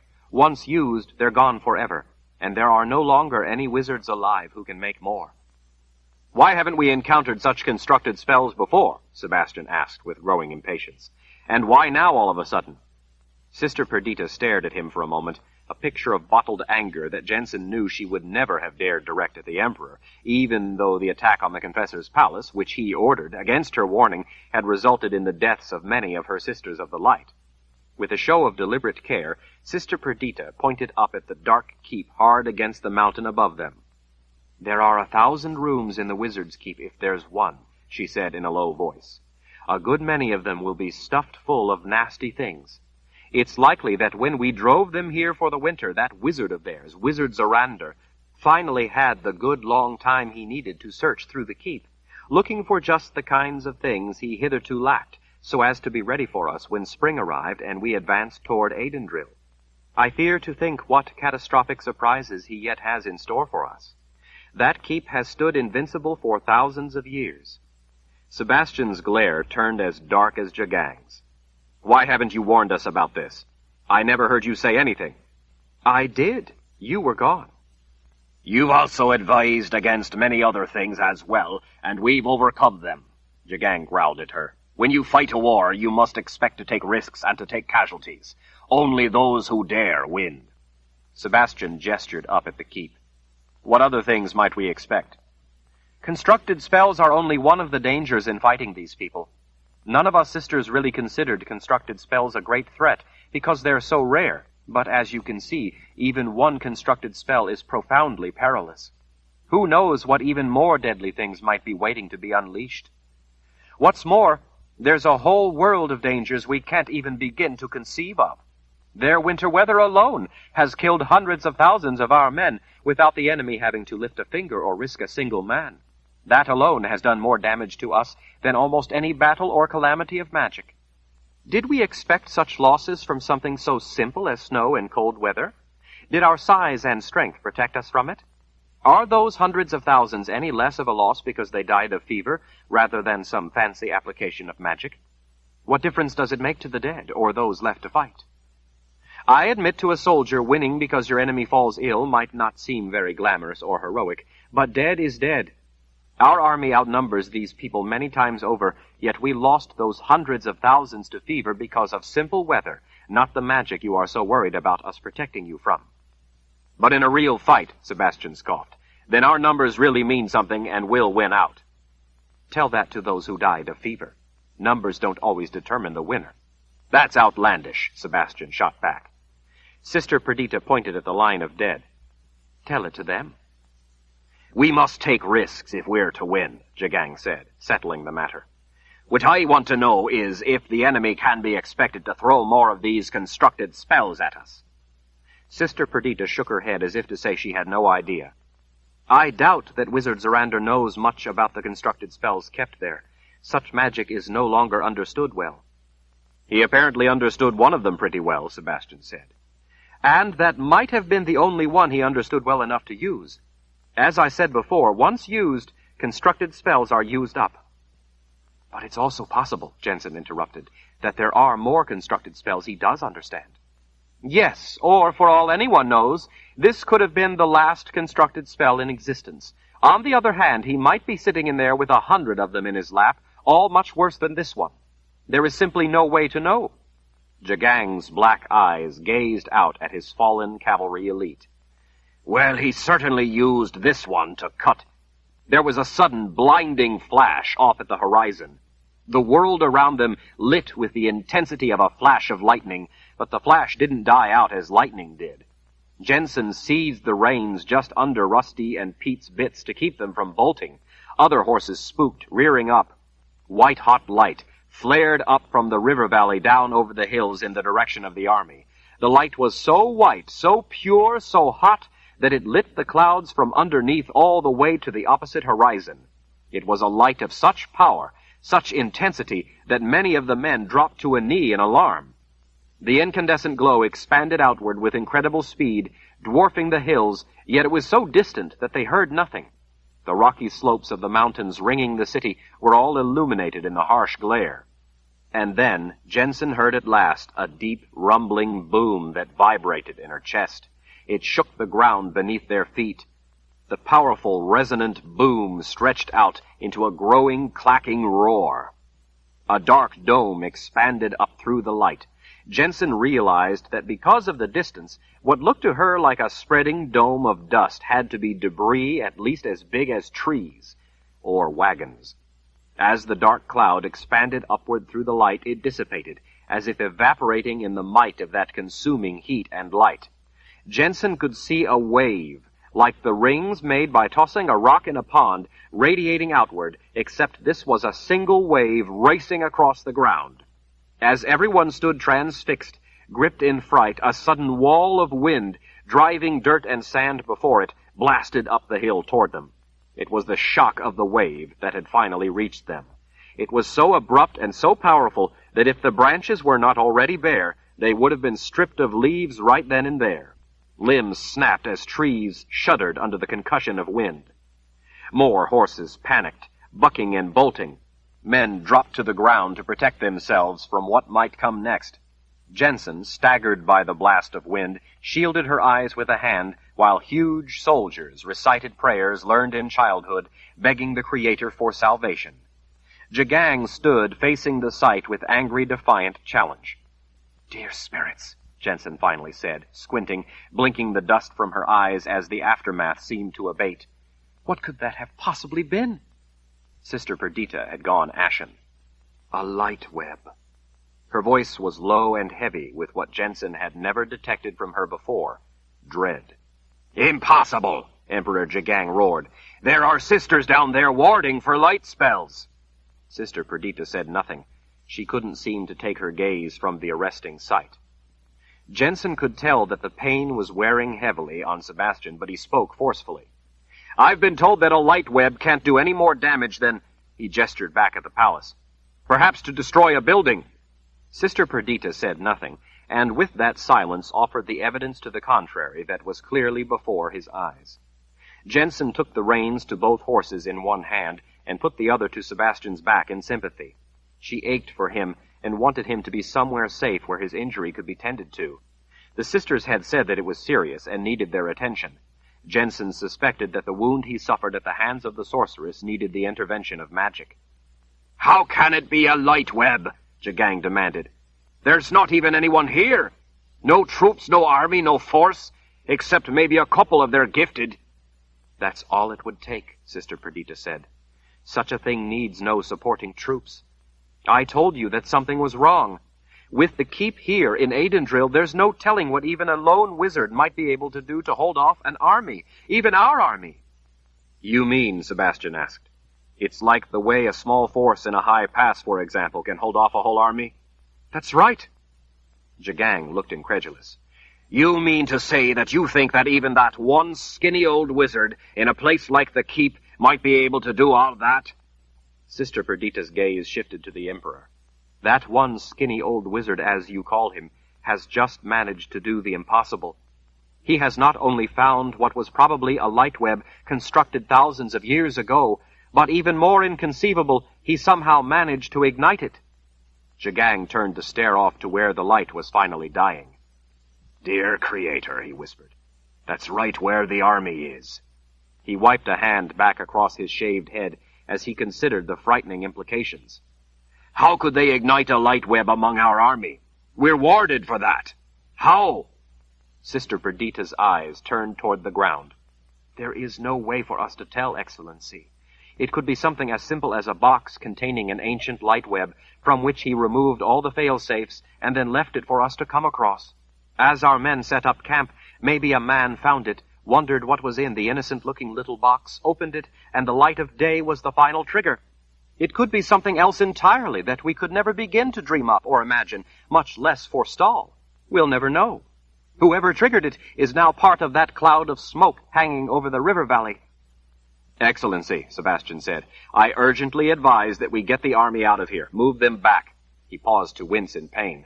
"If they're able to unleash such a defense, with all the gifted and their protection we have, then taking the keep might be impossible." "But we must!" Jagang roared. Sebastian sagged forward, waiting for a stitch of pain to pass. "Excellency, if we lose the army, then Lord Rahl will triumph. It's as simple as that. Aidendrill is not worth the risk it has proven itself to be." This was not so much the Sebastian Jensen knew, as it was Sebastian, the Order's strategist, speaking. "Better for us to withdraw and fight another day on our terms, not theirs. Time is our ally, not theirs." In silent fury, the Emperor stared off toward his imperiled army as he considered Sebastian's advice. There was no telling how many men had just died. "This is Lord Rahl's doing," Jagang finally whispered. "He has to be killed. In the Creator's name, he must be killed." Jensen knew that she was the only one who could accomplish such a thing. Chapter 51. Jensen paced in the dimly lit tent, her footsteps silent across the Emperor's opulent carpets. A sister stood vigil near the outer entry, making sure that no one could come into the tent to disturb the Emperor, or, more important, to harm him. Outside, a massive contingent of guards, including more sisters, patrolled the area. Occasionally, the sister over by the outer entry glanced at Jensen as she paced. Pacing was all she could do. Her insides were a painful knot of worry over Sebastian. He had lost consciousness on the long ride back to the encampment. Sister Perdita said that he was in danger of losing his life. Jensen couldn't bear the thought of losing him. He was all she had. Emperor Jagang was also in grave condition after having lost so much blood and then having to endure the long, hard ride back with the tattered remnants of the elite cavalry, but he'd refused to delay his return for any reason, even his own well-being. He never thought of himself, only of getting back to his army. Both men were at last now secure in the confines of the Emperor's tents, being attended to by Sisters of the Light. Jensen had wanted to stay with Sebastian, but the sisters chased her out. The Emperor had been made worse by the sight of the army. He'd been fit to kill anyone who gave him an excuse. Jensen could understand his rage of emotion. The light web had ignited close to the center of the encampment. Even this many hours after the event, the place was still mass confusion. Many units had scattered, preparing for the possibility of an imminent attack. Others, it was suspected, had simply run for the hills. In the area where the light web had ignited, there was nothing but a vast depression of blackened ground.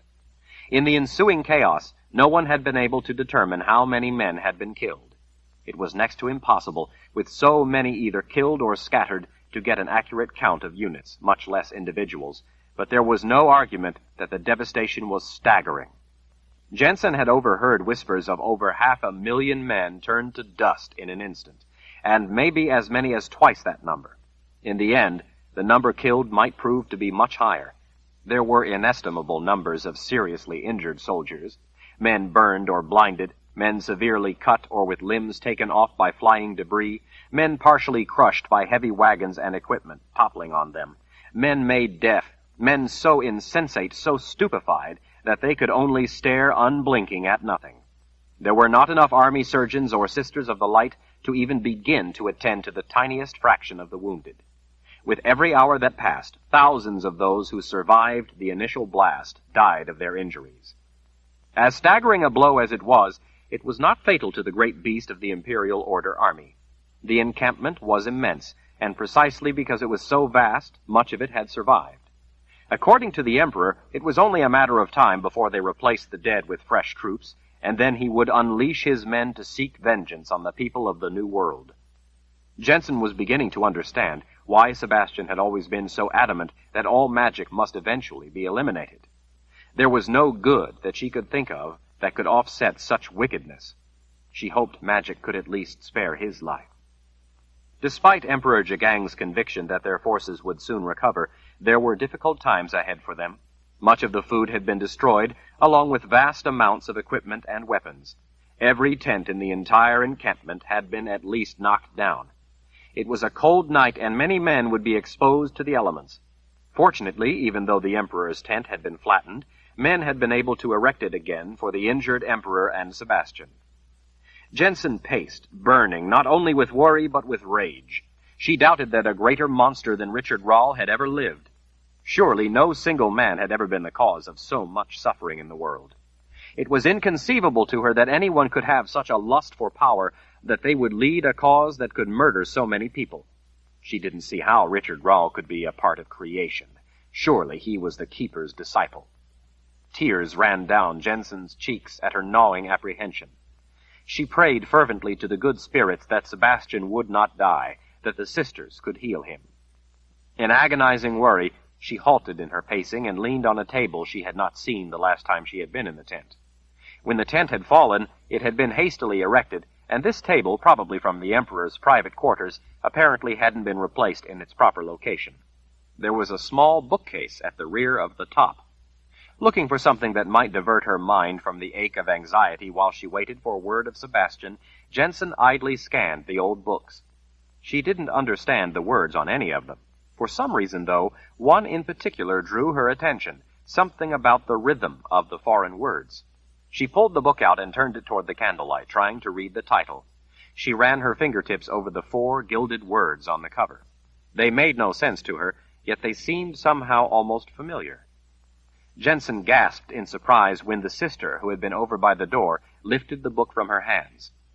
These belong to Emperor Jagang. Besides being very old and very fragile, they are quite valuable. His Excellency doesn't like anyone to touch his books. Jensen watched the woman inspect the book for any damage. I'm sorry, I meant no harm. You are a very special guest, and we have been instructed to accord you every privilege, but these are His Excellency's most prized works. He is a man of great learning. He collects books. As a guest, I think you should respect his wishes that no one but he touch them. Of course, I didn't know. I'm sorry. Jensen chewed her lower lip as she looked back at the curtain drawn across the doorway to the back where Sebastian was being seen to. She wished there would be some word. She turned back to the sister.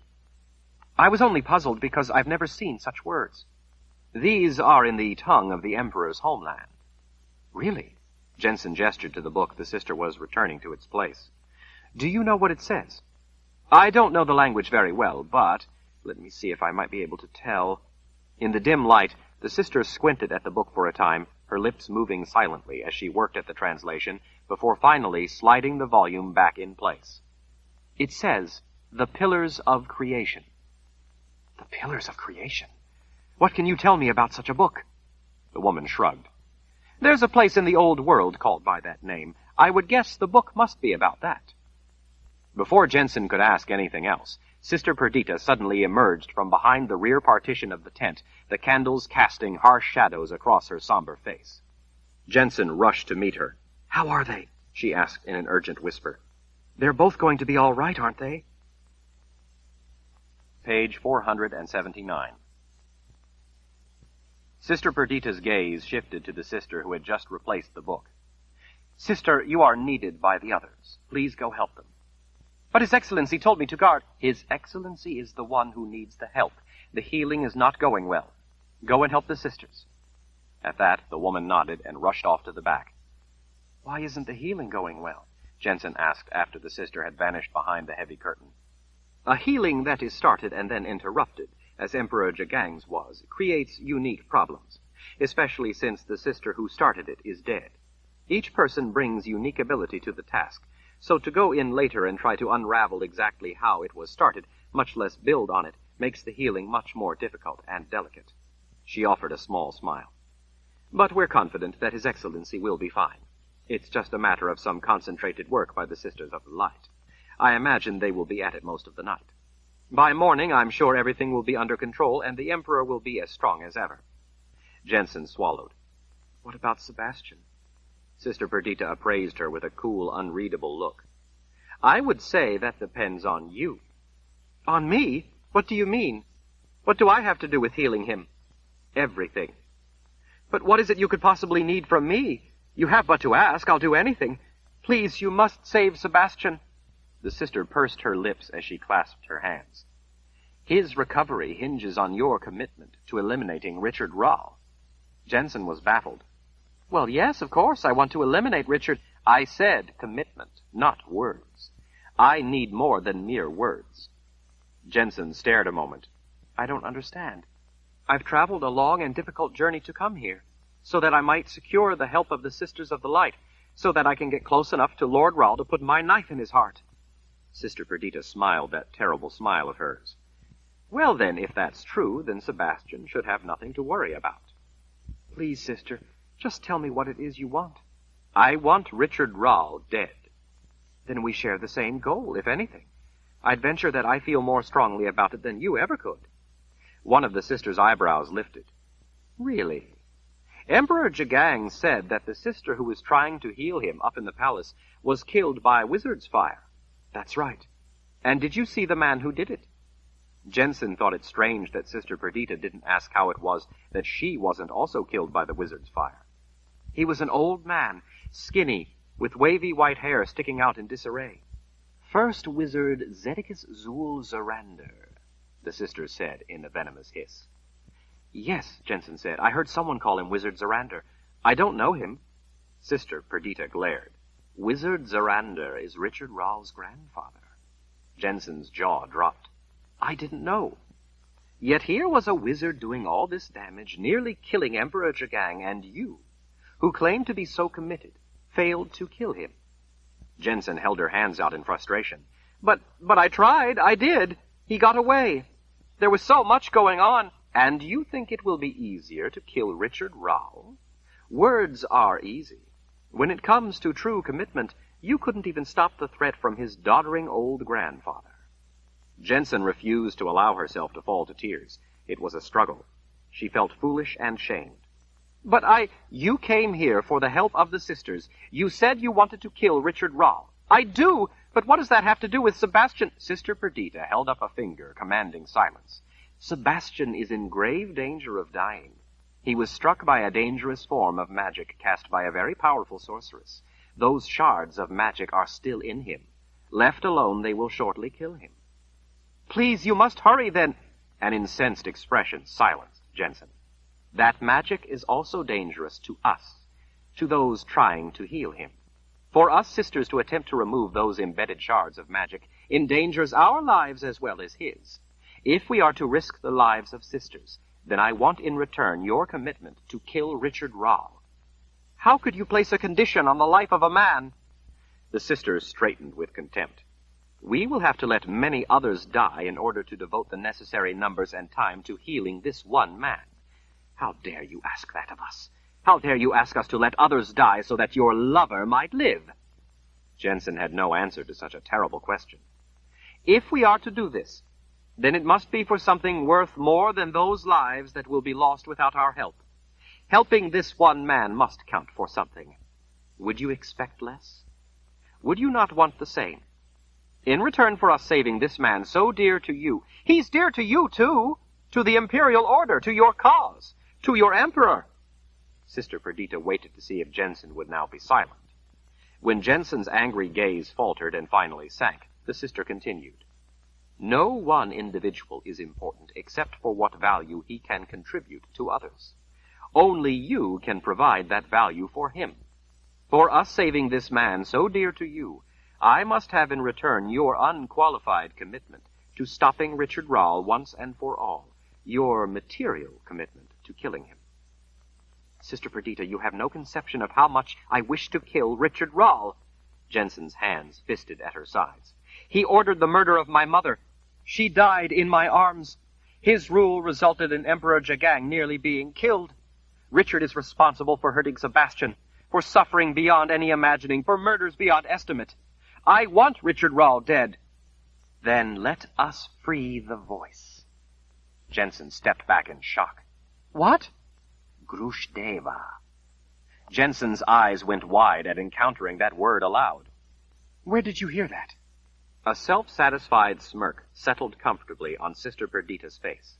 From you, dear?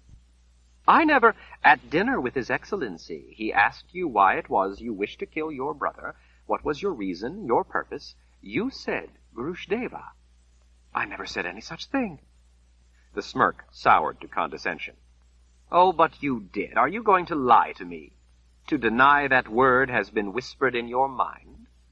When Jensen stood silent, Sister Perdita went on. Do you know what it means, that word, Grushdeva?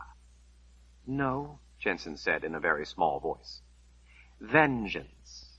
How do you know? I know that tongue. Jensen stood rigid, her shoulders drawn up. What is it exactly you are proposing? Why, I'm proposing to save Sebastian's life. But what else? Sister Perdita shrugged. Some of us sisters will take you out to a quiet place where we can be alone, while some of us stay here and save Sebastian's life like you want. In the morning, he will be better, and then you and he can be on your way to kill Richard Rowell. You came here for our help. I am proposing to give you that help. With what we do for you, you will be able to accomplish your task. Jensen swallowed. The voice was strangely silent, not a word. It was somehow more awful that it was silent right then. Sebastian is dying. He has only moments before it will be too late for us to save him. Yes or no, Jensen Rowell? But what if, yes or no, your time has run out? If you want to kill Richard Rowell, if you want to save Sebastian, then utter but one word. Do it now, or forever wish you had. Chapter 52. After they picketed their horses, Jensen gave Rusty a rub on the forehead. With trembling fingers, she smoothed her other hand along the underside of the jaw as she pressed the side of her face against the horse's nose.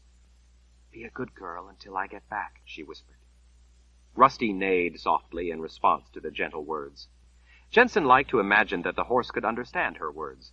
From the way her goat, Betty, had always cocked her head and stilled her little upright tail as Jensen confided her innermost fears, she had firmly believed that her hairy, four-legged friend could understand every word. Jensen peered overhead at the claw-like branches swaying in the muted light of a full moon, occulted by a milky veil of ethereal clouds drifting across the sky, as if gathering to bear silent witness. "Are you coming?" "Yes, Sister Perdita." "Hurry then, the others will be waiting." Jensen followed the woman up the side of a bank. The mossy ground was littered with leathery dried oak leaves and a layer of small branches. Roots emerging here and there from the loose loam provided enough footing to climb the steep rise. At the top, the ground leveled out. The sister's dark gray dress made her nearly vanish as she moved into the thick brush.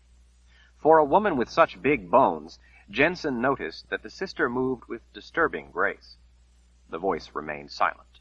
In tense times like this, the voice always whispered to her. Now it was silent. Jensen had always wanted the voice to leave her be. She had come to understand just how frightening such silence could be. The full moon, being only thinly obscured, provided enough light to make her way. Jensen could see her breath in the cold air as she followed the sister into the thick of the woods back between the low, spreading boughs of balsams and spruce. She had always felt at home in the woods, but somehow following a sister into the woods didn't give her the same comforting feeling. She would rather be alone than in the company of the stern woman. Ever since Jensen had given her the only word that would save Sebastian's life, Sister Perdita had settled into a demeanor of blunt superiority devoid of any tolerance. She was now firmly in command, and was certain that Jensen knew it. At least she had kept her word. As soon as Jensen had given hers, Sister Perdita had urgently set other sisters to saving Sebastian's life. While other sisters were sent on ahead to prepare whatever it was they had to prepare, Jensen was allowed to briefly look in on Sebastian to reassure her that everything possible to save him was being done. Before she had left his side, Jensen had bent and softly kissed his beautiful lips, run her hand tenderly back over his white spikes of hair, and gently brushed her lips across both his closed sky-blue eyes. She had whispered a prayer for her mother, with the good spirits, to watch over him. Sister Perdita had not stopped her or hurried her, until at the end when she pulled Jensen back and whispered that the sisters, huddled all around him, had to be left to do their work. On her way out, Jensen had been allowed to put her head into the private chamber of the Emperor, and saw 4 sisters bent close over his injured leg. The Emperor was unconscious. The 4 sisters working feverishly on the Emperor seemed to be in pain themselves, sometimes putting their hands to their heads in agony. Jensen hadn't known, until she saw the 4 and Sister Perdita explained, just how unpleasantly difficult healing could be. The sisters were not concerned, though, about the life of the Emperor being in immediate danger, as they were about Sebastian. Jensen held a balsam bough back out of her way as she followed the sister deeper into the forbidding wood. "Why do we have to go so far from the camp?" Jensen whispered. The horseback ride had taken what seemed hours. Sister Perdita's tail of hair fell forward over her shoulder when she looked back, as if it were a particularly inane question.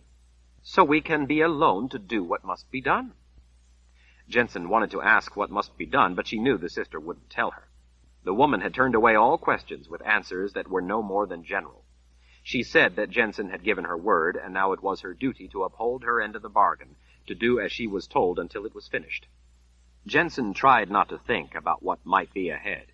She put her mind instead to thinking about leaving in the morning with a healthy Sebastian, about being back out on the trails, out in the countryside, away from all the people, away from the grim-looking soldiers of the Imperial Order. She knew that the soldiers were doing an invaluable job fighting against Lord Rahl, but still, she just couldn't help the way those men made her skin crawl. She felt as nervous as a fawn being watched by a pack of drooling wolves. Sebastian just didn't understand, whenever she'd tried to put it into words for him. He was a man. She supposed he couldn't understand what it felt like to be leered at. How could she make him understand that it was especially daunting to be watched by men such as those, men with such lecherous grins and savage eyes? If she just did as Sister Perdita said, Then, by morning, she and Sebastian could leave. With whatever help the sisters were planning, they had at least assured her that she would be better able to kill Richard Rall. That was all Jensen cared about now. If she could at last kill Lord Rall, then she would be free. Her life would be her own. And if that much never came to be for herself, at least the rest of the world would be safe from a butcher of momentous proportions. They had left the horses among trees with bare branches, oaks mostly. Since the trees had yet to leaf out, the forest had at first been open, but they moved steadily into thicker woods of balsam, spruce, and pine, many with thick boughs skirting their trunks all the way to the ground. Although the soaring pines had no lower branches, their spreading crowns sealed off the weak moonlight.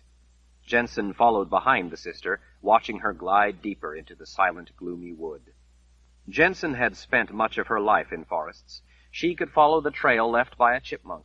Sister Perdita was moving with all the certainty of someone following a road, yet there was no trail Jensen could detect. The ground was covered with the typical forest litter. None of it had been moved by anyone's passing. She saw twigs lying undisturbed, dried leaves intact, delicate mosses that were untouched by any boot. For all Jensen could tell, she and the sister were making their way through virgin woods without any reason or destination, yet she knew by the deliberate way the sister moved that she had to have one, even if only she saw it. And then Jensen caught a faint sound drifting through the thick woods. She saw a blush of light on the underside of branches ahead.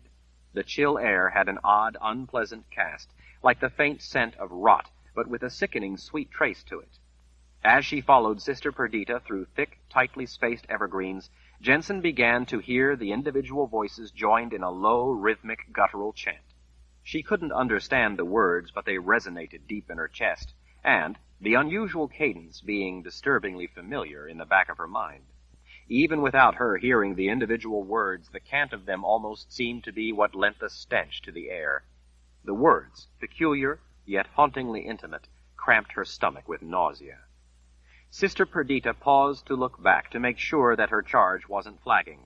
Jensen could see the faint moonlight reflecting off the ring through the sister's lower lip. All the sisters wore one.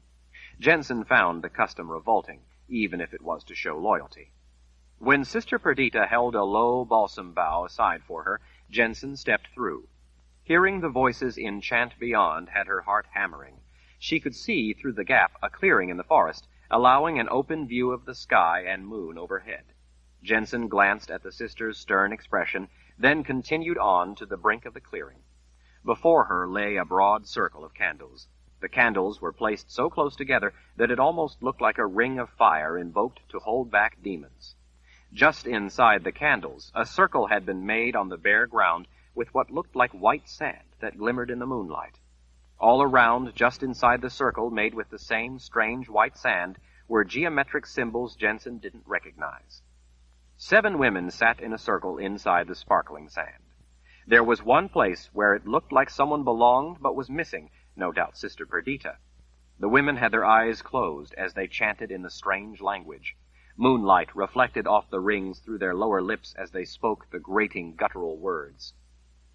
"You are to sit in the center of the circle," Sister Perdita said in a low voice.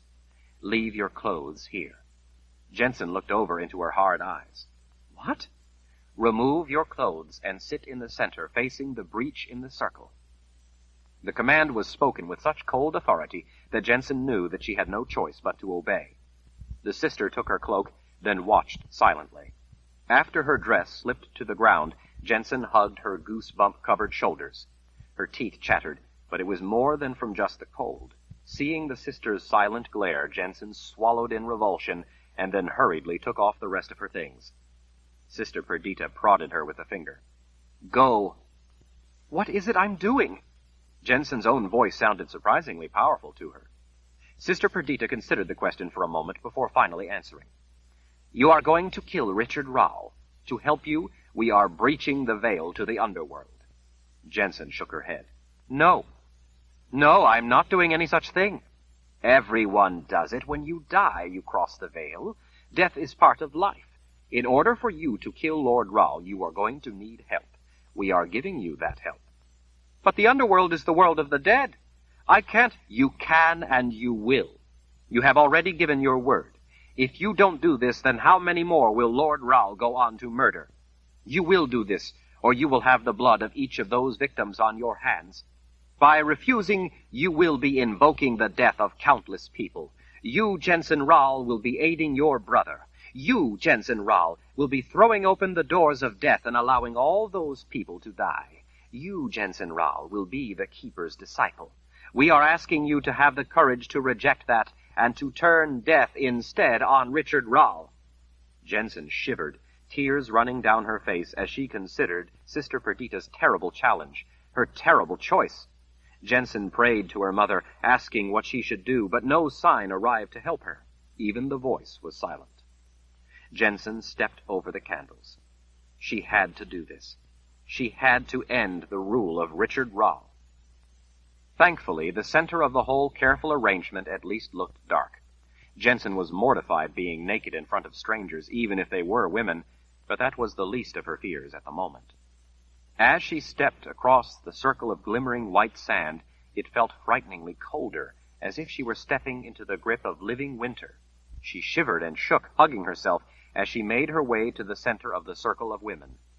In the middle was a grace made of the same white sand, sparkling in the moonlight. She stood staring down at it, a symbol she herself had drawn many times, but her hand was not guided by the gift. "Sit," Sister Perdita said. Jensen started with a gasp. The woman was standing right behind her.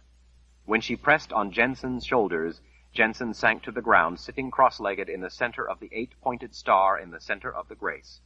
She noticed then that each of the sisters sat at the extension of a ray coming from each point of the star, save one directly in front. That spot was empty.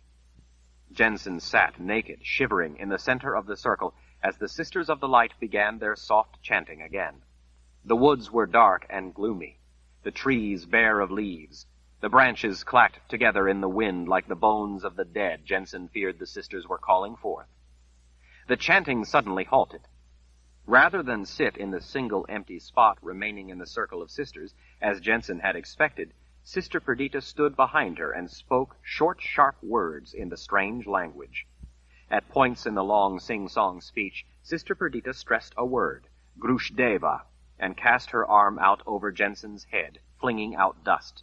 The dust ignited with a roaring whoosh that made Jensen jump each time she did it, the harsh light bathing the sisters briefly in the light of the rolling flame. As the fire ascended, the 7 sisters spoke as if with one voice. Tu vas misht, tu vas kmisht, Grushdeva du kalt misht.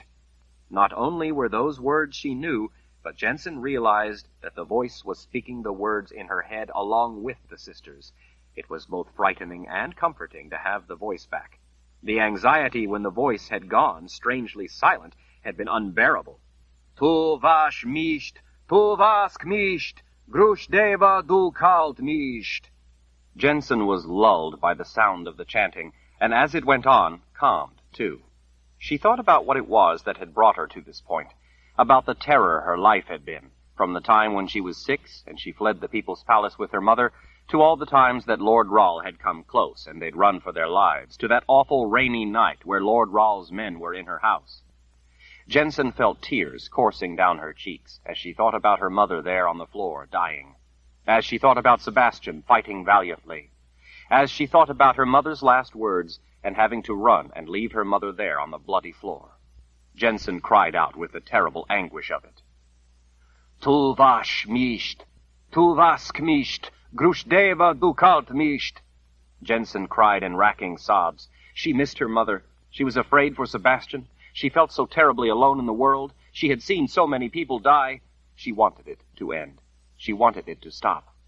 Tu vas misht, tu vas kmisht, Grushdeva du kalt misht. When she looked up through her watery vision, she saw something dark sitting in the spot before her that had moments before been empty. Its eyes glowed like the candlelight.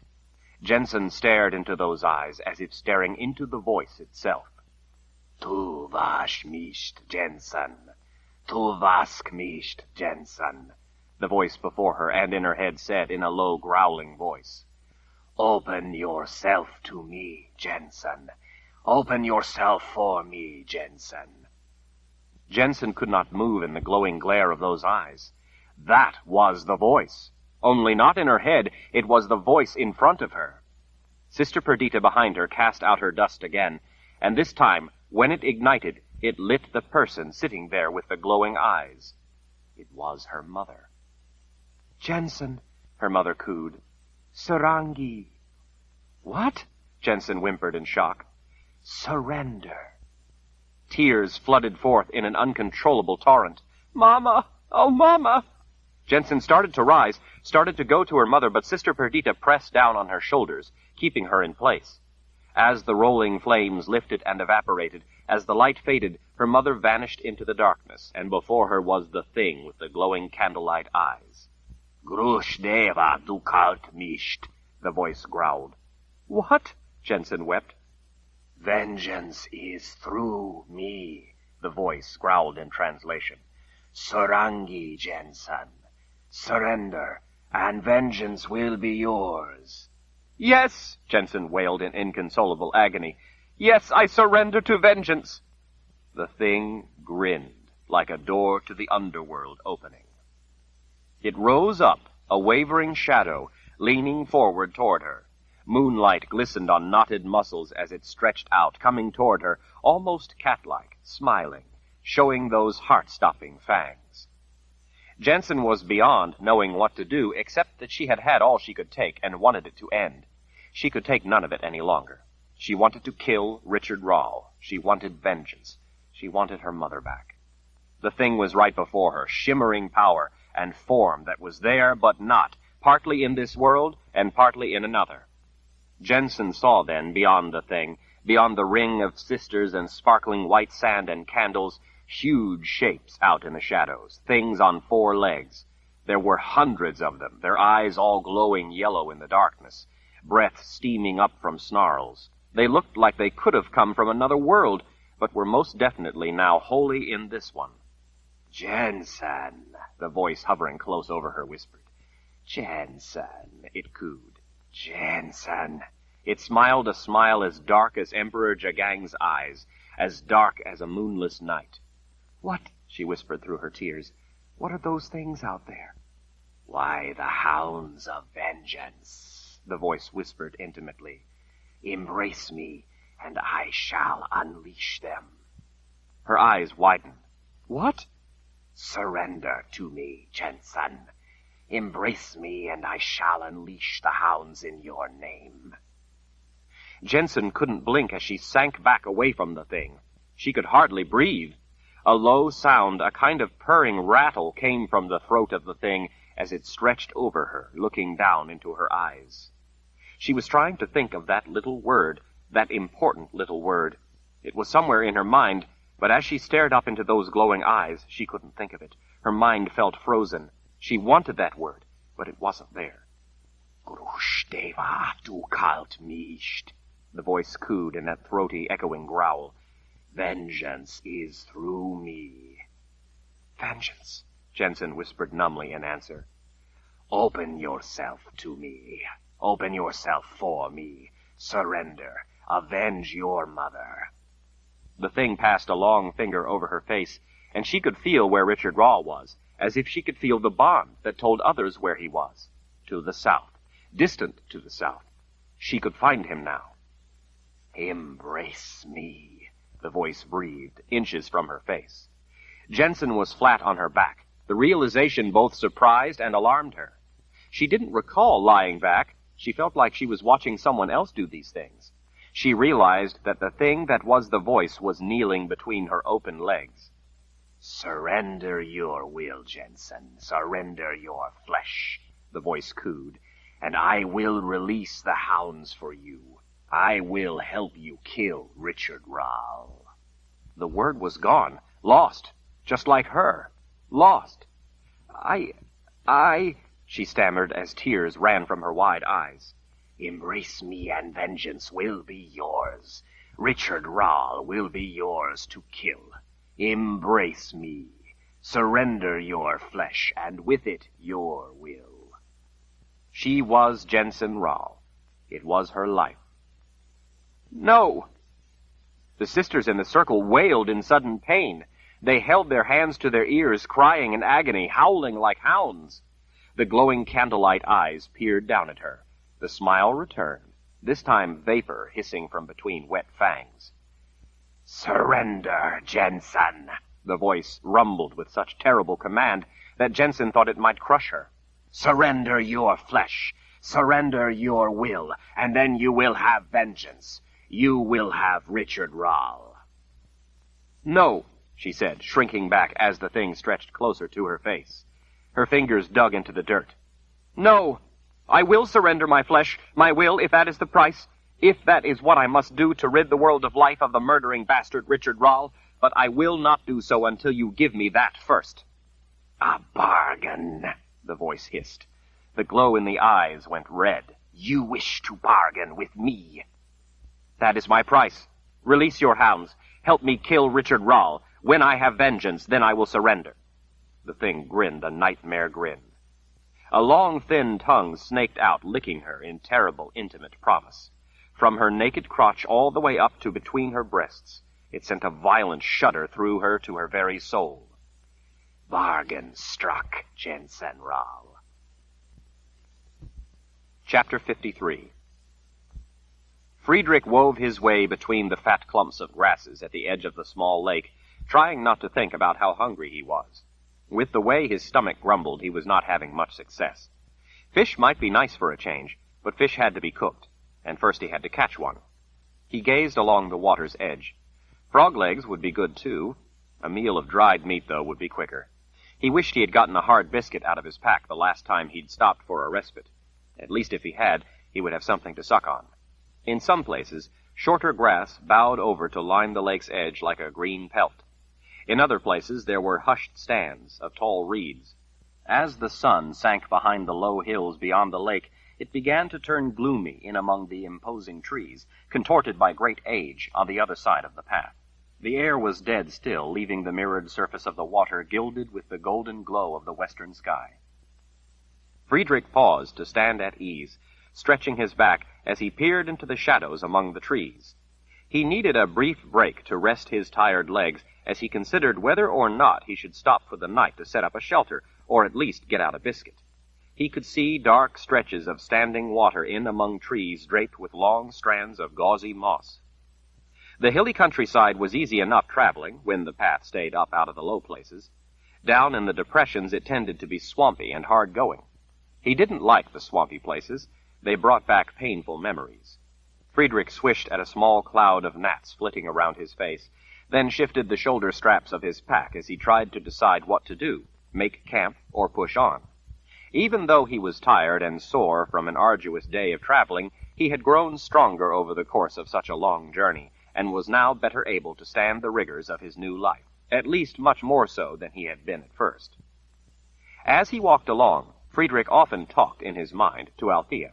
He would describe to her all the sights he was seeing, the terrain, the vegetation, the sky, hoping that in the world beyond she was able to hear him, and smiled her golden smile. With the day drawing to an end, he had to decide what to do. He didn't want to be traveling when it grew too dark. It was a new moon, so he knew that, once the afterglow of dusk receded, the darkness would be nearly total. There were no clouds, so at least the starlight would stave off the kind of smothering total blackness he hated most, the kind where he couldn't even see up from down. That was the worst. That was when he was most lonely. Even with the stars out, it was difficult to travel unknown regions by starlight alone. In darkness, it was easy to wander off the path and end up getting lost.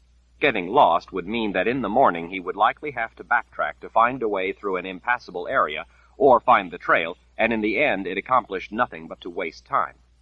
It would be wise to set up camp. It was warm, so he wouldn't really need a fire, although for some reason he felt as if he wanted one. Still, with a fire he might attract notice. He had no real way to know who might be around, and a campfire could be spotted for miles. Best not to have a fire, as much comfort as it would provide, in exchange for the security. At least there would be stars overhead. He considered, too, the possibility that if he kept going, the trail might shortly lift out of the boggy lowlands, and he would come across a better place for a campsite, a place not as likely to be rife with snakes. Snakes, seeking warmth, would slither up to be close to a person sleeping on the ground. He'd not like to wake to find a snake cuddled up to him under his blanket. Friedrich hiked his pack up higher on his back. There was still enough light to push on for a while. Before he could start out again, he heard a small sound. Even though it wasn't loud, the inexplicable nature of it made him turn and look back up the trail to the north, the direction from which he had come. He couldn't quite put the sound to anything that came to mind, to any frog or squirrel or bird. As he listened, it was again dead quiet. "I'm getting too old for this sort of thing," he muttered to himself as he started out once more. The other reason nagging at him to keep going, the reason that was actually the most important, was that he hated to stop when he was this close. Of course, it could still be distant enough to require a walk of several days. It was hard for him to tell with any precision, but it was also possible that he was much closer. If that was the case, stopping for the night would be foolish. Time was of the essence. He could walk for a little longer, at least. There was still time to make camp, if he had to, before it was too dark. He supposed he could push on until he couldn't see the trail well enough to follow it, and then make himself a place to sleep in the grass beside the lake. But Friedrich didn't really relish the notion of sleeping out in the open right beside a trail, either, not when he was so deep into the old world, and not when he knew there could be night patrols about. He'd been seeing more of the Order's patrolling troops in recent days. He'd avoided cities and towns, for the most part sticking as close as he could to a straight course down through the old world. Several times he'd had to change that course when the destination had changed. As he traveled, Friedrich had gone to great pains to avoid troops. Being near any of the Order soldiers meant there was always the potential of being detained for questioning. While he wasn't as free of suspicion as a farmer in his own home might be, he knew that an older man traveling alone didn't look very threatening to big young soldiers and wasn't likely to raise suspicions. However, he also knew from bits of conversation he'd overheard when he had been in towns that the Imperial Order had no qualms about torturing people when the fancy struck them. Torture had the great advantage of always eliciting a confession of guilt, which proved the questioner's wise judgment in having suspicions in the first place, and, if desired, could produce the names of more conspirators with wrong thoughts, as he had heard told. A cruel questioner never ran out of work or guilty people needing punishment. At a snapping sound, Friedrich turned around and stood still as a stump, listening, watching. The sky and lake were mirrored violet. Tree limbs stood out still and silent, hanging out over sections of the path like claws, waiting to snatch travelers when it became dark enough. The woods were probably full of creatures just coming out from a long day's sleep to hunt at night. Owls, voles, opossum, raccoons, and other creatures became more active as it got dark. He watched, waiting to see if he heard the sound again. Nothing moved in the hush of twilight. Friedrich turned back to the trail and hurried his steps. It must be some creature searching through the forest litter, looking for a grub. His breathing quickened with his increased effort. He tried to wet his mouth by working his tongue, but it wasn't really doing much good. Despite his thirst, he didn't want to stop to have a drink of water. He was just imagining things, he knew. He was in a strange land by a strange wood, and it was getting dark. He wasn't usually so susceptible to being spooked by the little noises in the woods that frightened most people. He'd lived in the swamp with Althea a good long time, and he knew about truly terrifying beasts. He also knew a great deal about the variety of those creatures that were innocent enough, just going about their own lives. This was undoubtedly innocent. Still, he no longer felt tired or wanted to stop for the night. Friedrich turned to look over his shoulder as he hurried along the faintly lit trail. He had the uncanny feeling that there was something behind him, something watching him. The thought of being watched made the hair at the nape of his neck stand on end. He kept looking, but he saw nothing. It remained quiet behind him. He knew that either it was too quiet or else his imagination was too active. Breathing hard, his heart pounding, Friedrich quickened his pace. Maybe if he hurried, he would finally get there and not have to be all alone in the night out in the woods. He glanced back over his shoulder again. Eyes were watching him. It startled him so much that he tripped over his own feet and fell sprawling to the ground. He scrambled around to sit up and face back down the trail as he crabbed backward on his hands and feet. The skulking eyes were still there. He hadn't imagined it. Twin, glowing yellow eyes watching from back in the dark gloom of the woods. In the still hush, he heard a low growl as the beast stole out of the shadows into the somber light between the forest and the lake. It was huge, maybe twice the size of a wolf, with a massive chest and bull neck. It took careful steps, the head hovering low to the ground as it advanced, glowing eyes never leaving him. The thing was stalking.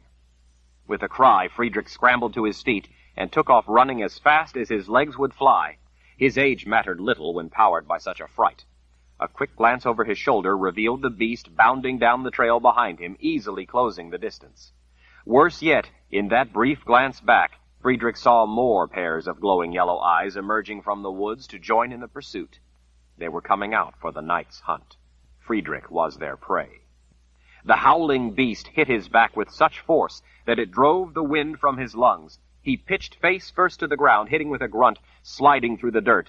As he tried to scramble away, the powerful beast pounced on him. Raging with snarling, snapping teeth, it lunged, caught his backpack, tearing it open in a mad effort to get at his bone and muscle. Friedrich vividly envisioned being torn apart. He knew he was about to die.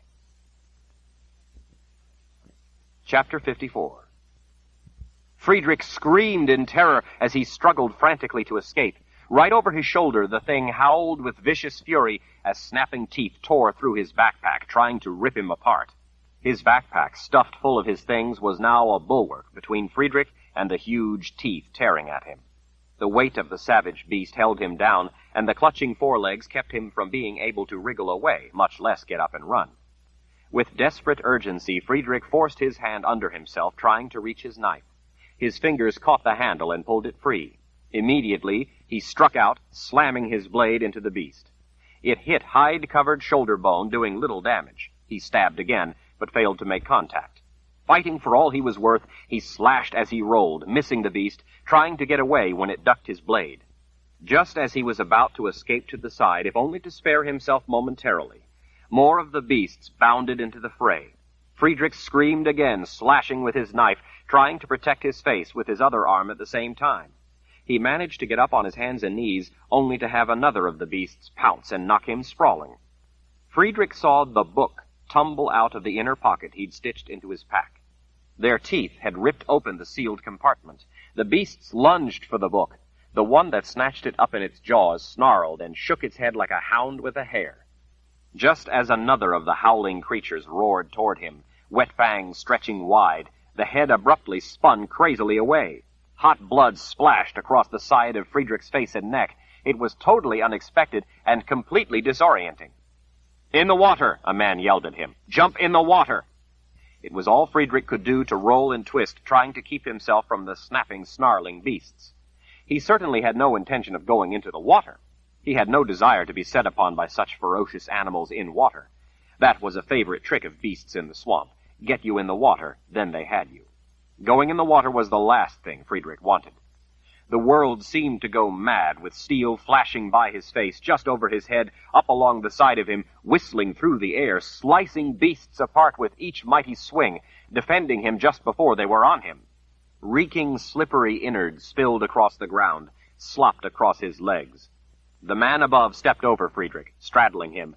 His sword slashed and stabbed with swift, fluid grace that Friedrich found spellbinding. The stranger stood his ground over Friedrich, cutting through the creatures as they charged, seemingly dozens of them, all snarling and howling. Friedrich saw yet more of the wild beasts bound out of the woods. With frightening speed and terrifying determination, they leaped at the man standing over him, throwing themselves at him with wild abandon. Friedrich saw another swordsman to the side slice into the onslaught. He thought he saw a third person behind, but with all the furious activity, he wasn't sure how many rescuers there might be. The strident snarling, rising howls, and roaring growls, all so close, were deafening. When one of the heavy beasts crashed sideways into him, Friedrich stabbed it, only to see that it was already headless.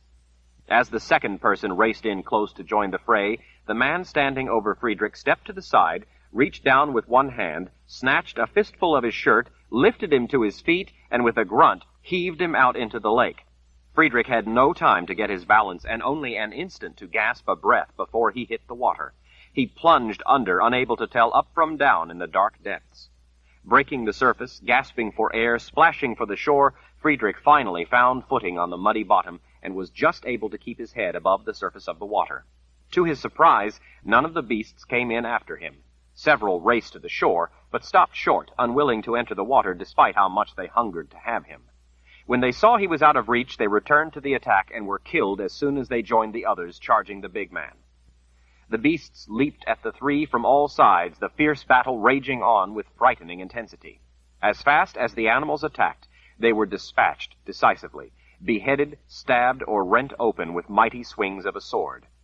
With sudden finality, the dark figure swung upward, lopping the head off a beast as it leaped through the air toward the second person. The night finally fell silent, but for the heavy breathing of the three people up on the trail. The three stepped out of the pile of unmoving carcasses to sit wearily on the bank, exhausted, heads hanging as they caught their breath. "Are you all right?" the first of the three, the one who had saved Friedrich's life, asked. His voice was still filled with the terrible rage of battle. His blood-slicked sword, still in his hand, glinted in starlight. Friedrich, stunned and shivering, suddenly weak with relief, took several steps toward the shore, water sluicing off him until he was standing waist-deep in the lake before the man. "Yes, thanks to you. Why'd you throw me in the water like that?" The man raked his fingers back through thick hair. "Because," he said, between deep breaths pulled not just from exertion but driven by wrath, "Hearthounds won't go in water. It was the safest place for you." Friedrich swallowed as his gaze played over the dark heaps of hounds. "I don't know how to thank you. You saved my life."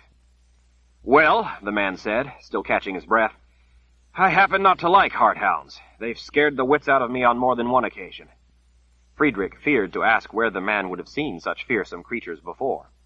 "We were way back up the trail when we saw them come out after you." It was a woman's voice. Friedrich stared at the figure in the middle who had spoken as she caught her breath. He could just make out her long fall of hair. "We were worried that we wouldn't reach you before the hearthounds had you," she added. "But what are hearthounds?" The three figures stared at him. "The more important question," the first man said at last in a quiet, measured, but commanding voice, "is why were hearthounds here at all? Do you have any idea why they might have been after you?" "No, sir. I've never seen such creatures before." "It's been a long while since I've seen hearthounds," the man said, sounding troubled. Friedrich almost thought that he'd been going to say more about the hounds, but instead he asked, "What's your name?" "Friedrich Gilder, sir, and you have my undying gratitude. All of you do. I haven't been that scared since I don't know when." He looked to the three faces watching him, but it was too dark to clearly make out their features. The first man put an arm around the woman in the middle and in a whisper asked if she was all right. She answered with the kind of nod against his shoulder that Friedrich knew conveyed true concern and intimate familiarity. When his fingers reached past, touching the shoulder beyond her, the third figure nodded. These weren't at all likely to be Imperial Order soldiers. Still, there were always other risks in such a strange land. Friedrich took a chance. "May I ask your name, sir?" "Richard." Friedrich took a cautious step closer, but for some reason, by the way the silent third person watched him, he feared to step up out of the water any closer to Richard and the woman. Richard swished his blade clean in the water, then stood. After wiping both sides dry on his leg, he slid the sword home into its scabbard at his hip. In the dim light, Friedrich could see that the lustrous silver and gold wrought scabbard was secured with a baldric over Richard's right shoulder. Friedrich was pretty sure that he remembered the look of that baldric and scabbard.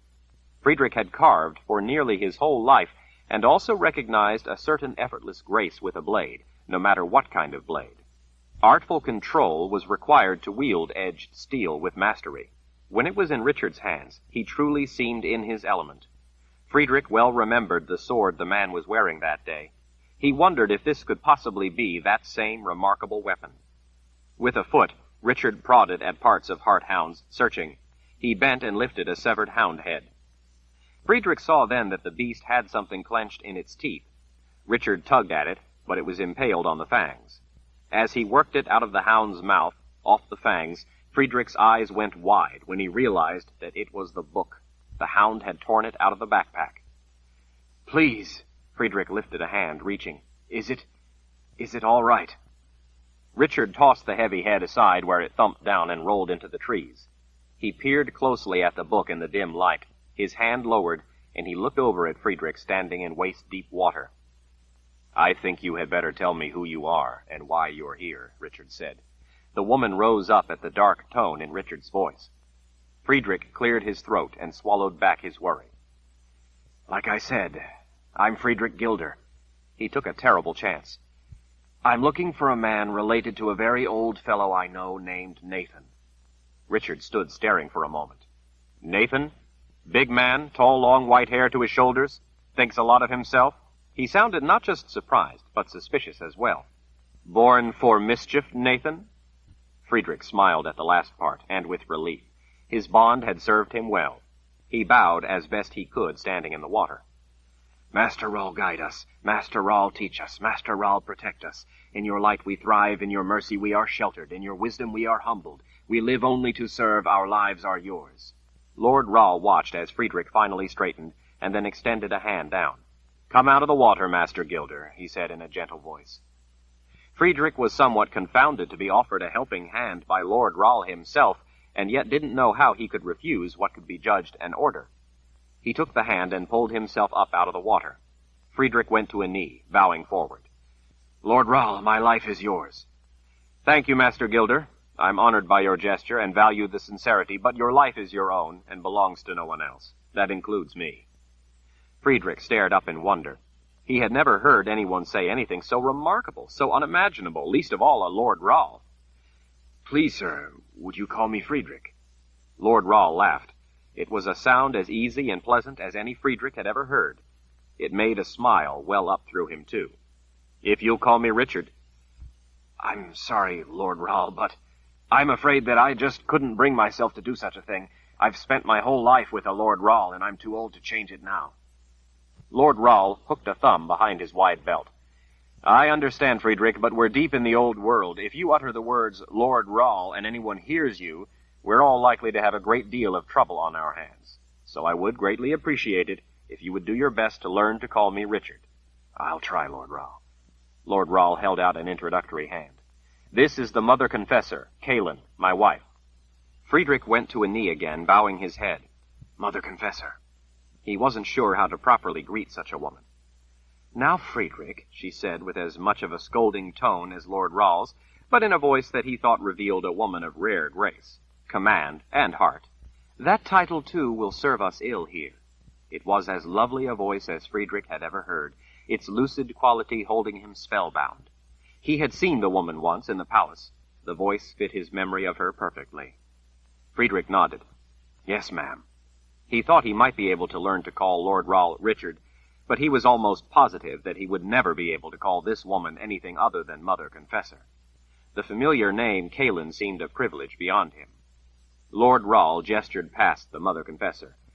And this is our friend Kara. Don't let her scare you. She'll try.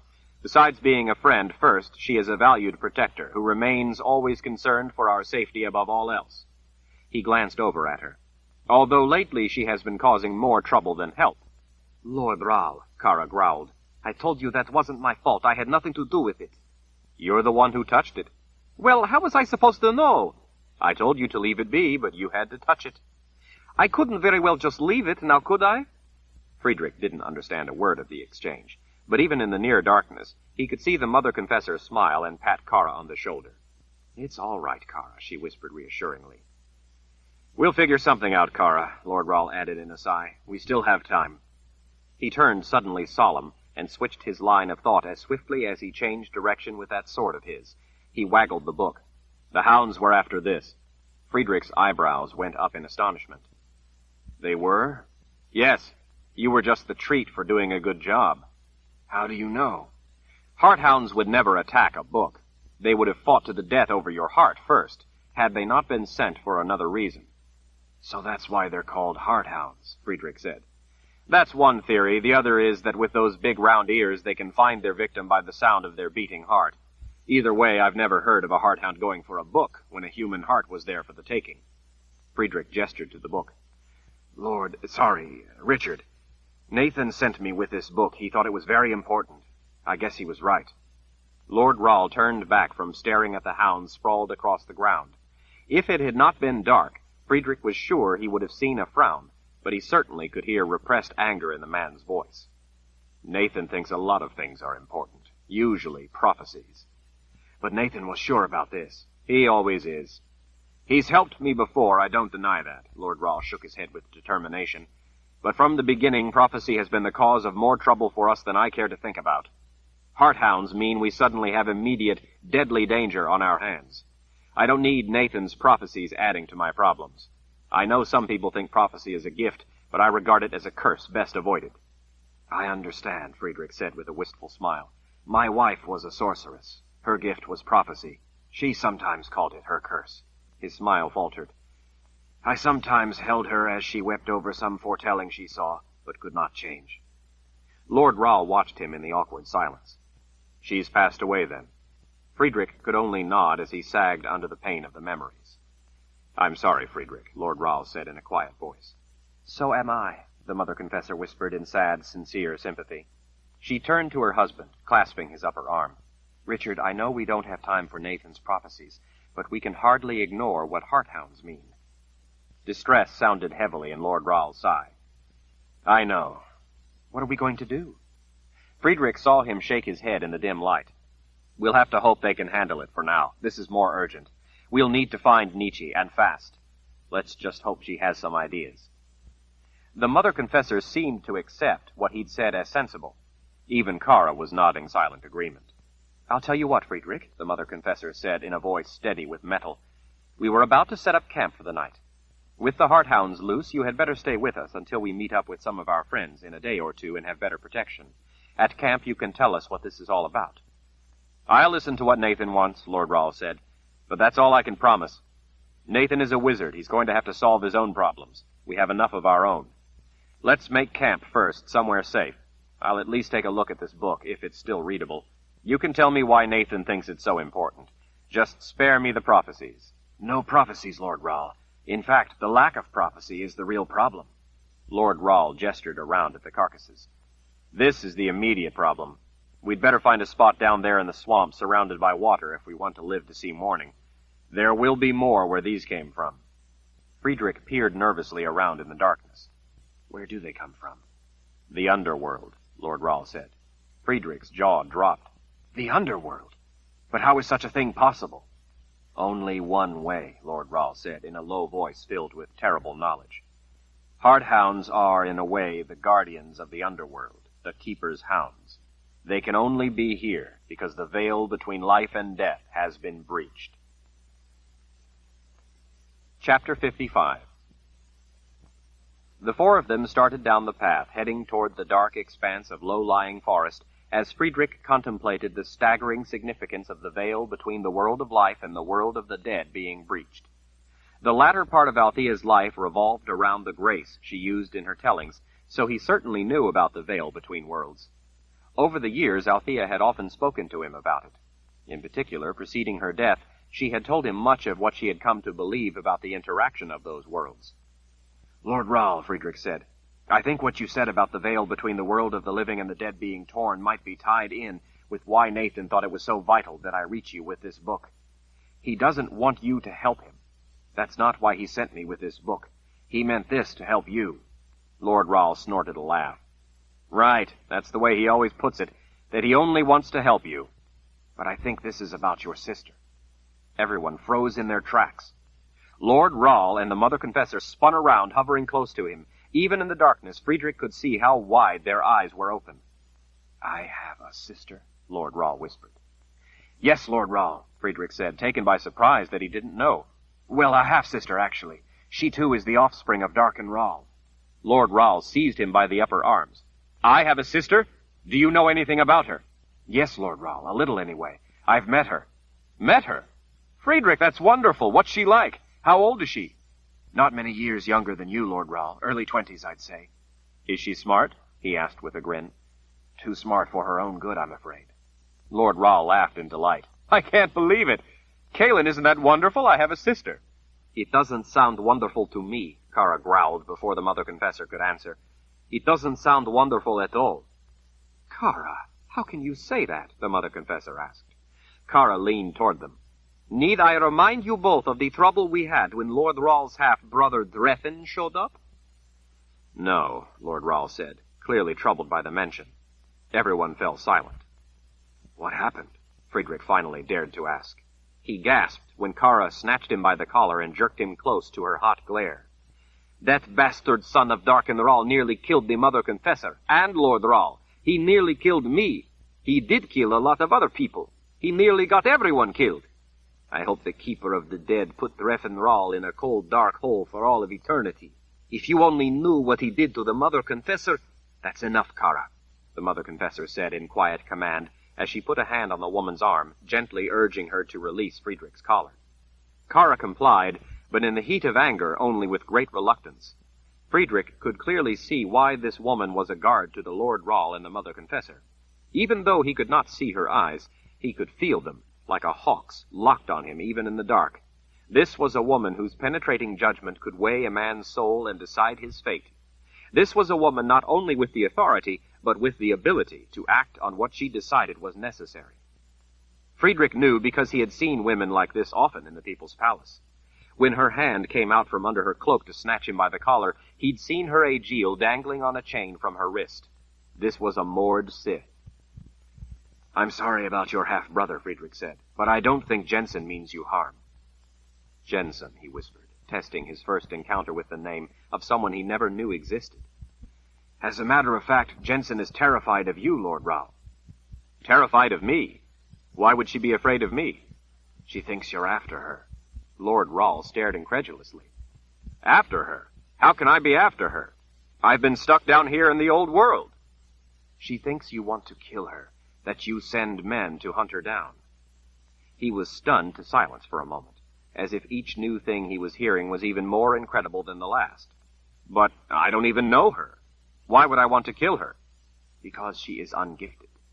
Lord Rahl stepped back, trying to understand what Friedrich was telling him. What difference does that make? Lots of people are ungifted. Friedrich pointed to the book in Lord Rahl's hand. I think Nathan sent that book to explain it. Prophecy won't help explain anything. No, Lord Rahl, I don't think this has to do with prophecy so much as with free will. You see, I know some about prophecy from my wife. Nathan explained how prophecy needs free will, and that's why you react so strongly against prophecy, because you are a man who brings free will to balance the magic of prophecy. He said that prophecy had not proclaimed it to be me who was to bring this book to you, but that I had to bring it of my own free will. Lord Rahl stared at the book in the darkness. His tone softened. Nathan can be trouble at times, but I know he's a friend who has helped me before.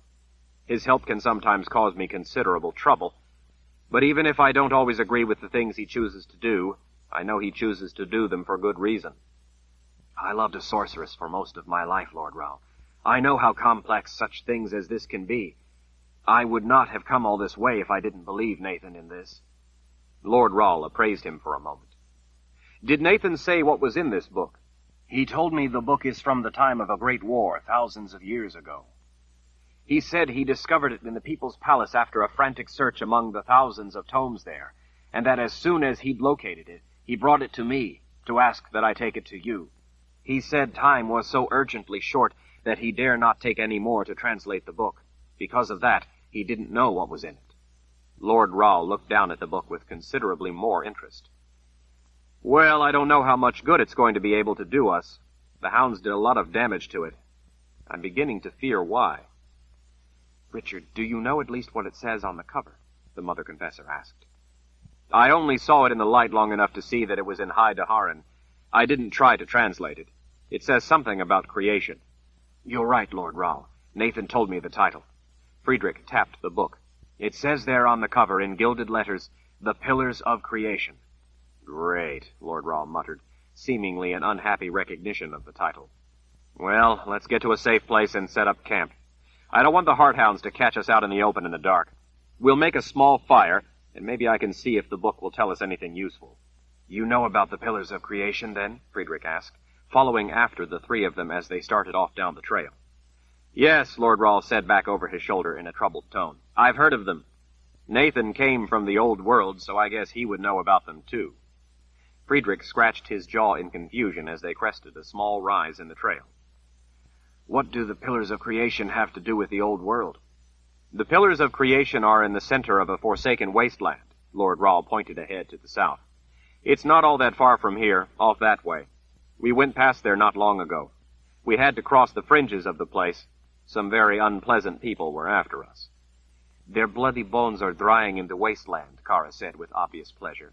Unfortunately, Lord Rahl said, it cost us our horses, too. That's why we're on foot. At least we escaped with our lives. Wasteland. But, Lord Rahl, the pillars of creation are also what my wife called... Friedrich halted when something beside the path caught his eye. Even in the dim light, the hauntingly familiar dark shape silhouetted against the light color of the dusty trail drew him up short. He squatted down to touch it. To his surprise, it felt like what he thought. When he picked it up, he was sure of it. It had the same crooked opening for the drawstring, the same notch in the supple leather where he had once accidentally nicked it with a sharp gouge when he had been in a hurry. "What's the matter?" Lord Rahl asked in a suspicious voice as he scanned the near-dark landscape. "Why did you stop?" "What did you find?" the Mother Confessor asked. "I didn't see anything there when I walked past." "Neither did I," Lord Rahl said. Friedrich swallowed as he placed the leather pouch in the palm of his hand. It felt like there were coins inside, and by the weight, it felt like they were gold. "This is mine," Friedrich whispered in stunned amazement. "How could it possibly be here?" He couldn't claim the gold was his, though it certainly could be, but he'd handled the leather pouch nearly every day for decades. He used it to hold one of his tools, a small gouge he used often. "What's it doing here?" Kara asked, as her gaze swept the surrounding countryside. Her aegil was gripped tightly in her fist. Friedrich stood, still staring at his tool pouch. "It was stolen by the man who I believe caused the death of my wife." Chapter 56. Well, wasn't that just something? Oba could hardly believe that he had dropped his money purse. He was always so careful. He huffed in exasperation. If it wasn't one thing, it was another.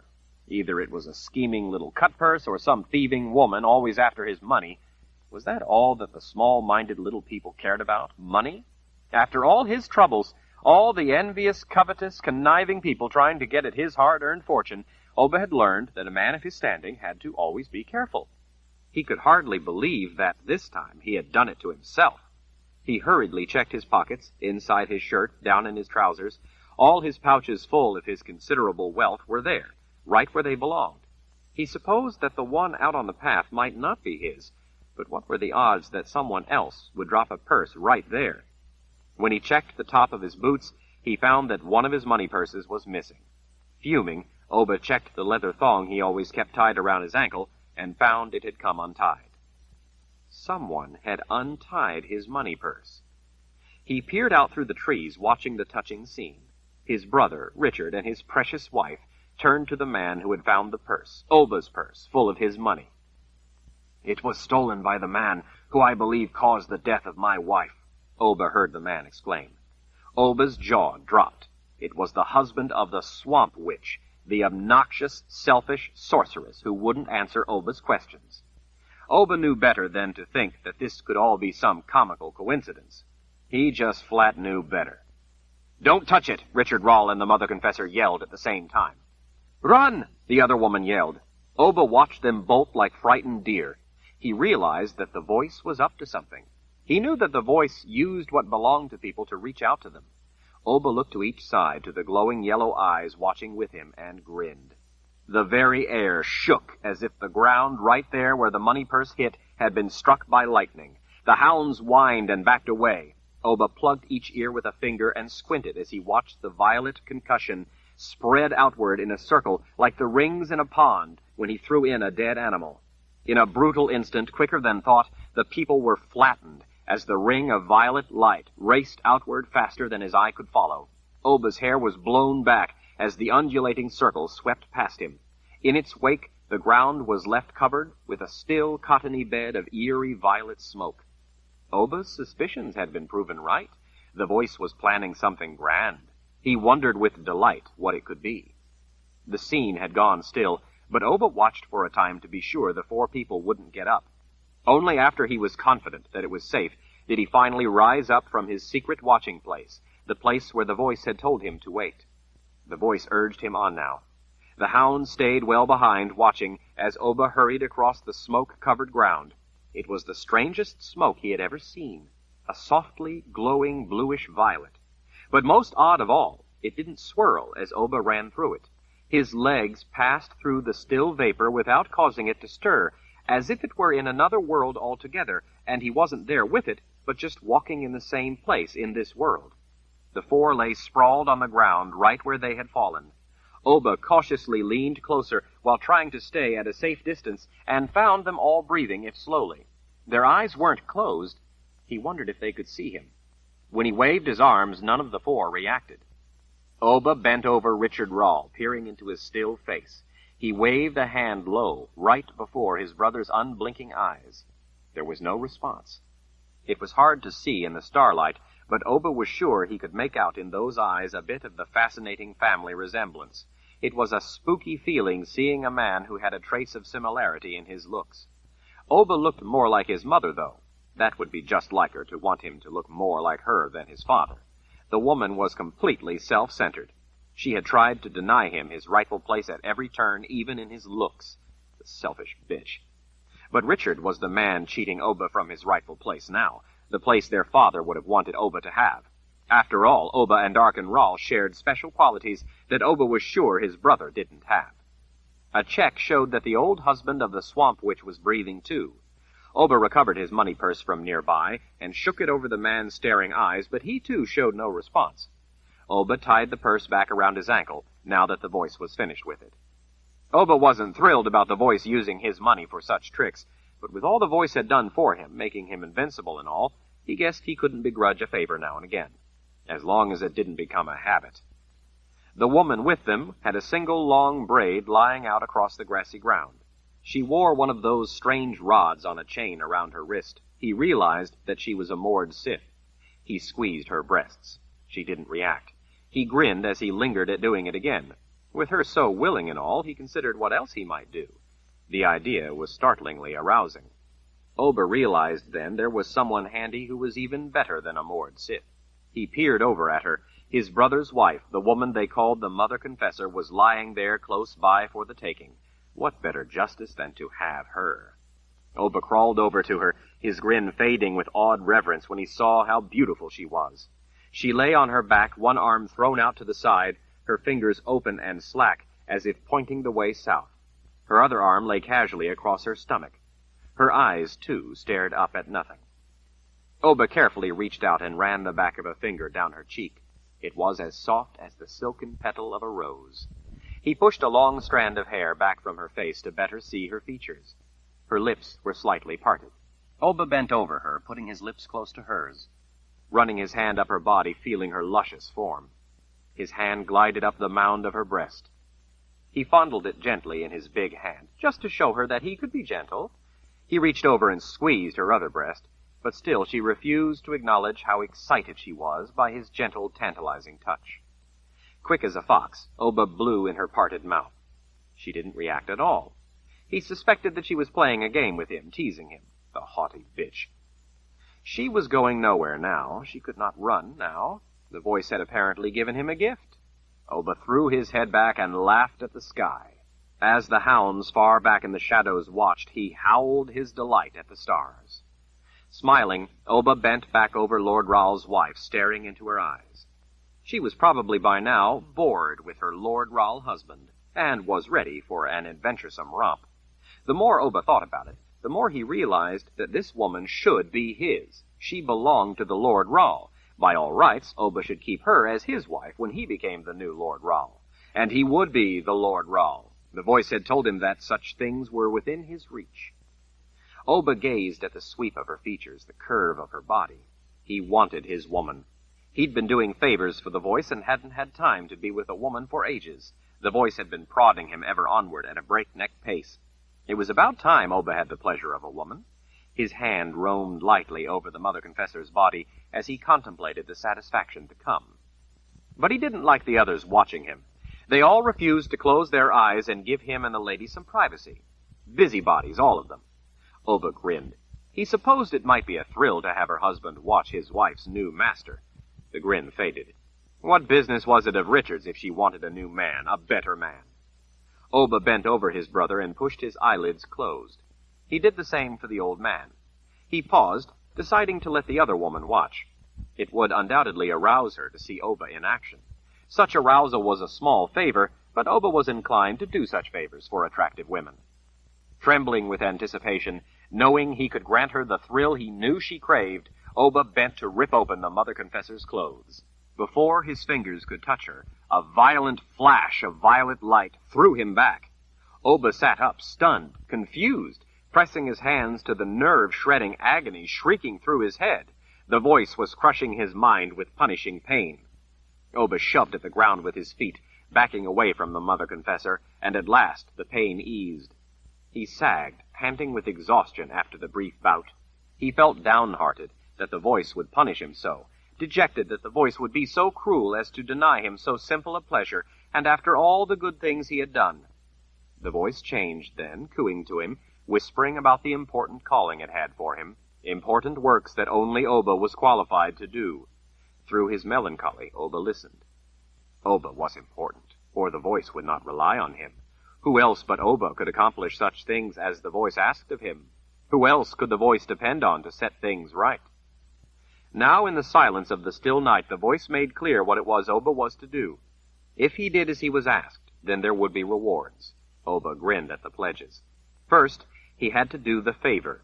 Then, the Mother Confessor would be his. That wasn't so hard.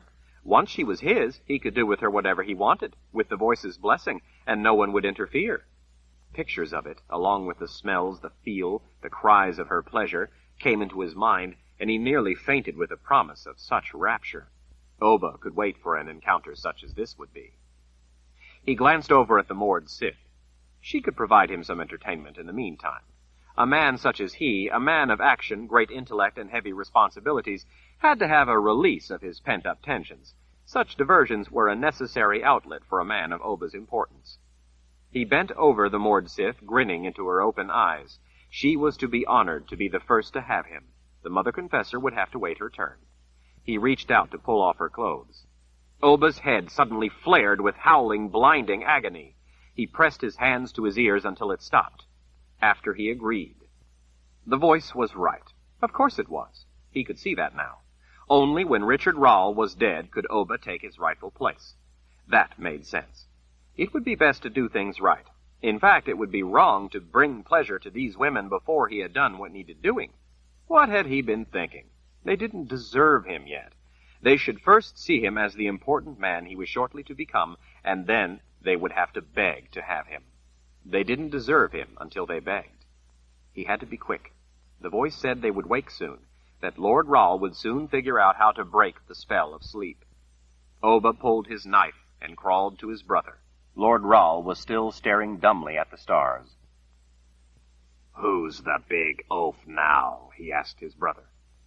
Lord Rall had no answer. Oba put the knife to Richard's throat, but the voice warned him back, and filled his mind instead with what he must do. He had to do it right. He had to hurry. There was no time for such common retribution. There were much better ways to do such things, ways that would punish the man for all the years he had kept Oba from his rightful place. Yes, that was what Richard Rall needed, proper punishment. Oba put his knife away and ran back over the nearby hill as fast as his legs would carry him. When he returned with his horse, the four were still lying there in the blue fog, staring up at the stars. Oba did as the voice asked and scooped up the Mother Confessor in his arms. She had now been promised to him. He would have her when the voice was done borrowing her. Oba could wait. The voice had promised him delights that Oba would never have dreamed up on his own. This was turning out to be a very beneficial partnership. For the paltry work involved and the small delay, Oba would have everything that rightfully belonged to him. The rule of Dahara and the woman who would be his queen. Queen. Oba puzzled at that as he heaved her body over the back of the saddle. Queen. If she was a queen, then he would have to be a king. He supposed that would be better than Lord Rall. King Oba Rall. Yes, that made better sense. He worked quickly to lash her down. Page 515. Before he mounted up, Oba peered down at his brother. He couldn't kill him, not yet. The voice had plans. If Oba was anything he had always been accommodating, he would oblige the voice. He put a foot in the stirrup. The voice tickled at him. He turned back, looking. He wondered. He cautiously returned to Richard's side. Carefully, Oba reached out and experimentally touched the sword. The voice murmured indulgently. A king should have a proper sword. Oba grinned. He deserved a small reward for all his hard work. He pulled the baldric off over Richard Rawle's head. He lifted the scabbard close, inspecting his gleaming new sword. The wire-wound hilt had a word woven into each side. Truth. Well, wasn't that just something? He lifted the baldric over his head and placed the scabbard at his hip. He patted his new wife's bottom before he mounted up. From the saddle, Oba grinned out at the night. He circled his horse around until the voice pointed him in the right direction. Hurry, hurry, before Lord Rawle woke. Hurry, hurry, before he could be caught. Hurry, hurry, away with his new bride. He thumped his heels to the horse's ribs, and off they charged. The hounds bounded out of the woods, a king's faithful escort. Chapter 57. Standing outside the squat buildings made of sun-dried bricks, Jensen idly surveyed the barren landscape broiling under a brutally blue sky. The rocks, the seemingly endless expanse of flat hardpan to her right, and the rugged range of mountains plummeting into the shimmering valley in the distance to her left, were all stained with variations of the same ruddy gray color as the sparse collection of square structures huddled nearby. The bone-dry air was so hot that it reminded her of nothing so much as bending over a bonfire and trying to breathe. Blistering heat radiated from the rocks and buildings around her and rose from the ground beneath her feet as if there were a blast furnace below. Using bare hands to touch anything baking under the ruthless sun was a painful experience. Even the hilt of her knife, shaded by her body, was so warm that it felt feverish. Jensen leaned a hip wearily against a low wall, nearly numb from the long and difficult journey. She patted Rusty's neck and then stroked an ear when the horse neighed gently and put her head close. At least Jensen was nearly at her journey's end. She felt as if she had lost sight of how it had all begun that day so long ago when she had found the dead soldier at the bottom of the ravine and Sebastian had happened by.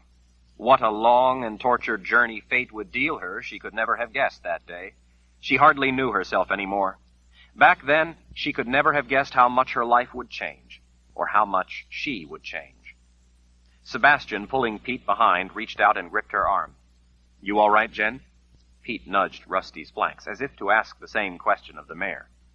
Yes, Jensen said. She smiled for him, and then gestured to the knot of black-robed men in the doorway of a nearby building. Any luck? He's asking the others, Sebastian sighed in annoyance. They're a strange people. Despite being part of the old world and a part of the domain of the imperial order, the traders who traveled the vast deserted land, sometimes using the desolate trading outpost where Sebastian had found them, were an independent lot. Apparently, there were not enough of them to worry about, so the order didn't bother. Sebastian leaned against the wall beside her as he gazed out at the silent wasteland. He was weary, too, from the long journey back to his homeland of the old world, but at least he was well now, just as Sister Perdita had promised. The journey, though, had been nothing like what Jensen had thought it would be. She had imagined that she and Sebastian would be off on their own again, as they had been before traveling to the army of the Imperial Order. But behind them stretched a column of Imperial Order soldiers 1,000 strong. A small escort, Sebastian had called them. She had told him that she wanted to go alone, but he said that there were more important considerations. With a thumbnail, Jensen idly picked at the leather reins while watching the figures in black. The men are afraid of all the soldiers, she told Sebastian. That's why they don't want to talk to us. What makes you think so? I can just tell by the way they keep peeking out. They're trying to decide if telling us anything will somehow get them in trouble with all the soldiers. She understood the way the small band of traders felt, to be under the scrutiny of so many brutish men sitting up on their big cavalry horses. How it felt to be watched by such grim soldiers layered with leather and chainmail armor and bristling with weapons.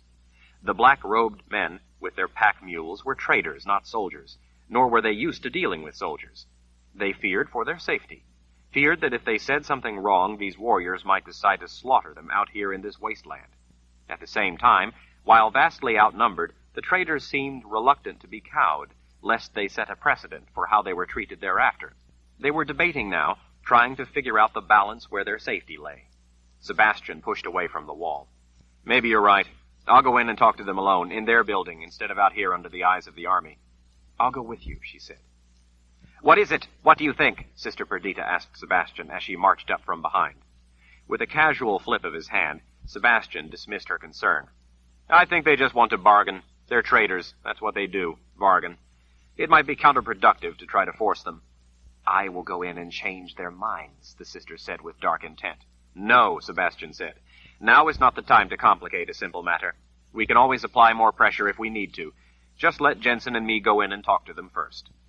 Jensen walked away from a scowling Sister Perdita, sticking close to Sebastian's side, pulling Rusty along behind. The other thing about the journey that had been unexpected, in addition to the escort of the 1,000 troops, had been that Sister Perdita had decided to come along. She said that it was necessary, in case Jensen needed any more help in getting close to Lord Raoul.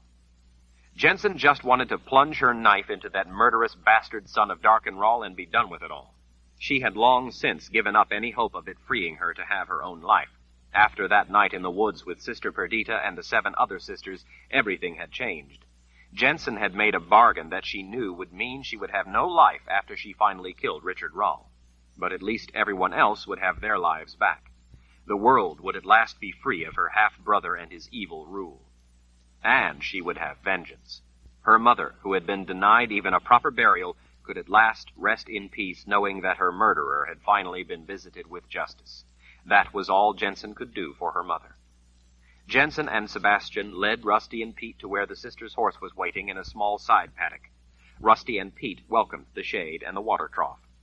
After closing the small rickety gate to the paddock, Jensen followed Sebastian into the shadow of the doorway of the squat building.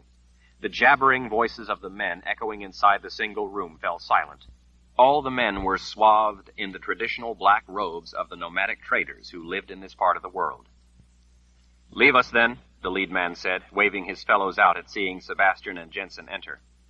The men, their eyes peering out at her from gaps in the black cloth they were pulling back up across their mouths and noses, nodded as they filed by.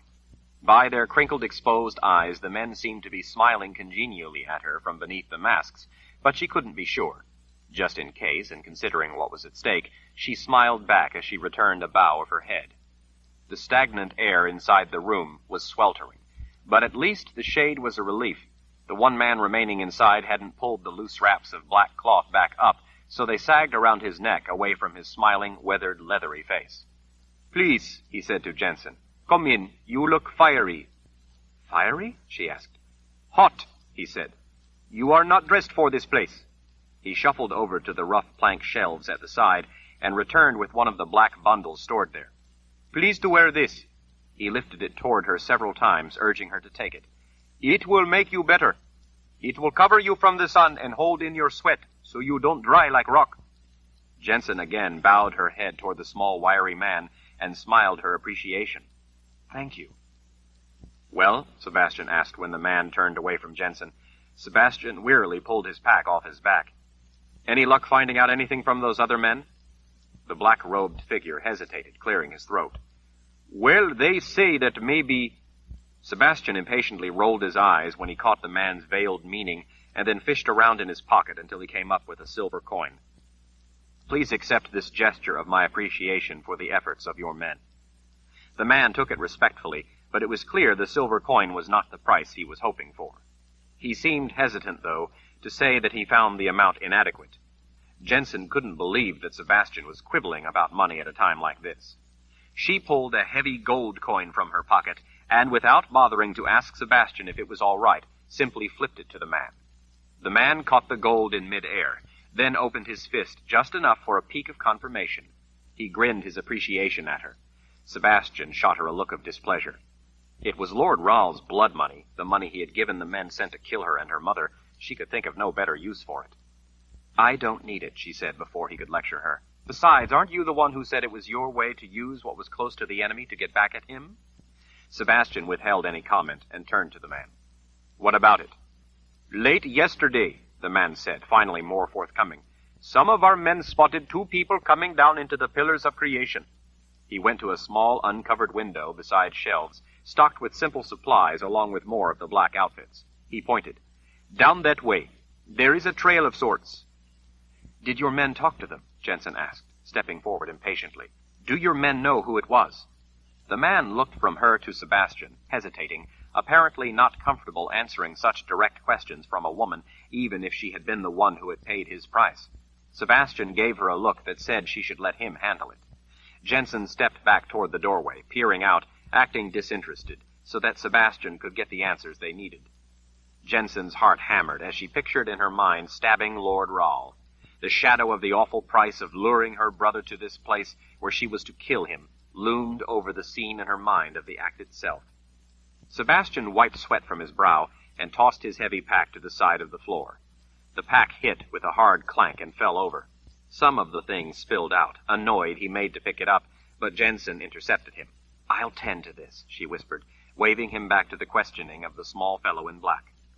Sebastian leaned against the heavy, ancient-looking plank table and folded his arms. "So, did your men have a chance to talk to these two people?" "No, sir. The men were not close enough, but stood at the rim and watched the horse pass below." Jensen retrieved a cake of lye soap and replaced it in the pack. She folded the razor and put it back in, along with an extra water skin that had tumbled out. She picked up small items, a flint, strips of dried meat wrapped in cloth and a whetstone. A tin she had never seen before had rolled out of the pack and under a low shelf. "What did these two people on horseback look like then?" Sebastian was asking, as he tapped a finger on the table. As she reached under the shelf, Jensen listened carefully, waiting to hear if this might be Richard Rahl. She couldn't really imagine who else it could be. She didn't believe such a thing could be coincidence. "It was a man and a woman, but they came on only one horse." Jensen thought that was strange, that both would be riding one horse. It sounded likely that it was what she expected, Lord Rahl and his wife, the mother confessor, but it was odd that they were on one horse. Something could have happened to the other horse. In this dangerous land, such a thing wasn't hard to imagine. "The woman, she—" The man made a face, uncomfortable with what he had to say. "She was not upright, but lying flat." He gestured, as if draping something over the horse. "Across the back. She was tied up with rope." As Jensen pulled the tin out in a rush of surprise, the lid caught a jagged edge of the wooden shelf and popped off. The contents spilled out across the floor in front of her. "What did the man look like?" Sebastian asked. A short piece of wood, wound with twine and fastened down with fishing hooks, had fallen out of the top of the tin. Jensen stared down at a dark pile of dried mountain fever roses that had spilled out after the twine. They looked like dozens of little graces. "The man was big and young. He had a very grand sword, my men say. Its shining scabbard held on with a baldric across his shoulder." "That sounds like Richard Rahl," Sister Perdita said from the doorway, startling Jensen. "Other men use a baldric for their sword," Sebastian said. While she couldn't fathom a reason for him to have his wife tied across his horse, at the heady thought of Richard Rahl being spotted, Jensen hurriedly scooped up the dried mountain fever roses in her trembling fingers and stuffed them back in the tin, followed by the twine. She replaced the lid and quickly shoved the tin back into the pack along with the few remaining items that had fallen out.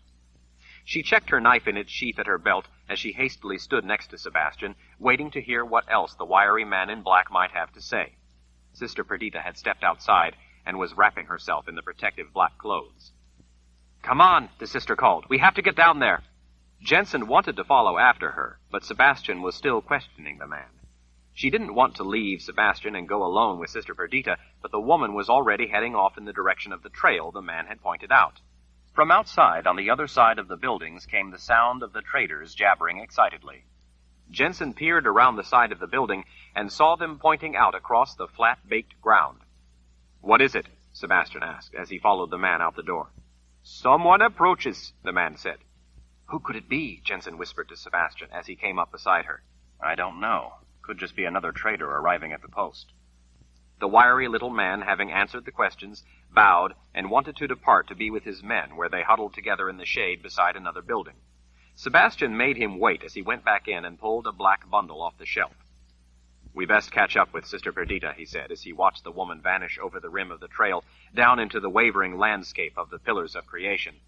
"She'll protect you from Richard Rahl's magic and help you do what you need to do." Jensen wanted to say that she didn't need Sister Perdita's protection, that Lord Rahl's magic couldn't hurt her, but it was not the time to go into the whole subject with him, to explain the whole thing to him. Somehow it never seemed the time. It didn't really matter, anyway, what Sebastian believed about how she could get close to Richard Rahl. It only mattered that she did. Together the two of them stood in the sweltering sun, watching the tiny speck racing across the endless flat landscape. In the withering heat, the distant ground undulated like the rippling surface of a faraway lake. A thin plume of dust rose behind the lone rider.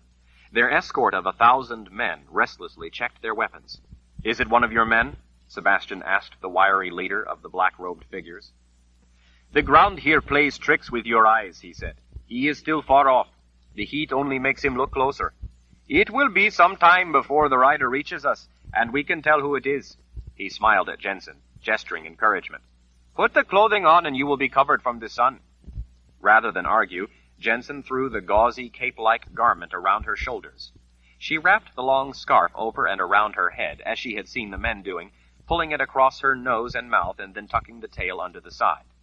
She was immediately surprised at how the black cloth cut the hot glare of the sun. It felt a relief, almost like standing in shade. The man's eyes smiled at seeing the look on her face. "Good, yes?" he asked through his own thin black mask. "Yes," Jensen said. "Thank you for your help. But we must pay you for these things you gave us." With a twinkle in his eye, he said, "You already have." The man turned to Sebastian, still pulling his black scarf over his head. "I have told you all I can, all we know. My men and I go now." Before Sebastian could answer, the man was already hurrying across the parched ground toward the dark knot of men waiting with their dusty mules.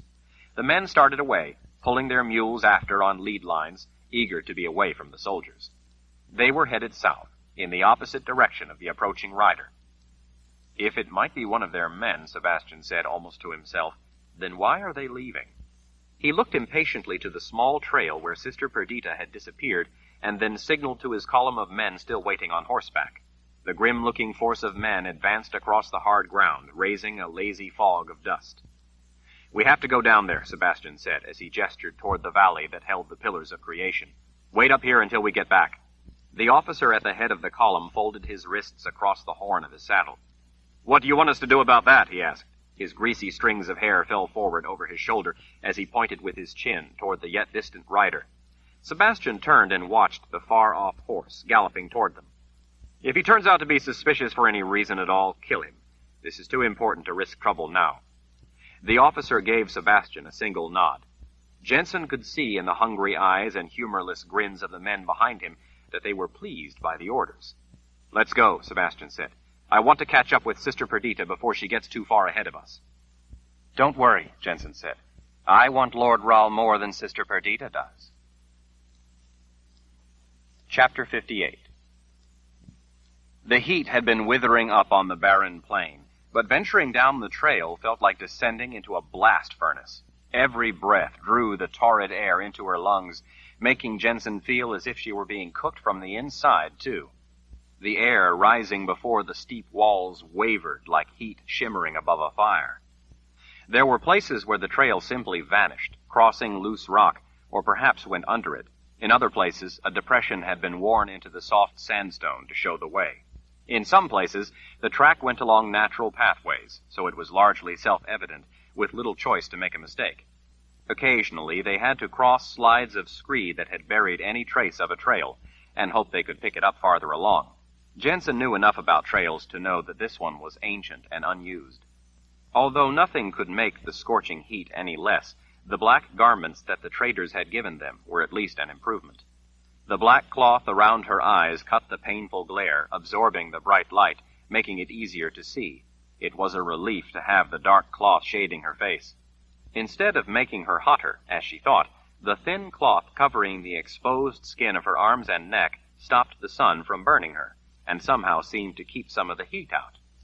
As she and Sebastian hurried to follow the trail ever downward, she soon found, to her dismay, that it led them up again, over one of the fingers of ridges that extended down into the valley. The rocky ground was so rugged that it would be difficult, if not impossible, to simply go right down, so the trail cut across the ridges, so it wouldn't drop so precipitously.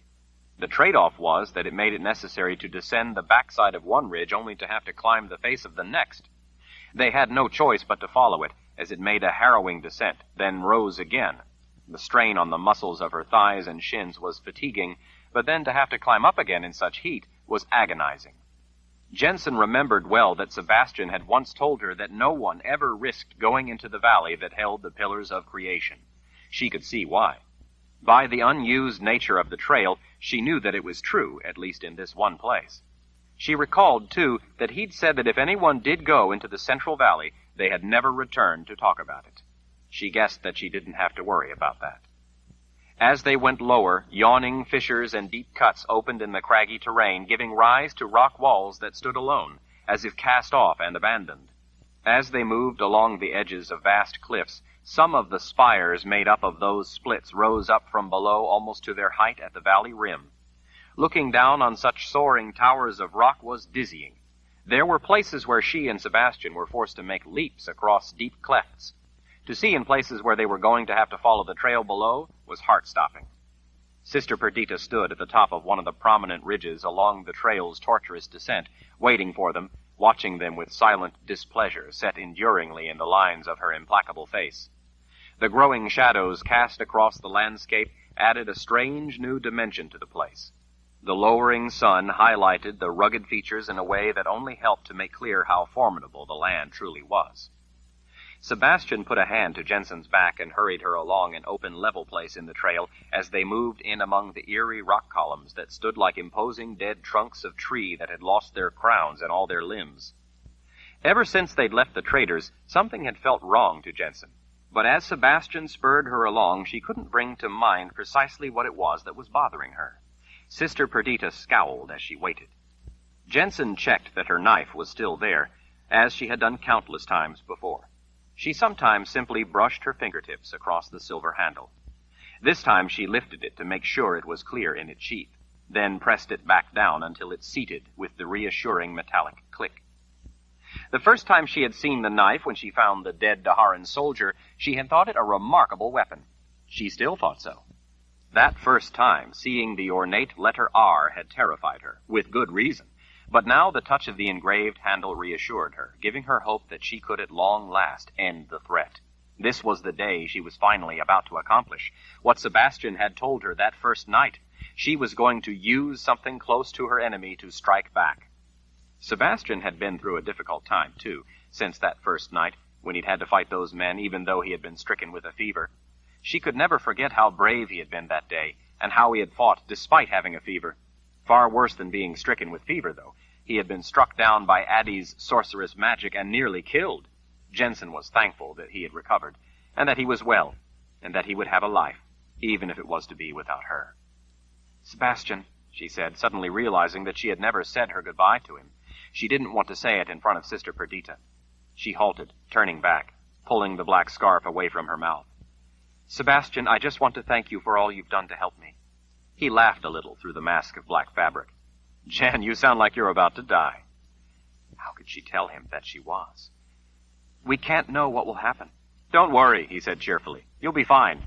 The sisters helped you with their magic while they were healing me, and now Sister Perdita will be there with you.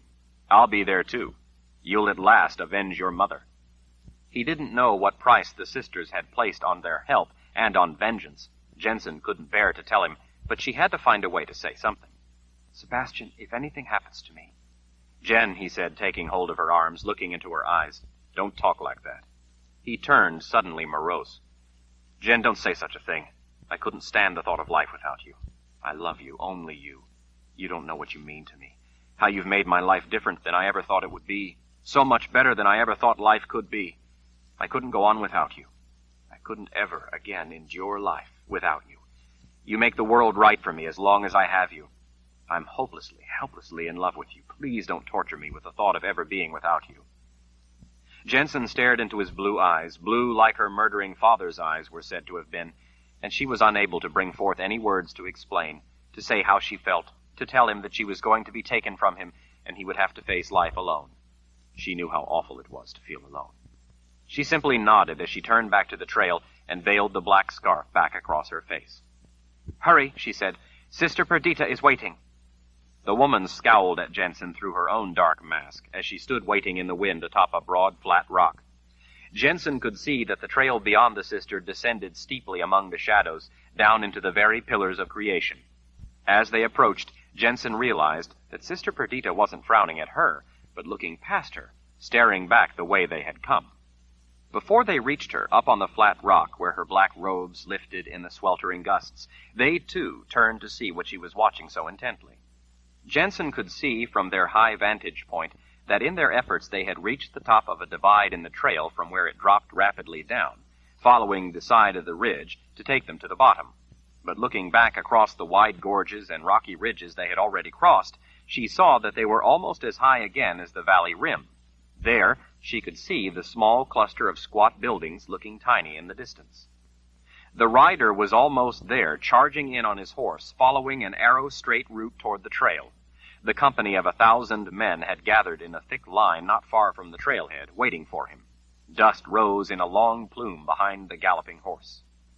As the lathered animal raced in at full speed, before it reached the men, Jensen detected a falter in its gait. The horse's front legs abruptly crumpled. The poor beast went down, crashing to the rocky ground, dead from exhaustion. The man atop the horse smoothly stepped off the animal as it collapsed to the ground.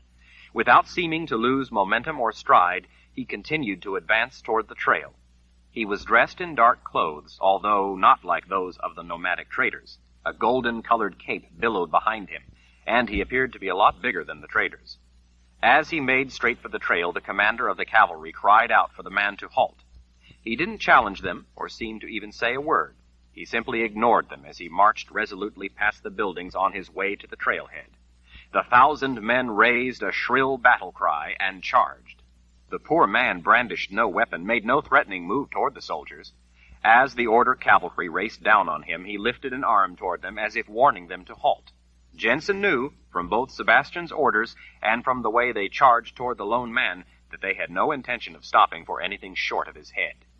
Jensen watched with dread as a man was about to be killed, watched spellbound as the 1,000 men crashed in toward him. The valley rim abruptly lit with a thunderous explosion. Despite the dark head wrap, Jensen shielded her eyes as she gasped in surprise. The violent rope of lightning and its terrible counterpart had twined together. A blazing white-hot bolt of lightning twisted together with a crackling black line that looked to be a void in the world itself. Terrible power joined and discharged in an explosive instant. In the space of a heartbeat, it seemed as if all the glaring brightness of the barren plain, the fierce heat of the pillars of creation, had been gathered at a single point and unleashed. In an instant, the ignition of that explosive lightning annihilated the force of 1,000 in a brilliantly lit red cloud. When the blinding light, the thunderous roar, the violent concussion were suddenly gone, so were the 1,000 men, all of them leveled. Among the smoking remains of horse and man, the lone man marched ever onward toward the trail, appearing not to have lost a step. In that man's determined movement, even more than in the way he had loosed havoc, Jensen saw the true depths of his terrible rage. "Dear spirits," Jensen whispered, "what just happened?" "Salvation comes only through self-sacrifice," Sister Perdita said. "Those men died in service to the Order and thus the Creator. That is the Creator's highest calling. No need to mourn for them. They have gained salvation through loyal duty." Jensen could only stare at her. "Who is that?" Sebastian asked as he watched the lone man reach the rim of the Valley of the Pillars of Creation and start down without pause. "Do you have any ideas?" "It isn't important." Sister Perdita turned back to the trail. "We have a mission." "Then we had better hurry," Sebastian said in a worried tone as he stared back at the distant figure advancing down the trail at a swift, measured, relentless pace. Chapter 59. Jensen and Sebastian rushed to follow after Sister Perdita, who had disappeared over the top of the ridge. As they reached the edge, they saw her, already far below them. Jensen looked back in the direction of the trailhead, but didn't see the lone man. She did see, though, that a bank of dark clouds had rolled in over the expanse of barren plains. "Hurry!" Sister Perdita called back up to them. With Sebastian's hand at the small of her back, urging her on, Jensen dashed down the steep trail. The sister moved as swiftly as the wind, the black robes flying out behind her as she raced along a trail cut into the slope of steep rock. Jensen had never worked so hard to keep up with anyone. She suspected that the woman was using magic to aid her. Whenever Jensen started to lose her footing on the loose scree and reached out for support, the rough rock rasped the skin on her fingers and the palms of her hands. The trail was as arduous as any she had ever climbed down. Loose rock atop layers of solid ledge constantly slipped and gave way underfoot, and she knew that if she grabbed the wrong handhold, the rock, in many places as sharp as shattered glass, would slice her hands open. Jensen was soon panting and trying to catch her breath as well as the distant sister. Sebastian, right behind, sounded just as winded. He, too, lost his footing a number of times, and once Jensen cried out and grabbed his arm just before he went over the edge of a precipitous drop of thousands of feet. The look in his eyes expressed the relief that he was too winded to voice. Finding herself closer to the bottom after a seemingly unending, arduous descent, Jensen was at least relieved to note that the walls and towers were blocking the broiling sunlight. She glanced up at the sky, something she hadn't had the luxury to do for quite a while, and realized that it wasn't just the shadows cast by a rock darkening the day. The sky, that only hours before had been so clear and bright blue, was now roofed with churning gray clouds, as if the entire valley of the pillars of creation were being sealed off from the rest of the world. She forged onward, rushing to keep up with Sister Perdita. There was no time to worry about clouds. As exhausted as Jensen was, she knew that when the time came, she would find the strength to plunge her knife into Richard Rahl. That time was almost at hand. She knew that her mother, with the good spirits, would inspire her, and thus help give her the strength. She knew, too, that other strength had been promised. Rather than filling her with dread, knowing that the end of her life was so close left Jensen with an odd, numb sense of calm. It seemed almost sweet, that promise of the end of struggle, the end of fear, the end of needing to care about anything. Soon there would be no exhaustion, no insufferable heat, no pain, no sorrow, no anguish. At the same time, when, for only an instant here or a moment there, she actually comprehended the staggering reality that she was about to die, her mind blanked out with overwhelming terror. It was her life, her only precious life, that was inexorably dwindling away, that would soon end with the cold embrace of death itself. Flickering lightnings skipped across a darkening sky, traveling under the clouds. Distant, intense flashes came again, lacing through the heavy clouds, lighting them from within with spectacular green light. Distant thunder boomed, rumbling out across the vast deserted valley. The hesitant rolling sound of the thunder seemed to match the way the landscape wavered in the heat. As they descended, the towering rock columns became larger, at first growing up from splits along the ridges, until down at the bottom they seemed rooted in the floor of the valley itself. Now, as the three of them moved at last ever farther away from the cliffs and out into the valley, those columns rose up like an ancient stone forest. Jensen felt like an ant moving among them. As their footsteps echoed among the rock walls, chambers, and tiers, she couldn't help marveling at the smooth, rippled sides of the pillars that looked as if the rock had been worn smooth like stones in a river. Different layers within the vertical rock appeared to be of varying density, making them wear at different rates, leaving the stone towers rippled up along their entire length. In places, huge sections of the columns perched atop narrow necks. All the while, the heat felt like a great weight pressing down on her as her feet dragged through the jagged gravel at the bottom. The light among the columns cast eerie shadows, leaving dark places lurking farther back in among the towers. In other places, light seemed to come from behind the stone. As she looked up, it was like looking up from the depths of the world, seeing the rock itself, lit green at times by the flickering lightning within the clouds, reach up as if beseeching salvation. Sister Perdita glided among the maze of rock like a spirit of the dead, her black robes billowing out behind. Even Sebastian's presence behind was not a comfort for Jensen among such silent sentinels to the power of creation itself. Lightning arced across above their heads, above the tops of towering rock, as if searching the forest of stone.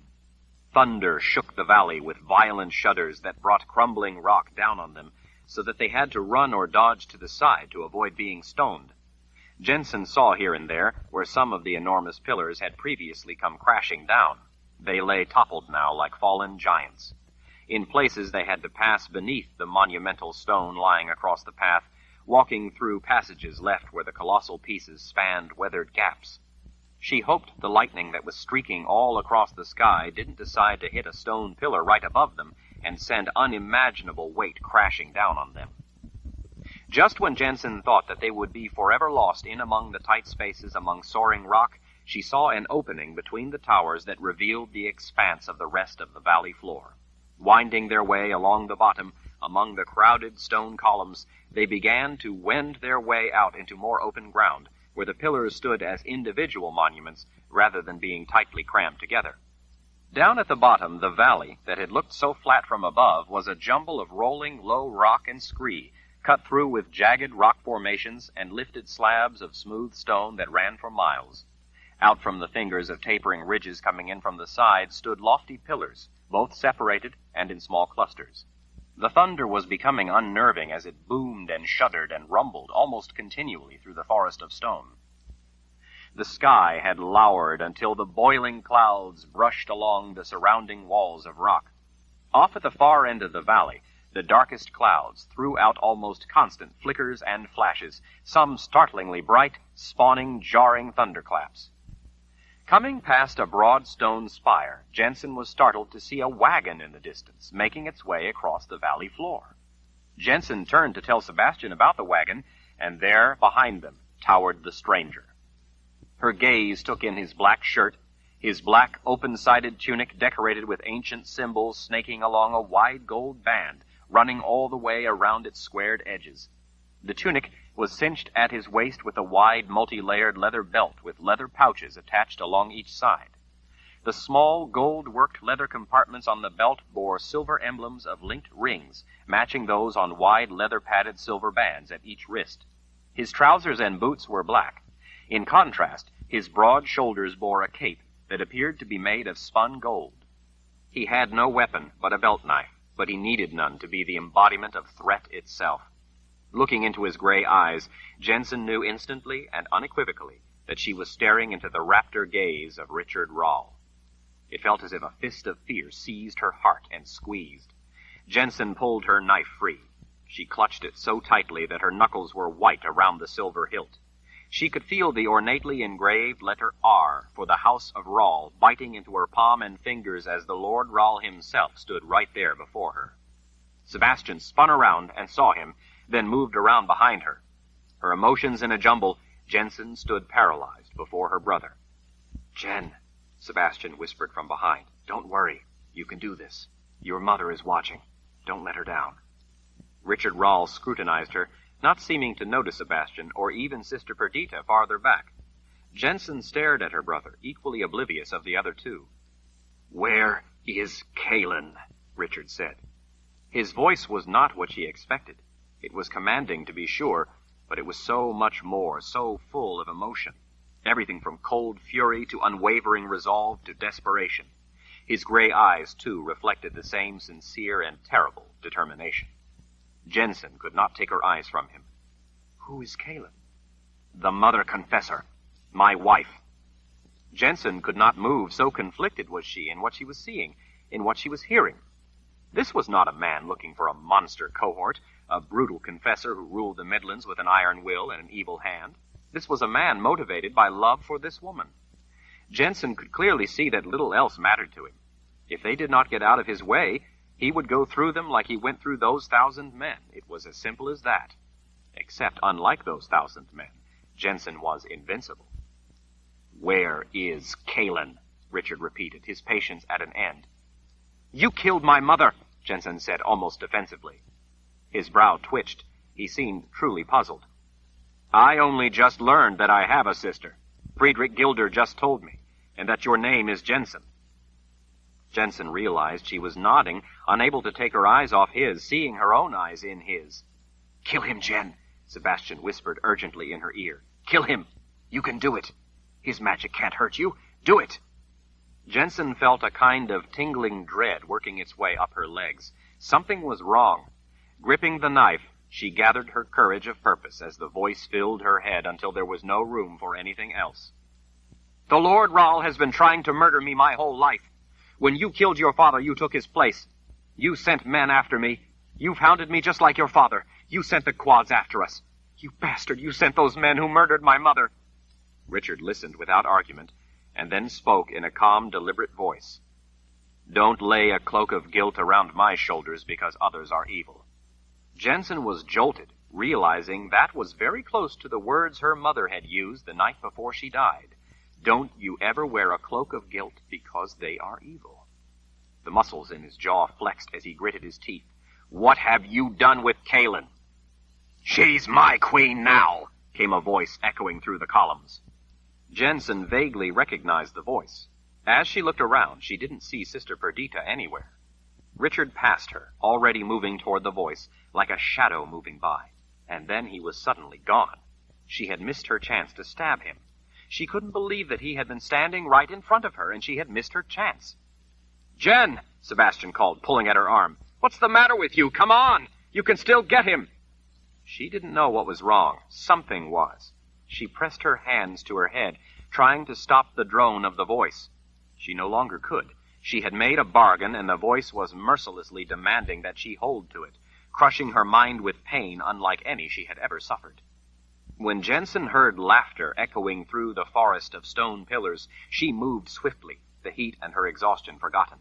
She and Sebastian ran toward the sound, weaving their way among the disorder of towering rock. She no longer knew where she was, which way was which. She raced through stone passageways that opened up to others, along their twisting course, under archways of rock, among columns, and through shadows and light. It was like moving through a strange and confusing combination of corridors and woods, except that these walls were stone, not plaster, and the trees were rock. As they came around an immense pillar, there, among others standing like sentinels, was an open area of undulating smooth rock in a jumble of curves, with smaller stone columns as thick around as ancient pines. A woman was tied to one of the columns. There was no doubt in Jensen's mind that this was Richard's wife, Kaylin, the mother confessor. Off in another direction came the echoing laughter, teasing, leading Richard away from what he sought. The mother confessor didn't look like the monster Jensen had pictured. She looked in bad shape, limp in the ropes around the pillar. She was not bound securely, but simply, with rope around her middle, as a child might tie a playmate to a tree. She was apparently unconscious, some of her long mass of hair pendant around her hanging head, her arms swinging free. She wore simple traveling clothes, though neither they nor the partial veil of hair hid what a beautiful woman she was. She looked only a few years older than Jensen. She didn't look like she would live to be any older. Sister Perdita appeared suddenly beside the woman, lifting the mother confessor's head by her hair, taking a look, then letting her head drop again. Sebastian ran up, pointing. That's her. Come on.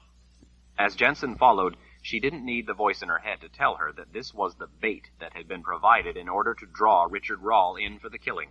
The voice had done its part. Girding her resolve, gripping her knife tightly, Jensen ran over beside the sister. She turned her back to the unconscious woman, not wanting to think about her, or to have to look at her, putting her mind instead to the task at hand. This was her chance to finish it. The laughing man suddenly popped out from behind a pillar not far away, no doubt to help draw in the prey. Jensen recognized his awful grin. It was the man she had seen the night the sorceress Lethia had been murdered. It was the man that had so frightened Betty, her goat. The man Jensen thought she recognized from her nightmares. I see you have found my queen, the nightmare man said. What? Sebastian asked. My queen, the man said, still with that terrible grin. I am King Oberal. She shall be my queen. Jensen recognized then that there was a small resemblance in the eyes to Nathan Rawle, to Richard, to her. He didn't have the strong likeness that Jensen saw of herself in Richard's eyes, but she saw enough to know that he was telling the truth. He, too, was the son of Darken Rawle. Here he comes, he said, turning, holding out an introductory arm. My brother, the old Lord Rawle. Richard strode out of the shadows. Don't be afraid, Jen, Sebastian whispered in her ear. He can't hurt you. You can get him now. Now was her chance. She would not again waste it. Off to the side, through the thicket of columns, she caught glimpses of a wagon rolling up. She thought she recognized the horses, both gray with black manes and tails. They were horses as big as any she'd ever seen. From the corner of her eye, she saw that the driver was big and blonde-headed. Jensen turned, staring in disbelief at the wagon, when she heard Betty's familiar bleat. The goat stood and put its front hooves up on the seat beside the driver. The big blonde man gave her ears a quick, affectionate rub. It looked like Tom. Jensen, Richard said. Step away from Kaylin. Don't do it, sis, Oba yelled. He roared with laughter.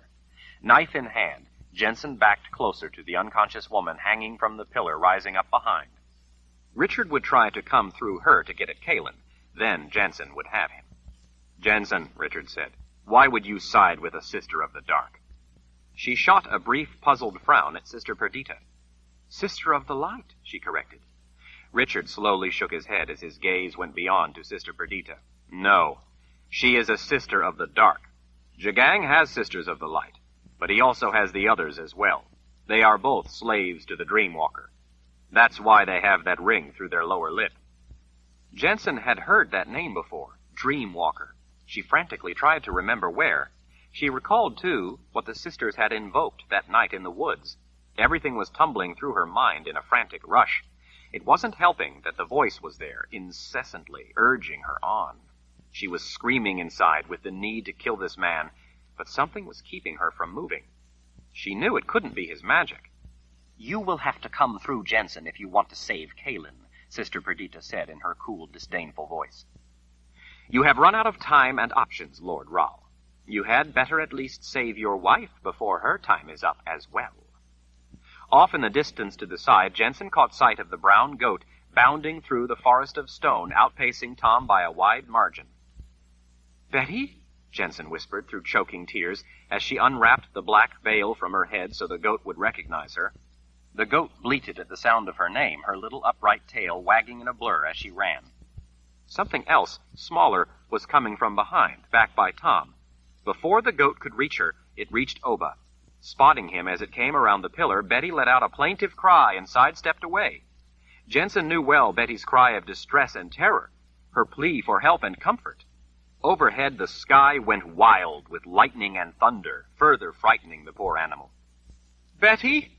Jensen called, hardly able to believe what she was seeing, wondering if it could be an illusion, some cruel deception. But Lord Rahl's magic couldn't do that to her. At the sound of her voice, the goat bounded toward Jensen, her beloved lifelong friend. Not a dozen strides away, Betty looked up at Jensen and froze in her tracks. The wagging tail stopped dead. Betty bleated in distress. The bleats turned to terror at what she was seeing. "Betty," Jensen cried, "it's all right. Come. It's me." Trembling in fear as it gazed up at her, Betty backed away. The goat was reacting the same way it had to Oba just now, and the same way it had that first night she saw him. Betty turned and ran, right for Richard.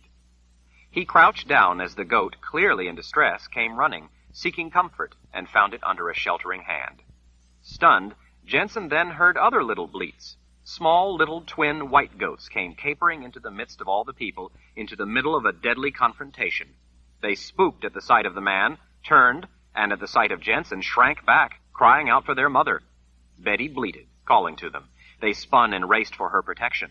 With their mother there, they felt safe and jumped up on Richard, eager for the reassuring touch their mother was getting. Tom had stopped well back, waiting near a pillar as he watched, obviously intending to stay clear. Jensen thought that, surely, the world must have gone mad. Chapter 60. "Betty, what are you doing?" Jensen asked, unable to reconcile in her mind what was happening. "Magic," Sister Perdita whispered from behind in answer to Jensen's puzzled tone. "It's his doing." Could it be that Richard Rahl had bewitched even her goat, turned it against her? Richard took a step toward her. Betty and her twins romped around his legs, having no conception of the life and death events taking place before them. "Jensen, use your head," Richard said. "Think for yourself. You have to help me now. Step away from Kalin." "Kill him," Sebastian whispered with vicious determination. "Do it, Jen. Magic can't hurt you. Do it." Jensen lifted her knife as Richard calmly watched her. She felt herself stepping toward him. When she killed him, then his magic would die too, and Betty would know her once again. Jensen froze. Something was wrong. She turned to Sebastian. "How do you know? How do you know that? I never told you that magic can't harm me." "You too?" Oba called. He'd come closer. "We're both invincible then. We can rule Dahara together. But I'll be the king, of course. King Oba Rahl. I'm not greedy, though. You could be a princess, maybe. Yes, I could let you be a princess if you're good." Jensen's eyes turned back toward Sebastian's surprised face. "How do you know?" "Jen, I thought," he stammered, trying to find an answer. "Richard." It was Kalin, waking, but groggy. "Richard, where are we?" She winced in pain and cried out, even though no one touched her. When Richard took a step toward her, Jensen stepped back before her, brandishing her knife. "If you want her, you must come through Jensen," Sister Perdita said. Richard watched her without emotion for a long moment. "No." "You must," the sister growled. "You will have to kill Jensen or Kalin will die." "Are you crazy?" Sebastian yelled at the sister. Get a hold of yourself, Sebastian, the sister snapped. Salvation comes only through sacrifice. All of mankind is corrupt. One individual is unimportant. One life is meaningless. It matters not what happens to her. Only her sacrifice matters. Sebastian stared at her, unable to answer, unable to find a reason to argue for Jensen's life. You'll have to kill Jensen, Sister Perdita shrieked as she turned back to Richard, or I will kill Kalen. Richard, Kalen moaned, clearly not understanding where she was or what was happening.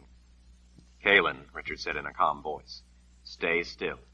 Last chance, Sister Perdita screamed. Last chance to save the Mother Confessor's precious life. Last chance before the Keeper has her. Stop him, Jensen, while I kill his wife. Jensen was staggered that the sister would be encouraging him to kill her. It made no sense.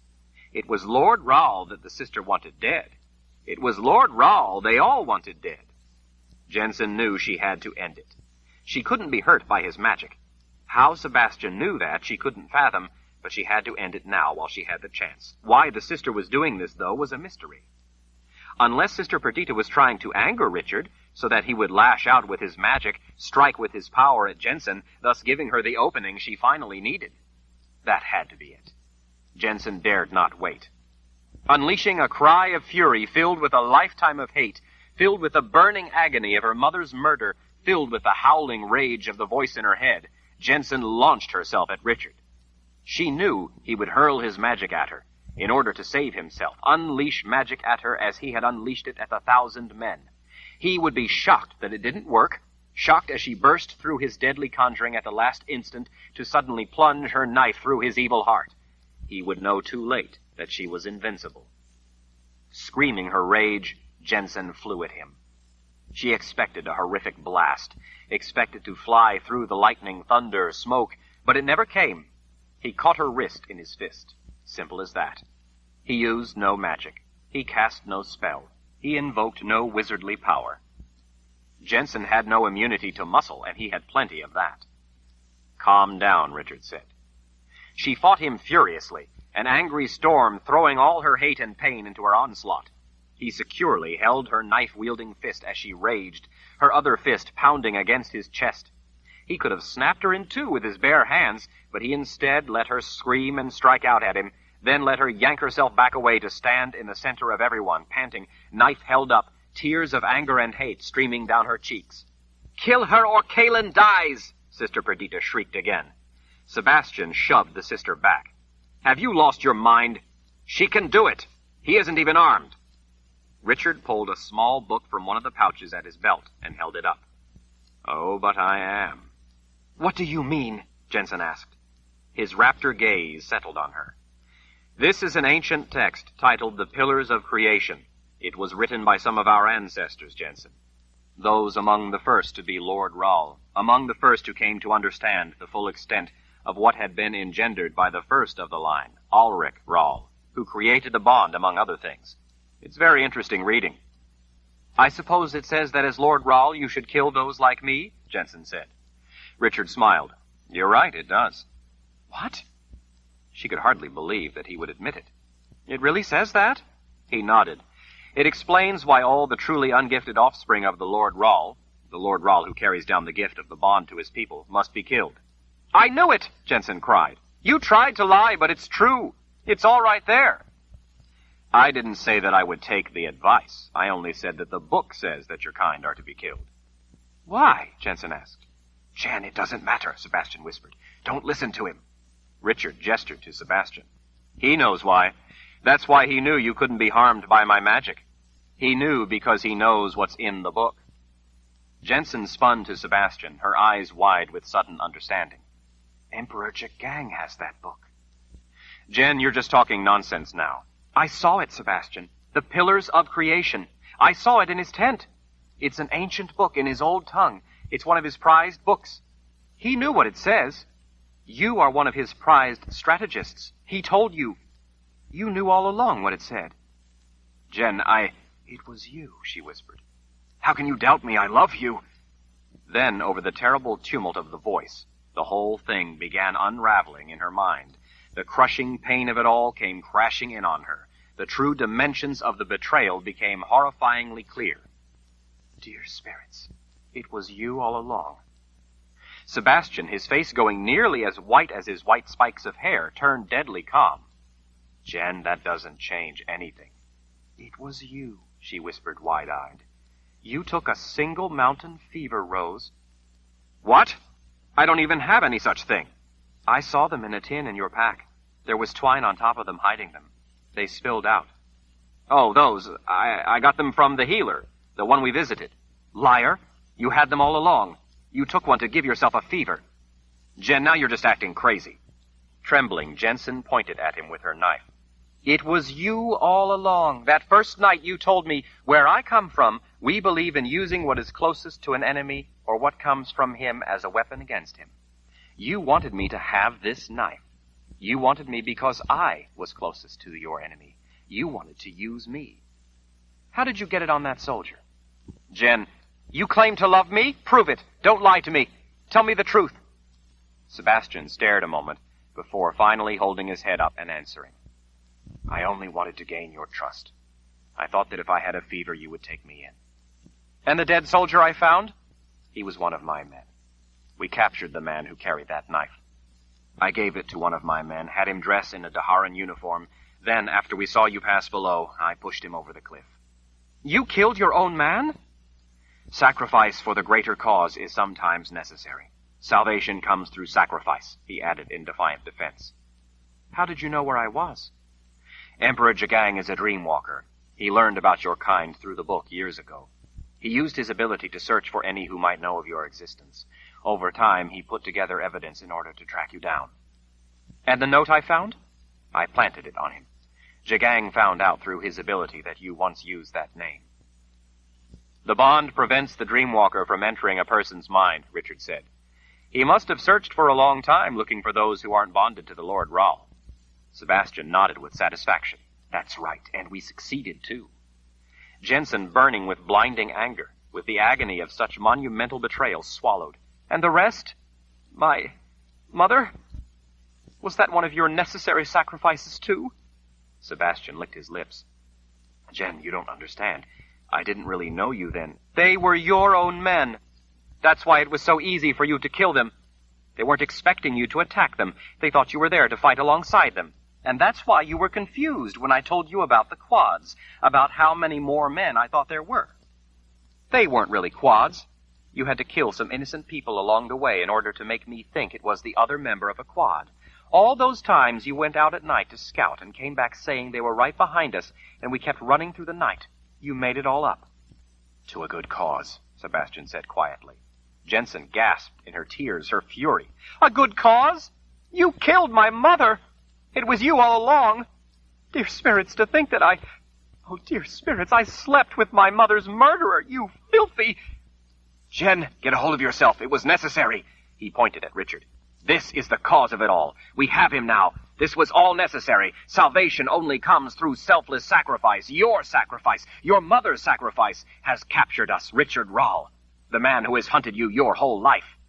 Tears of rage poured down her face. I can't believe you could have done such things to me and claimed to love me. But I do, Jen.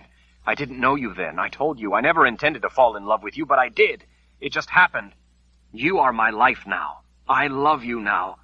She pressed her hands to the voice screaming in her head. You are evil. I could never love you. Brother Narav teaches that all of mankind is evil.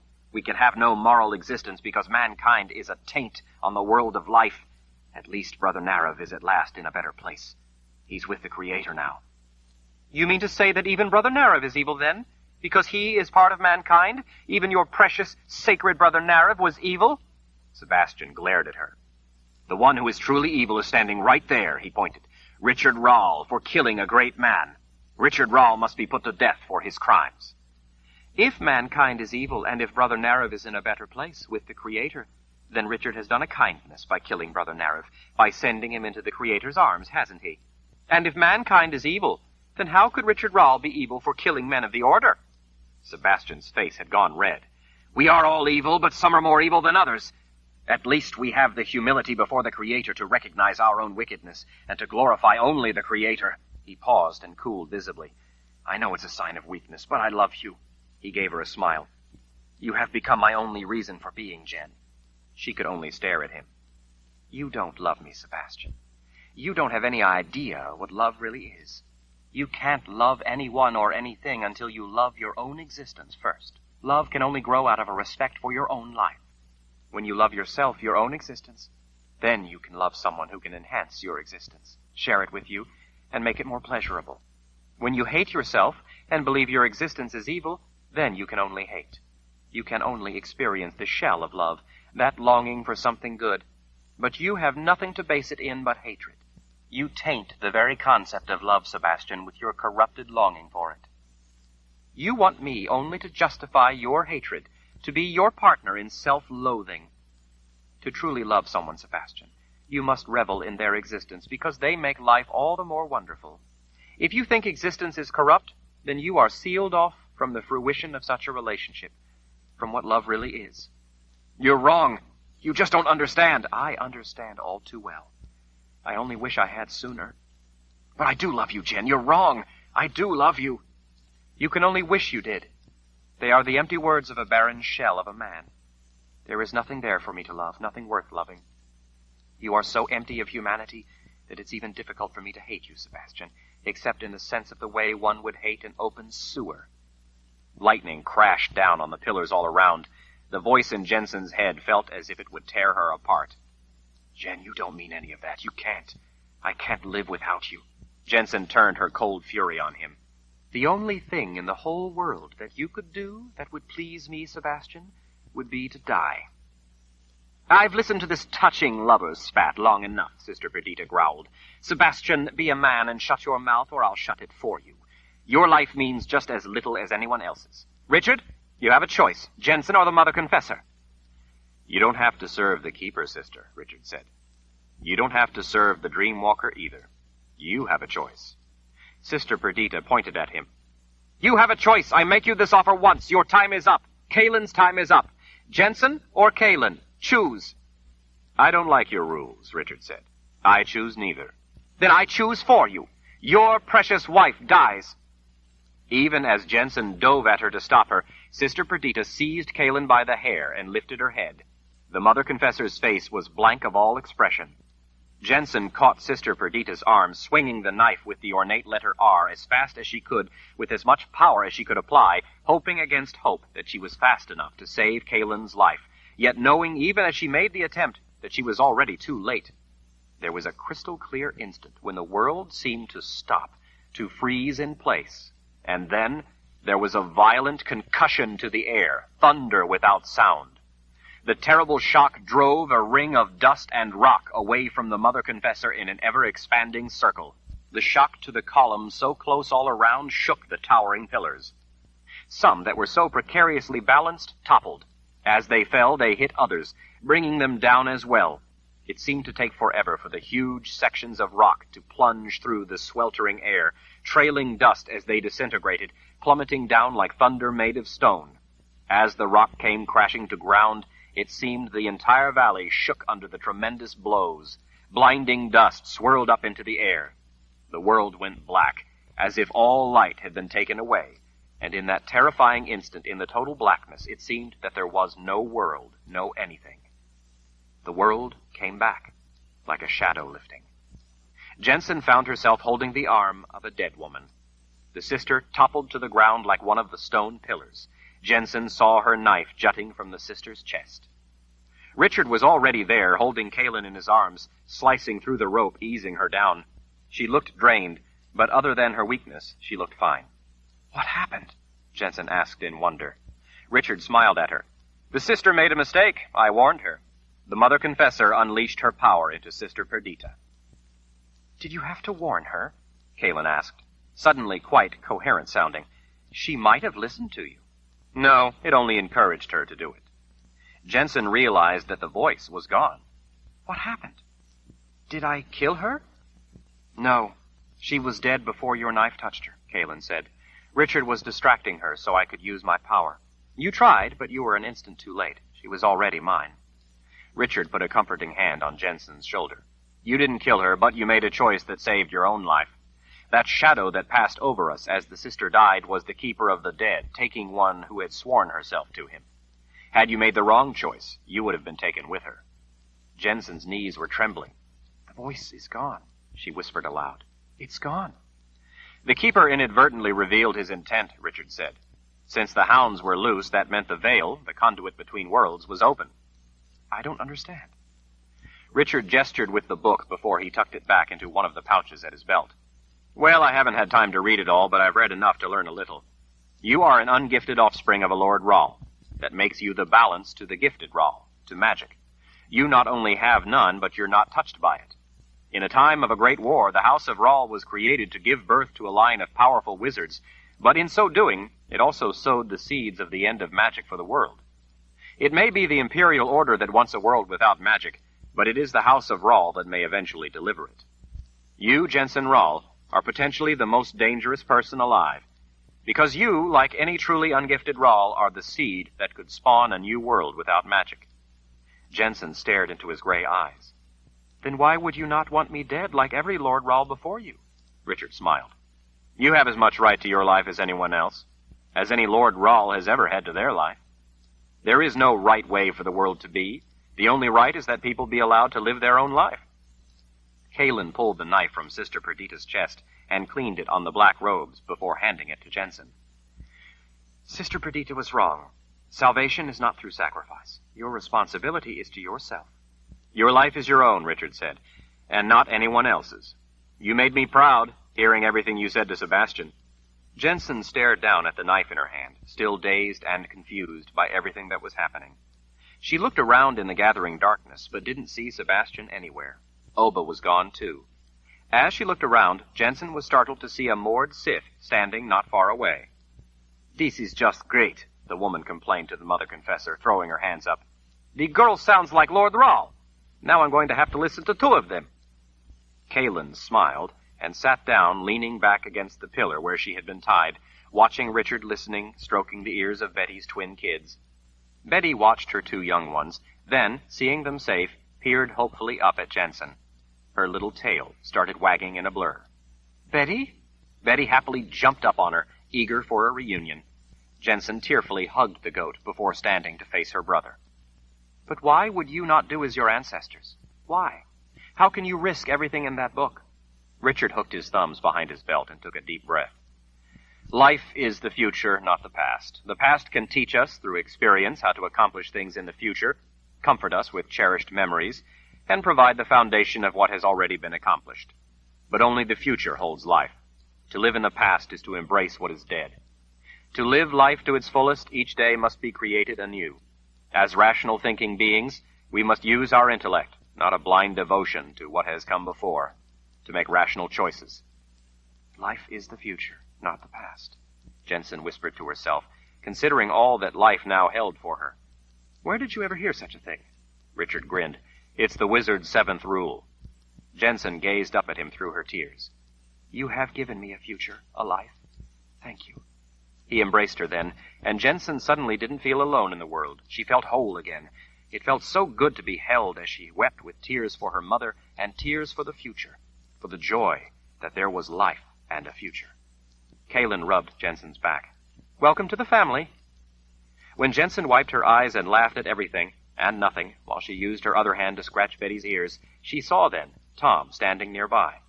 Jensen ran to him and fell into his arms. Oh, Tom, you can't know how glad I am to see you. Thank you for bringing me Betty. That's me, goat delivery, as promised. Turns out that Irma, the sausage lady, only wanted your goat to get herself a kid. She has a billy and wanted a young one. She kept one and let you have the other 2. Betty had 3?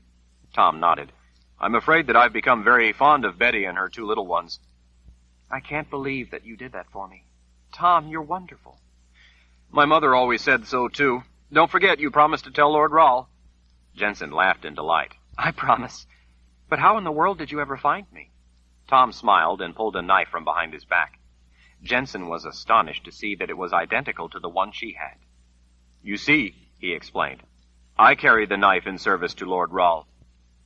You do? Richard asked. I've never even met you. Oh, the Mordsith said, Tom here is all right, Lord Rahl. I can vouch for him. Why, thank you, Kara, Tom said with a twinkle in his eye. And you knew all along, then? Jensen asked. That I was making it all up? Tom shrugged. I wouldn't be a proper protector to Lord Rawl if I let such a suspicious person as you roam around trying to do harm without doing my best to find out what you were up to. I've kept tabs on you, followed you a goodly part of your journeying." Jensen swatted his shoulder. "You've been spying on me." "As a protector to Lord Rawl, I had to see what you were up to, and to make sure you didn't harm Lord Rawl." "Well," she said, "I don't think you were doing a very good job of it then." "What do you mean?" Tom asked with exaggerated indignation. "I could have really stabbed him. You just stood way over there the whole time, too far away to do anything about it." Tom smiled that boyish grin of his, but this time it was a little more mischievous than usual. "Oh, I'd not have let you hurt Lord Rawl." Tom turned and heaved his knife. With blinding speed, such as she had never seen, the blade flew across the valley, embedding itself with a thunk in one of the faraway fallen stone pillars. Jensen squinted and saw that it had been driven through something dark. She followed Tom, Richard, Kalen, and the moored Sith between towering columns and stone rubble to where the knife was stuck.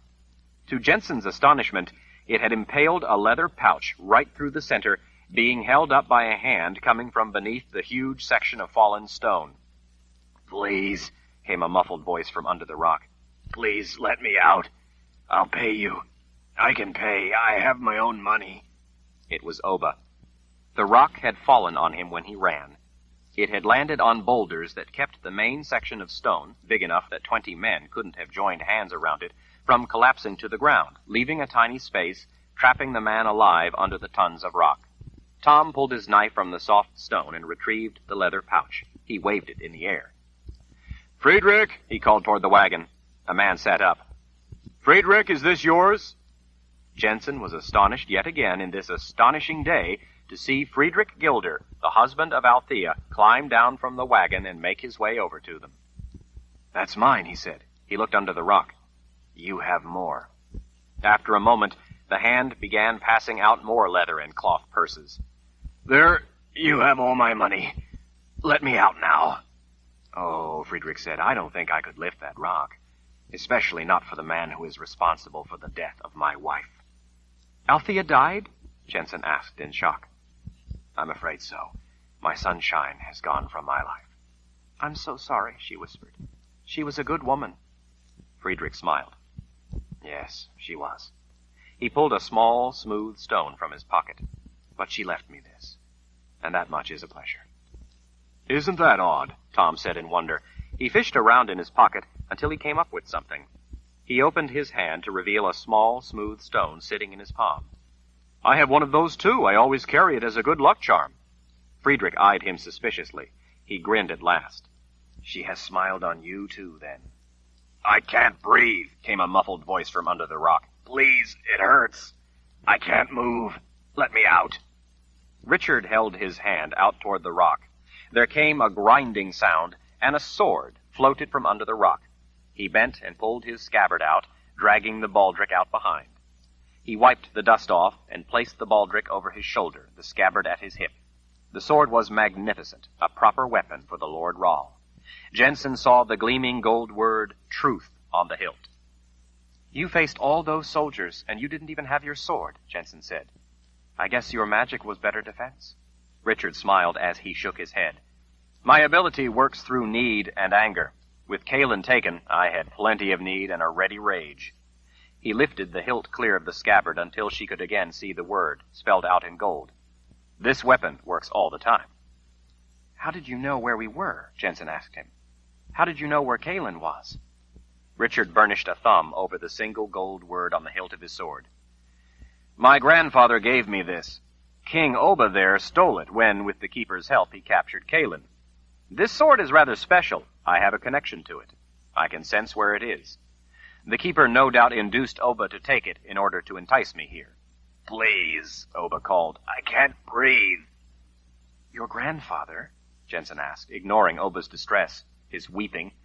"You mean Wizard Zorander?" Richard's whole face softened with a splendid grin. "You've met Zed, then. He's wonderful, isn't he?" "He tried to kill me," Jensen muttered. "Zed?" Richard scoffed. "Zed's harmless."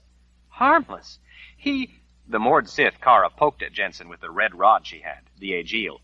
"What are you doing?" Jensen asked. "Stop that." "That doesn't do anything to you?" "No," Jensen said, scowling. No more than it did when Nida did it. Kara's eyebrow went up. You've met Nida? She looked up at Richard. And she can still walk. I'm impressed. She's immune to magic, Richard said. That's why your Aegeal won't work on her either. Kara, with a sly smile, looked over at Kaelin. Are you thinking what I'm thinking? Kaelin asked. She might just be able to solve our little problem, Kara said, her wicked grin growing. Now, I suppose, Richard said in ill humor, you're going to have her touch it too. Well, Kara said defensively, someone has to. You don't want me to do it again, do you? No. What are you three talking about? Jensen asked. We have some urgent problems, Richard said. If you'd like to help, I think you just might have the special talent it takes to get us out of a serious bind. Really? You mean you want me to go with you? If you're willing, Kaelin said. She leaned on Richard, looking like she was at the end of her strength. Tom, Richard said, might we... Of course, Tom said, dashing over to offer his arm to Kaelin. Come on over. I have some nice blankets in back where you can lay down. Just ask Jensen, they're real comfortable. I'll drive you back up the easy way. That would be much appreciated, Richard said. It's just about dark. We'd better stay here for the night and ride out as soon as it's light enough, hopefully before it gets too hot. The rest of them will want to sit back there with the Mother Confessor, I expect, Tom whispered to Jensen. If you don't mind, you could ride up on the seat with me. First, I want to know something. The truth now, Jensen said. If you're a defender to Lord Rahl, what would you have done standing over there if I had harmed Lord Rahl? Tom looked down at her with a serious expression. Jensen, if I really thought that you would or could, I'd have put this knife in you before you had the chance. Jensen smiled. Good. I'll ride with you then. My horse is up there, she said, pointing up past the pillars of creation. I've become good friends with Rusty. Page 553. Betty bleated at the sound of the horse's name. Jensen laughed and scratched Betty's fat middle. You remember Rusty? Betty bleated that she did, as her kids frolicked nearby. In the distance behind, Jensen could hear the murdering Oba Rahl demanding to be let out. She stopped and looked back, realizing that he too was a half-brother, a very evil one. I'm sorry I thought such terrible things about you, she said, looking up at Richard. He smiled as he held Kaelin close with one arm and then pulled Jensen close with the other. You used your head when confronted with the truth. I couldn't ask for any more than that. The weight of the rock that had fallen was slowly crushing the sandstone boulders holding up the pillar trapping Oba. It was only a matter of hours until Oba was crushed to death in his inescapable prison, or, if not, until he died of thirst. After such a defeat, the Keeper wasn't going to reward Oba with any help. The Keeper would have eternity to make Oba suffer for failure. Oba was a killer. Jensen suspected that Richard Rahl had no shred of mercy for someone like that, or anyone who hurt Kaelin. He showed Oba none. Oba Rahl would be buried forever with the pillars of creation. Chapter 61. In the morning, Tom gave them a ride out among the towering pillars of creation. The view in the early morning, with the sun throwing long shadows and lending striking colors to the landscape, was spectacular. It was a sight that no one else had ever come out of the valley to report. Rusty was happy to see Jensen, and turned positively frisky when she saw Betty and her two kids. Jensen, with Richard and Kaelin at her side, went into the squat building and discovered that Sebastian, unable to reconcile his beliefs and his feelings, had granted Jensen her last wish. He had taken all the mountain fever roses he'd had in the tin. He sat dead at the table.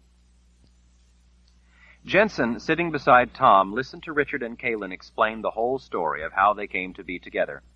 Jensen could hardly believe that he was so much different than she had ever thought. His mother, having been raped by Darken Rahl, had run away with Zed to protect Richard. Richard grew up far away in Westland, not knowing anything at all about Dahara, or the House of Rahl, or magic. Richard had ended the evil rule of Darken Rahl. Kaelin, having been hunted by real quads, had killed their commander. With Richard as Lord Rahl, there were no more quads. Jensen felt proud and honored now that Richard had asked her to keep the knife with the ornate letter R on it. He said she had earned the right to carry it. She intended to keep it and hold sacred its true purpose. Now she truly was a protector, just like Tom. As they rode along, Betty stood in the wagon beside Friedrich, with her front hooves up on the seat between Tom and Jensen, each holding a sleeping little goat. Rusty was tied behind, where Betty frequently went back to visit. Richard, Kalin, and Kara rode along at the side. Jensen turned to her brother after having considered what he'd just told her. "So you're not making that up, then? It really said that about me in that book? The Pillars of Creation?" "It was speaking about those like you. The most dangerous creature walking the world of life is the ungifted child of a Lord Rahl because they are completely immune to magic. Magic can't harm them, can't affect them, and even prophecy is blind to them. But I guess you turned out to prove the book wrong." She thought it over. Some of it still didn't make sense to her. "I don't understand why the Keeper was using me. Why was his voice in my head?" "Well, I only had time to translate a small bit of the book, and other parts are damaged. But from some of what I did read, I guess that the ungifted child, since he has no magic, is what the book calls a hole in the world," Richard explained. "So they're also a hole in the veil, making you potentially a conduit between the world of life and the world of the dead. In order for the Keeper to consume the world of life, he needed such a gateway. The need for vengeance was the final key. Your surrender to his wishes, when you went out in the woods with the Sisters of the Dark, had to be consummated by you being slain, by you completing the bargain with death by dying." "So, if anyone had killed me, Sister Perdita, for example, after I went out in the woods with those Sisters of the Dark, wouldn't that have opened such a gateway?" "No, the Keeper needed a protector of the world of life. It took the balance to your lack of the gift. It took a gifted Rahl, the Lord Rahl, to accomplish such a thing," Richard said. "If I had killed you to save myself or Kalin, then the Keeper would have been loosed into this world through the breach created. I had to force you to choose life, not death, if you were to live, and if the Keeper was to be kept in the underworld." "I might have destroyed life?" Jensen said, shaken at truly understanding how close she'd come to unleashing cataclysmic destruction. "I'd not have let you," Tom said good-naturedly. Jensen put her hand on his arm, realizing that she had never had feelings before like she had for him. The man positively made her heart sing. His smile made her life worth living. Betty stuck her nose in, wanting attention, and to see her sleeping babies. "There is no greater treason to life than delivering the innocent to the Keeper of the Dead," Kara said. "But she didn't," Richard said. "She used reason to discover the truth, and truth to embrace life." "You sure know a lot about magic," Jensen said to Richard. Kalin and Kara laughed so hard that Jensen thought they might fall off their horses. "I don't see what's so funny," Richard grumbled. The two of them laughed all the harder. End of The Pillars of Creation, The Sword of Truth, Book 7, by Terry Goodkind. Read